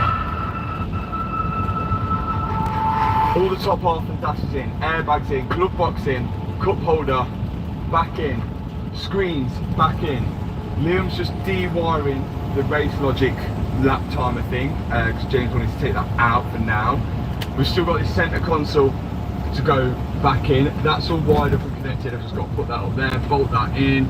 All the trims have got to go in. There's also the steering column. I've got to connect that all underneath. But we're nearly there. Then we've still got the centre console and the rest of the back of this interior, which we're getting there. But it's bit by bit, and hopefully we'll get the first start up since the crash after this, because hopefully that pyro fuse works. Me and Liam continue to put together this dashboard, trim by trim. Finally got there. The seatbelts have come back from the airbag team. Let's start installing. The seatbelt explosive have been reset, and now we can refit them back into the car. This is perfect because they're the OEM belts, so it looks as if nothing's changed. Next up, the curtain airbags. Bolt into the actual chassis of the car and clip it in along the A-pillars. Electrical plug goes in, tighten it all down. That's job done. We should have thought about this logic there. And because he's going to go back on track and use it as a track car, we should just not put any airbags in. Because if he deploys again, it's going to be a nightmare. We should have made it a pure track car. No pyro fuse, so just straight passerby pyro fuse, so if he does crash it again, it doesn't deploy. No airbags, pure race car, and take out anything, any weight that he didn't need. So no airbags, no roof lining, no carpets. And then that'll be back to business for us. No, because we're still charged to take them out, and you charge actually more. You've not had like the Superleggera and like the SVJ, where they just take out more stuff and charge more. Oh, okay, yeah, we'll do that then. Yeah, so you just take out everything and charge more because you've made it light. We're too deep into it now to be thinking about making this a genuine race car. 16 hours remaining. Next up, the new windscreen. £1,500 for a brand new screen from Porsche. The adhesive's laid on, now we can pop it into place. And it's not only the windscreen that's broken, both rear quarter screens were broken. And these were broken by the curtain airbags. They released so much force that it pushed these quarter glasses out. And this glass is really fragile. It's super lightweight, so any sort of pressure on it just cracks it. So I've got to be really careful when fitting them.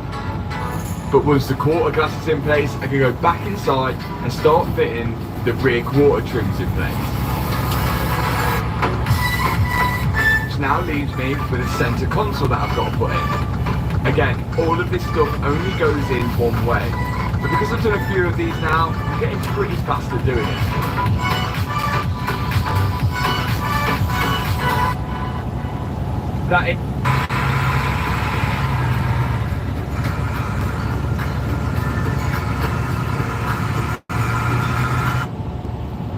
That is the centre console in, the dashboard in.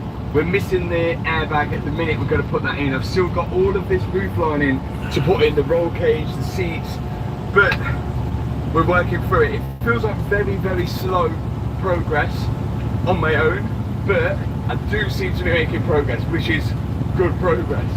What we're looking at for time, 15 hours and 10 minutes remaining. Reasonable, reasonable. Let's get the rest of the interior in place. The rear carpet can go in, and you'll notice the rear screen was actually removed to paint the car as well. So that's something else that we've got to put back in. Then all the seat belt trims could go in. A lot of this stuff is all on clips, and then it's the window trims. And once the window trim's in place, we can put the door seal back in before moving on to the steering wheel. I've got to take the steering wheel off. I took a picture on my phone to make sure I put it back in the exact location, and we've got to take it off to repair some buttons. Here are the buttons missing. Pasum and Porsche. I don't think I ever sussed out what this button does. But it's meant to go on there, and the airbag blew it right on. So that's going to fit them. The other one's just completely snapped off. So we can fit them. Then we need to order this wiring for the airbag, and we can install it all back on. But the car should start without that airbag in. We'll just have an airbag light. The pyro fuse goes, then we're an idiot. That PTV button actually stands for Porsche Torque Vectoring, and you can actually adjust the way the differential works and the stability control with that button. I can't say I've used it a lot in my one. The steering wheel, the wheels are in a straight line. We know that is in a straight line, so now I'm just going to go underneath here and then connect the steering column up to that steering rack. Yeah, I'm on, okay, good. Once that's all tightened up, Liv's going to put back in the battery tray with the fuel module. Right, battery, go in. And the battery goes in, and this little platform for a toolbox. Do you reckon James is going to pay the bill? I hope so. If they don't pay, we'll take it away. Yeah, if he can't pay, we'll take it away. Yeah. We're coming up to 10 hours labour on it, which is what, like 30 grand? That's about 30 grand. Yeah, it's getting expensive for him. Now we can put back in the strut bar, which is a good indication to know if your chassis moved or bent. This bar will probably have a big kink in it if it was. So we're all good here.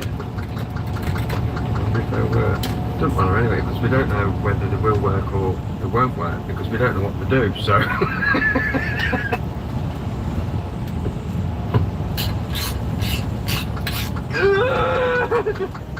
Don't want that coming off. Is it going to start? Ready? Go!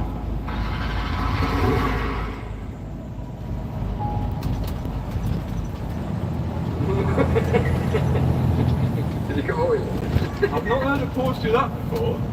Has it got low fuel? Okay, just at the moment, Come on, mechanic! Yeah! I think we've got a few lights on, so we've got, I don't know why it's saying transmission fault, possibly no reverse gear. That's worrying me because that was plugged in all under here, so I don't know whether I've unplugged it or not done something right. I guess we've got to read the codes, possibly got to cancel. We've got engine management light, but I think that is on because we don't have the cooling temperature sensor plugged in. We've got adaptive air fault, which I think is the DRS on the front, and that's it. Good news, 14 hours remaining. Let's get on to the next job. His towing eye here is actually snapped in. It's snapped into the thread, so if we can get that out, that'll be good, and we can just reuse this crash bar, because the crash bar's completely fine, but it needs a towing eye to be able to go on track, so he can get pulled out of the gravel if he goes in there again, which he might. So I'm going to remove the crash bar to see if I can access the snapped off tow eye from the other side. And my dad's going to start rebuilding the rear end of the car.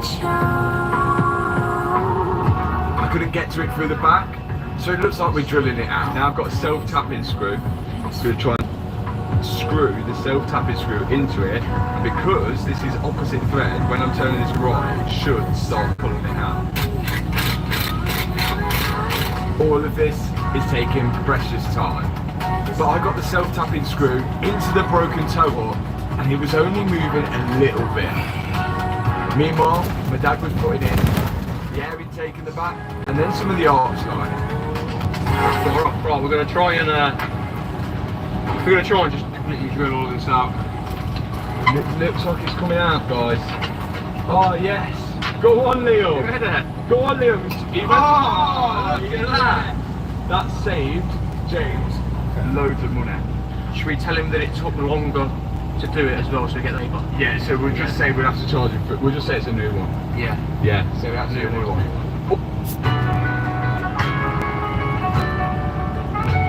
These are just little things. Little things. All that they mean a lot. Also, another thing that's happened is the rear screen. So you might notice the rear screen is out.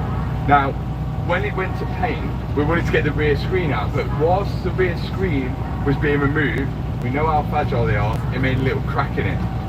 Can't get round it. So we're going to have to order a new rear screen, but look at it, our labour cost is so high, it's covered in rear screen. We're only joking, James, but the parts list is adding up. Next thing I've got to remove is this front under tray, because that's broken and needs to be replaced as well. Here we go, here's the new under tray bit, which is actually like pretty vital because it's part of all the aero and everything that holds on. I've just realised that it doesn't come with these. they've scanned us. So I've got to transfer all these over first.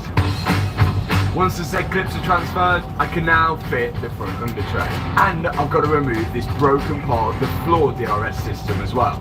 And start fitting the new one in. Build the bumper up and then put it on. This car is just like a giant piece of Lego. Loads of different pieces all added together to make one GT3 RS. There's obviously one on this side. Bit of a wait and delivery on it. You'll be able to watch that later in the video. How exciting! Meanwhile, I was finishing off putting that front DRS in. So this is DRS, and because there's a lot of air going through that's the goal, to get air through it as fast as possible. It creates a vacuum. That vacuum sucks everything down, so it needs more support, which is why they've got these tethers. Now the tether should hold on to there, but this is a little bit too short. It should. That looks good, doesn't it? That's the bolt. The back end of the car. My dad was ready to put the rear bumper on. Look at that, didn't even need any bolts. And now I can put the bolt in for the tethers which hold the front DRS. Whilst Liam starts taking apart anything that was actually usable of the old DRS system, which wasn't much.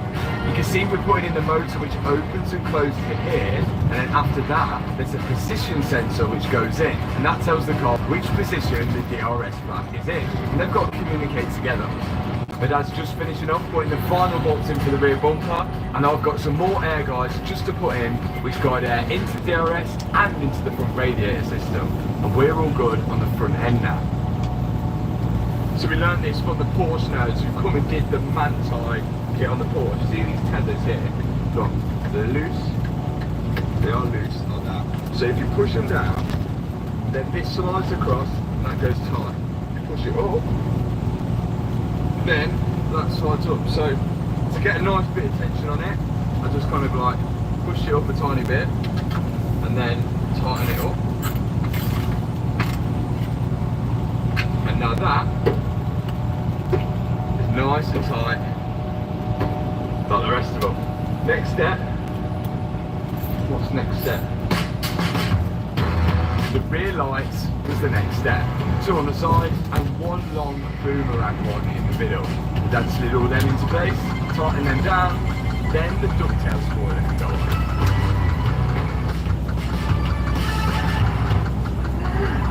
Then it's down to me to build up this front wing, or fender if you're American.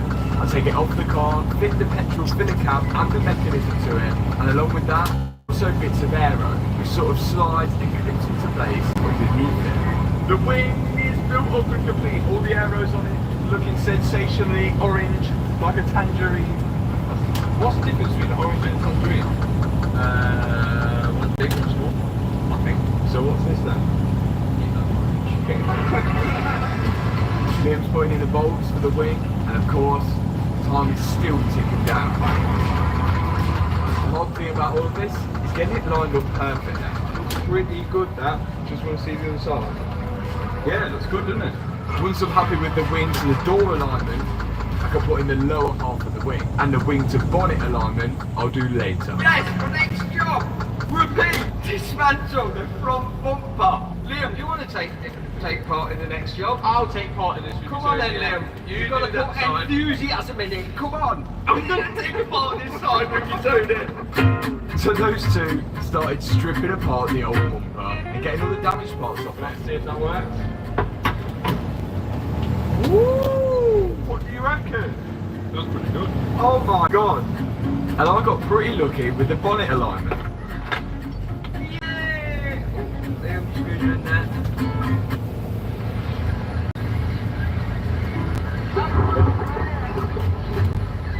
I saw the 30-second pink salt trick in a viral video. Weeks later, they stopped to call me delusional. Yeah! Here's one headlight looking a little bit sorry for itself. These headlights aren't the LED matrix all singing all jazzy headlights which you'd have to spec from new. I don't exactly know the difference in between them, I just know they were cheaper. You know what Porsche people are like, they know if you bought cheap headlights, they're like, oh look, he's got the cheap headlights. But lucky for James, these headlights are the ones that were specced with the car, and they're cheaper to replace. I've just got to remove this module here, which is the actual part which powers the headlight up. And we shouldn't need to coat the headlight to the car because we're using the same xenon part here. Wow! Now it's time for the new bumper. Look at that! Something we couldn't get away with not replacing was that front bumper. But there's loads of other parts which builds it up. So the dad and Liam are on with doing that. 11 hours left. Woo. Slide the new headlight in place, bolt it in with the 2 bolts, guide the wiring where it's meant to go, clip the connector in place, then have your fingers crossed that it all works. Yeah! It is working! Yeah. Good? Yeah. Yeah, boy!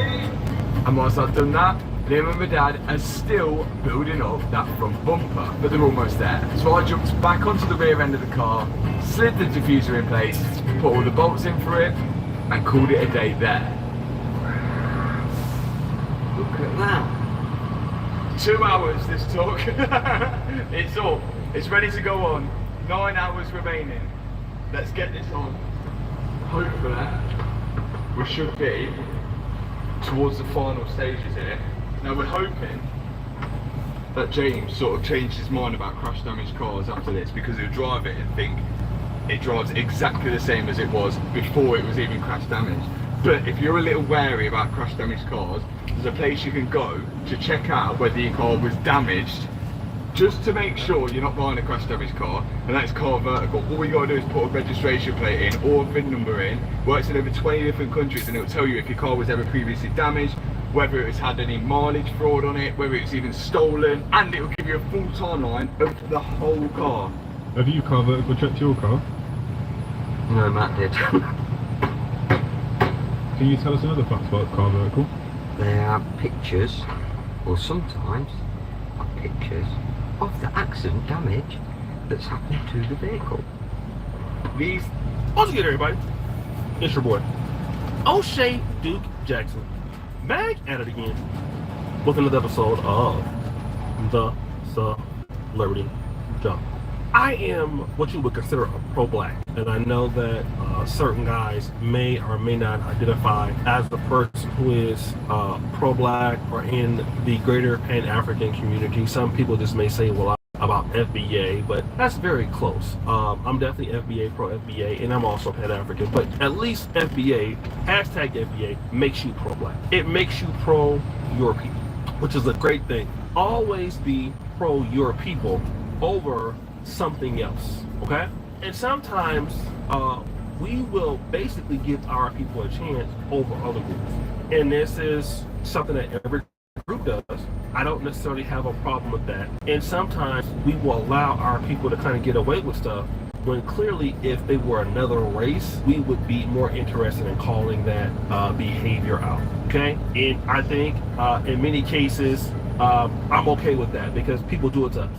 All right, people do it to us, so I like the fact that we are trying to stick together and do things. But on the contrary, family, I do believe that sometimes we as African American, hashtag FBA, we sometimes look at things and then assume that, well, because a person that we love or a black person that we love is being discriminated against, then it has everything to do with race. And sometimes it does, okay? In fact, most times it is.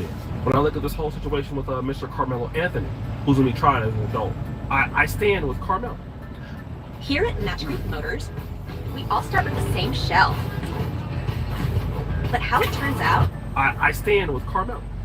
But when it comes to Angel Reese, that is a little bit different for me. And I actually started off standing up for Angel Reese. Here is why. Now, I don't really necessarily care for this guy, Aries Spears, but I want you to hear something as it's said. Yo, my beautiful black people, what up? It's your boy Aries Spears right here. Hey man, listen, I want to address this whole Caitlin Clark, Angela Reese thing.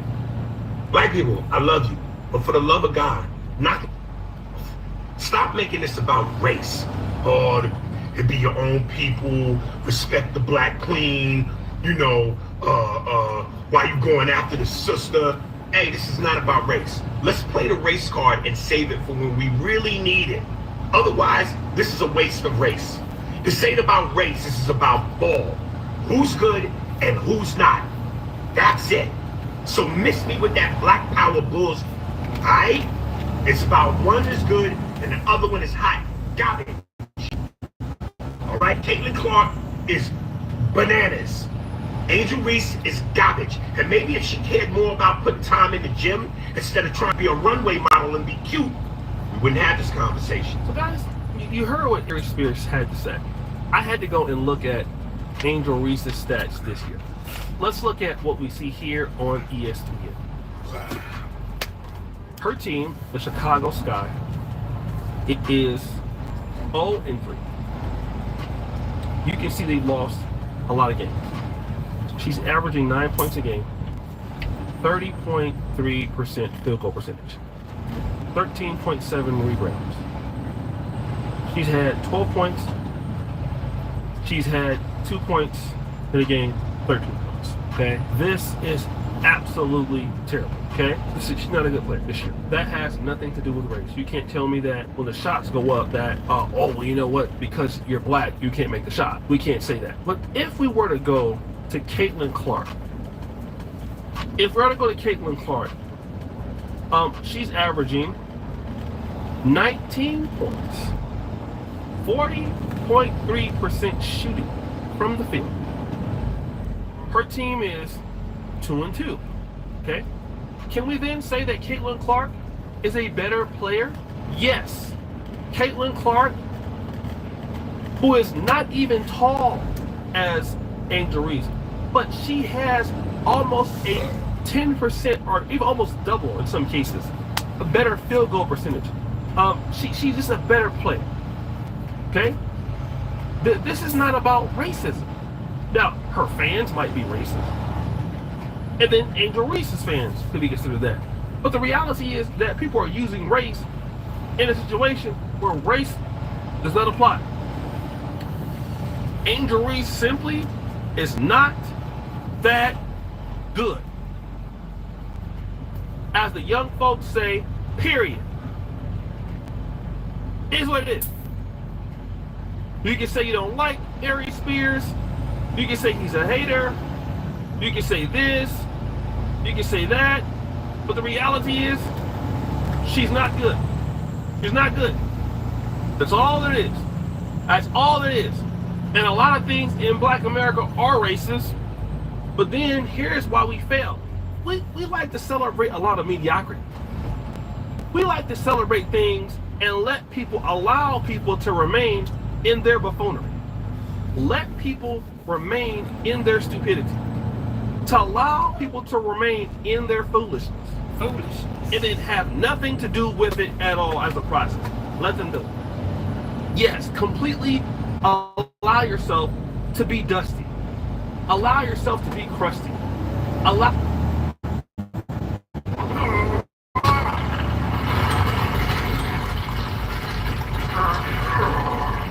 Oh, what's up? You already know a real one finna give these reactions. I was lurking in these YouTube streets and that's what I found today. And look, before you put it in the air, show me that you hit that sub button. What's the worst thing you've ever done? I slept with my father-in-law so he could buy me a new car. Hey man, some things you're supposed to take to the grave, dog. This one of them. You heard me? This what Dr. Umar be trying to warn brothers about, son, because they do diabolical shit. Like, yeah, black girl will over you too. Don't get it twisted. But man, the way a white woman to do it, it be different. I'm telling you.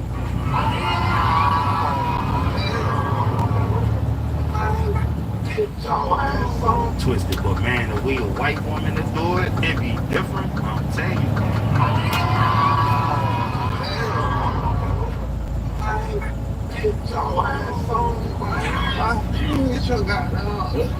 Nigga don't even remember walking across the stage. I know I graduated. All I can tell you is this. I really wasn't even sure if I met all of, you know what I'm saying, that I had to graduate. Let me know at the last minute. Y'all come on down here. This homeboy tell you, go like I never seen my man's like this. Like, he really loyal. Like, I'm telling you, like, I never seen him like this. This is rare. I never even seen him like this. I never even seen him like this. I never even seen him like this. He only true. He only true. He only true. He only true. Cut the bullshit. What a bullshit. Yeah, dog, y'all be digging it too obvious, man. You call the nigga, you like, sis, son, what you got going on? You around your lady? Boy, come on, dog. Nigga, oh yeah, dog, sis, that nigga, boy, that boy in love with you, you heard me? All you talking about is you, boy, you sound fake as hell. So delusional nowadays, like, your man would literally have you as his cover boy. A picture of him gripping your ass. Would see it and be like, hey, like, is this your girlfriend? Like, I thought you were single. He'll be like, nah, babe, that's my dead cousin from 2019. She died, she had a heart attack. And she gonna believe that shit.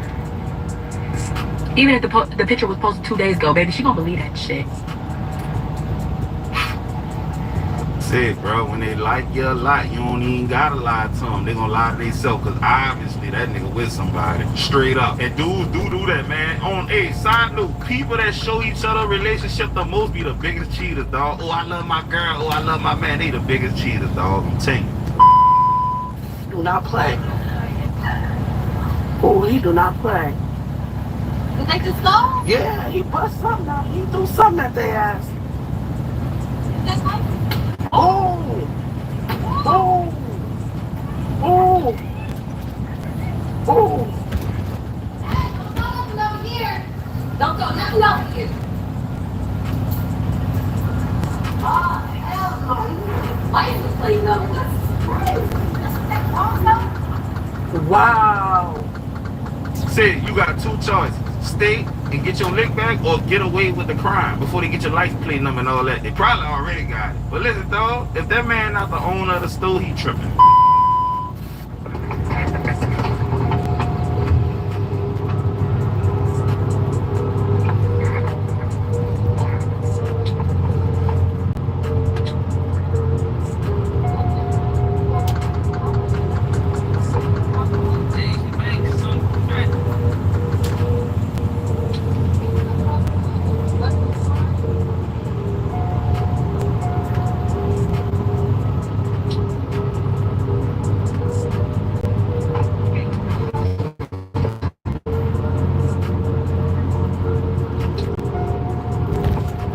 So evidently, that's that man baby mama, and she trying to come mess up his motion with the child. You know how they fit a baby mama stuff. That's what they saying in the comments. I don't know these people. I'm just going over what they saying. But guess what? If that's me, I'm doing the same thing. You can't give them no energy, dog, because they feed off that.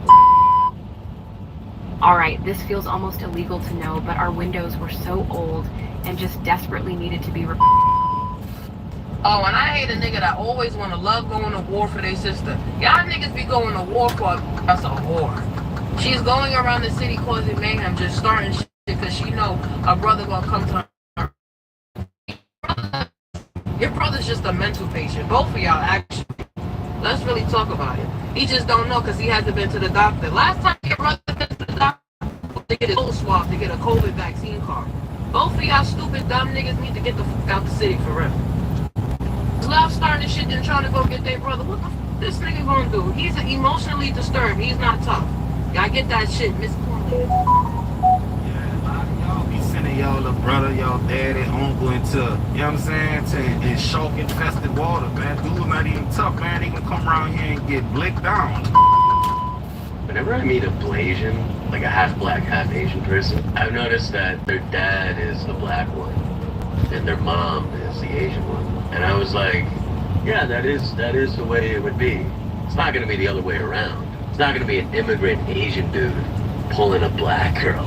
Do you know how much swag you have to pull a black girl? Do you know how smooth you have to be? There is nothing less smooth than immigrant Asian dudes. How's he gonna pull a black girl? Yeah, you know what? Yeah, check, yeah, you know what? Woman, I call you now. So a black girl is gonna be like, you stupid Squid Games head ass. Shit, I need subtitles. Hey, that nigga's not lying, son. You don't really see no immigrant Asians, the one that got the accents, you heard me, messing with no black girl. It's always either a Asian woman and a hood black dude, or, you know, they don't gotta be no hood black dude. I was gonna leave this alone, but y'all kept sending it to my DM. I ain't gonna lie, as a man who lost somebody I loved before, because I was cheating. I understand where Offset coming from, but it doesn't take away from the fact of him being bitter. The nigga been being real bitter about this shit. But it happens. Sure, ex-wife, baby mama. It happens. But he is not wrong for how he feel about this. Cardi B out of, but if anybody been following Cardi B long enough, y'all know she did this just specifically to piss Offset off. Just being petty. Some shit just going entirely too far. But of course, there's women defending her in the comments. Like, I don't understand what's cool about this. This ain't your husband. He ain't no stepdaddy. You got your son hair done the same way as the nigga you. That's crazy. I love Cardi B. No, she went too far this time. I don't even know why he married her, son. What do you expect, dog? A stripper from the Bronx? Come on, man. That sounds like a great idea, you heard me? Now imagine if a nigga did that to his little girl. His new girl got a blue wig on. He put a blue wig on his 5-year-old girl and put it on the internet. You know she gonna have a problem with that. I don't know why y'all celebrating Stephon Diggs like he's some hero. He just cuffed the bitch who got 3 kids that been ran through by the whole Bronx. Everybody know Cardi B got mad bodies. That is not no saint. Offset done seeded that. He put 3 kids in that. And he happy getting his leftovers. Offset, don't trip. You pumped 3 babies out the... Stephon Diggs, you getting some used leftover. Her vagina probably looked like roast beef. I ain't gonna hold you. That done had a lot of... I mean, I wouldn't be online celebrating that you cuffing a mutt. Like, yeah, she famous, but she's still a mutt. What's the difference? The bitch got 18 million followers and she's still a... Who cares? Fuck all that, bro. Get on the field and play football. Ain't gonna lie, you f***ed up my FanDuel all year too, bro. So f*** all that. Houston Texans, get rid of this. He out here celebrating cuffing a mutt and he losing my FanDuel games. Catch the ball, please. Man, nigga couldn't have said it better myself, dog. Ran through, used to rob, drug and rob. You see what I'm saying, dog? Shaking that little fake, you know what I'm saying? All over the place. Come on now. He tripping. He got a hold of that L, dog. Nobody told him to do that. Alright, so here go the sister right here, right? She not knowing I'm with the shenanigans this morning. So I drive and get here, right? She wants me to unload the product. Get mad at me. You see how she walk off? Okay, I'm with all the shenanigans this morning. I'm here to deliver my load and that's it. I'm not here to argue with you. I'm not here to do something because another driver did it. You understand? I'm here to deliver my load. They take it off. I'm not here to unload it. That's it and that's all. But you see, they be with the shenanigans. I'm not with none of them shenanigans, man. That's... Hey, there she go again. You see, look at her. There she go again. Yeah, it's all good. I'm with all the shenanigans early in the morning. All you do is drive. That's what she tell me. Are you tired? All you do is drive. You're right. That's all I do is drive. There you go again. That's why they don't respect truck drivers. You understand? Because they get people like this. That's not even her job. To have me try to offload the load. That's not even her job, man. That's not her job at all. You sit there and process the paperwork. You want to be funny, I'm going to be funny. But all the shenanigans this morning. I know she ain't told a nigga that drive 10, 12 hours a day, be gone from his kids, probably his wife every day out the week, maybe be home 3, 4 days out the month. I know she ain't just say all you do is drive, dog. You did good, son. Straight up. Boy, I'd have been calling her all kind of B's and H's in there. Boy, I know how ignorant I get. No, they just sent me to the liquor store with $300. So I rank up on liquor. I put it on my light bill. At Visprint, we print signs so people can see your brand up close. But we also print signs so that people can see your business here, see it here, and see it here, so you stand out. No, they just sent me to the liquor store with $300. So I rank up on liquor. I put it on my light bill. My light bill is paid. Filter is pumping. I'm over here in the pool swimming. I know I'm gonna have to book my in a minute because they gonna be going crazy behind them $300, but I'm gonna fit them bullies. Yo, this sounds so like Trump signing shit and all that. It's a light bill. I ain't got no disconnection fee. How much disconnection fee be? I ain't got that. I need my light bill paid. And if my TV's $300, go to the liquor store and rack up. I'm gonna show you. Light. My light's still on. My pump and my filter's still pumping. Y'all see? I ain't looking like that, but y'all gonna be the one to send me to the liquor store with $300. Come on, rack up on liquor. Bitch, y'all, my light bill paid. Bitch, I thought it was $300 to pay my light bill. Y'all gonna be fucked up. Life is due. Bitch, I ain't got no disconnection fee. Bitch, I know life, and you gonna give me $300 to go to the liquor store, bitch, and I life bill dues? Oh, so what? Bitch, I'm happy. I'm gonna be buckling my shit in a minute. Cause I know they gonna fight me behind them $300. I'm gonna just send some bullets. Yeah, she the type of female. She got 4 or 5 kids, but you got one bar because you crazy. And you bring McDonald's for your kid, and she split, 5 nuggets amongst the other kids. That what type shit. Man, listen, dog. What the people said when they found out that the alcohol wasn't bulk. That's what I want to know. Yeah, maturing is understanding that you don't have the options you think you have. You feel me? You don't. It's not a lot of options out here. You don't have options. I'm gonna just keep it $1.50 with you. Yeah, you probably got a lot of people every day on a daily basis saying you're fine. That is not an option. That don't give a. They just want to touch your private area. That's it. That's it. That is not an option. So you telling me every person that shoot they shot at you want good for you, want better for you, or do anything for you, or love you? All that? No. No. Grow up! Grow up! You just heard them say that you was fine. That's why they hit you up. At this grown ass age, I know I don't have options. I have people that think I'm attractive. Cool. They don't want good for me. I just look good to them. You hear me? That's about it. But y'all need to pull up your grown people pants to understand in this dating pool, it got pee in it.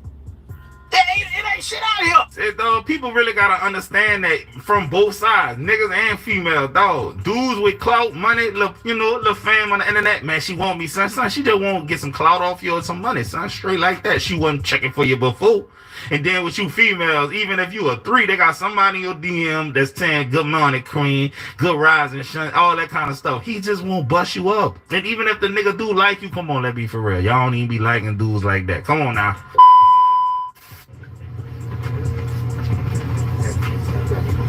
Go. Yeah. You do your job. So somebody puts an EBT card in there. What do you close your eyes? You don't look? I don't know. Well, what do you know? So the reason we're here is for your food stamps. You don't have a license to take food stamps here. But that white machine on the counter, it's a white Valor point of sale machine. You're gonna tell me it don't do EBT?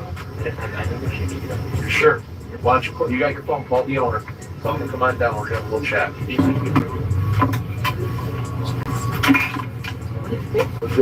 And then the extension that they had connected to it? We'll look at it and see. A small store could generate $1 million in illegal transactions in a year without difficulty at all. So this is becoming very popular. Unfortunately, it is. And how long have you been taking EBT? I didn't have any EBT. You don't have EBT? Besides, you take EBT and you got EBT machine on the counter. We sent somebody in here earlier today and used EBT. Please. I don't know about that. I worked them with Kurika. I didn't have any EBT. I didn't work. I didn't know about those stores. I guess. They're doing a disservice to the legitimate stores that are out there by bypassing the authorization process, and it allows them to commit other crimes using EBT and go undetected.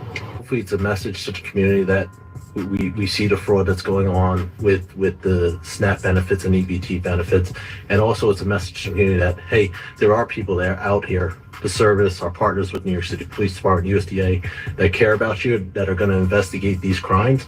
It's also a message to the folks that are doing these crimes. People are coming for you. What we do today, and the totality of the operation, since the beginning. So the 39 million is the totality, I'm assuming. Yeah, those are estimates that. So this acts as the pin capture, as we have on the point of sale, but instead of getting the key logger strokes as you put it on your point of sale terminal, it will take video. So as it's sitting on the video, looking down at the pin, it's gathering video and it runs constantly. So if you're putting in your code, 1, 2, 3, 4, enter, it's entered on the camera device. Bad guys will retrieve this device, download the video,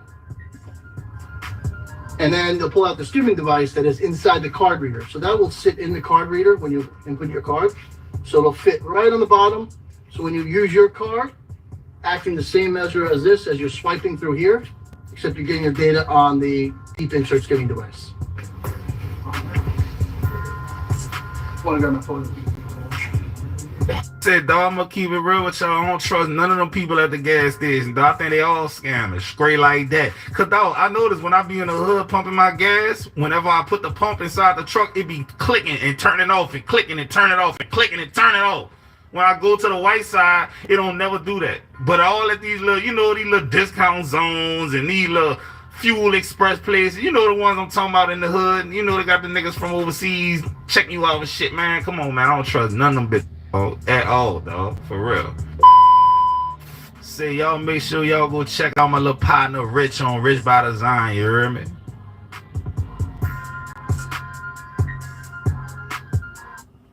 I always wanted to know why I am the way I am. My curiosity led me to Ancestry. It was amazing to see all the traits that I've gotten from my mother in my DNA. It's a family thing. It's a family thing.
All right, Mo, tell us how long you've been running. I've been running consistently now for the past 13 years.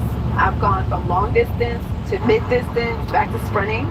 Currently, I'm back to my sprinting regimen, and I love it. I come from a family of runners, you know, watching my older siblings run all the time. There were times when I actually didn't feel like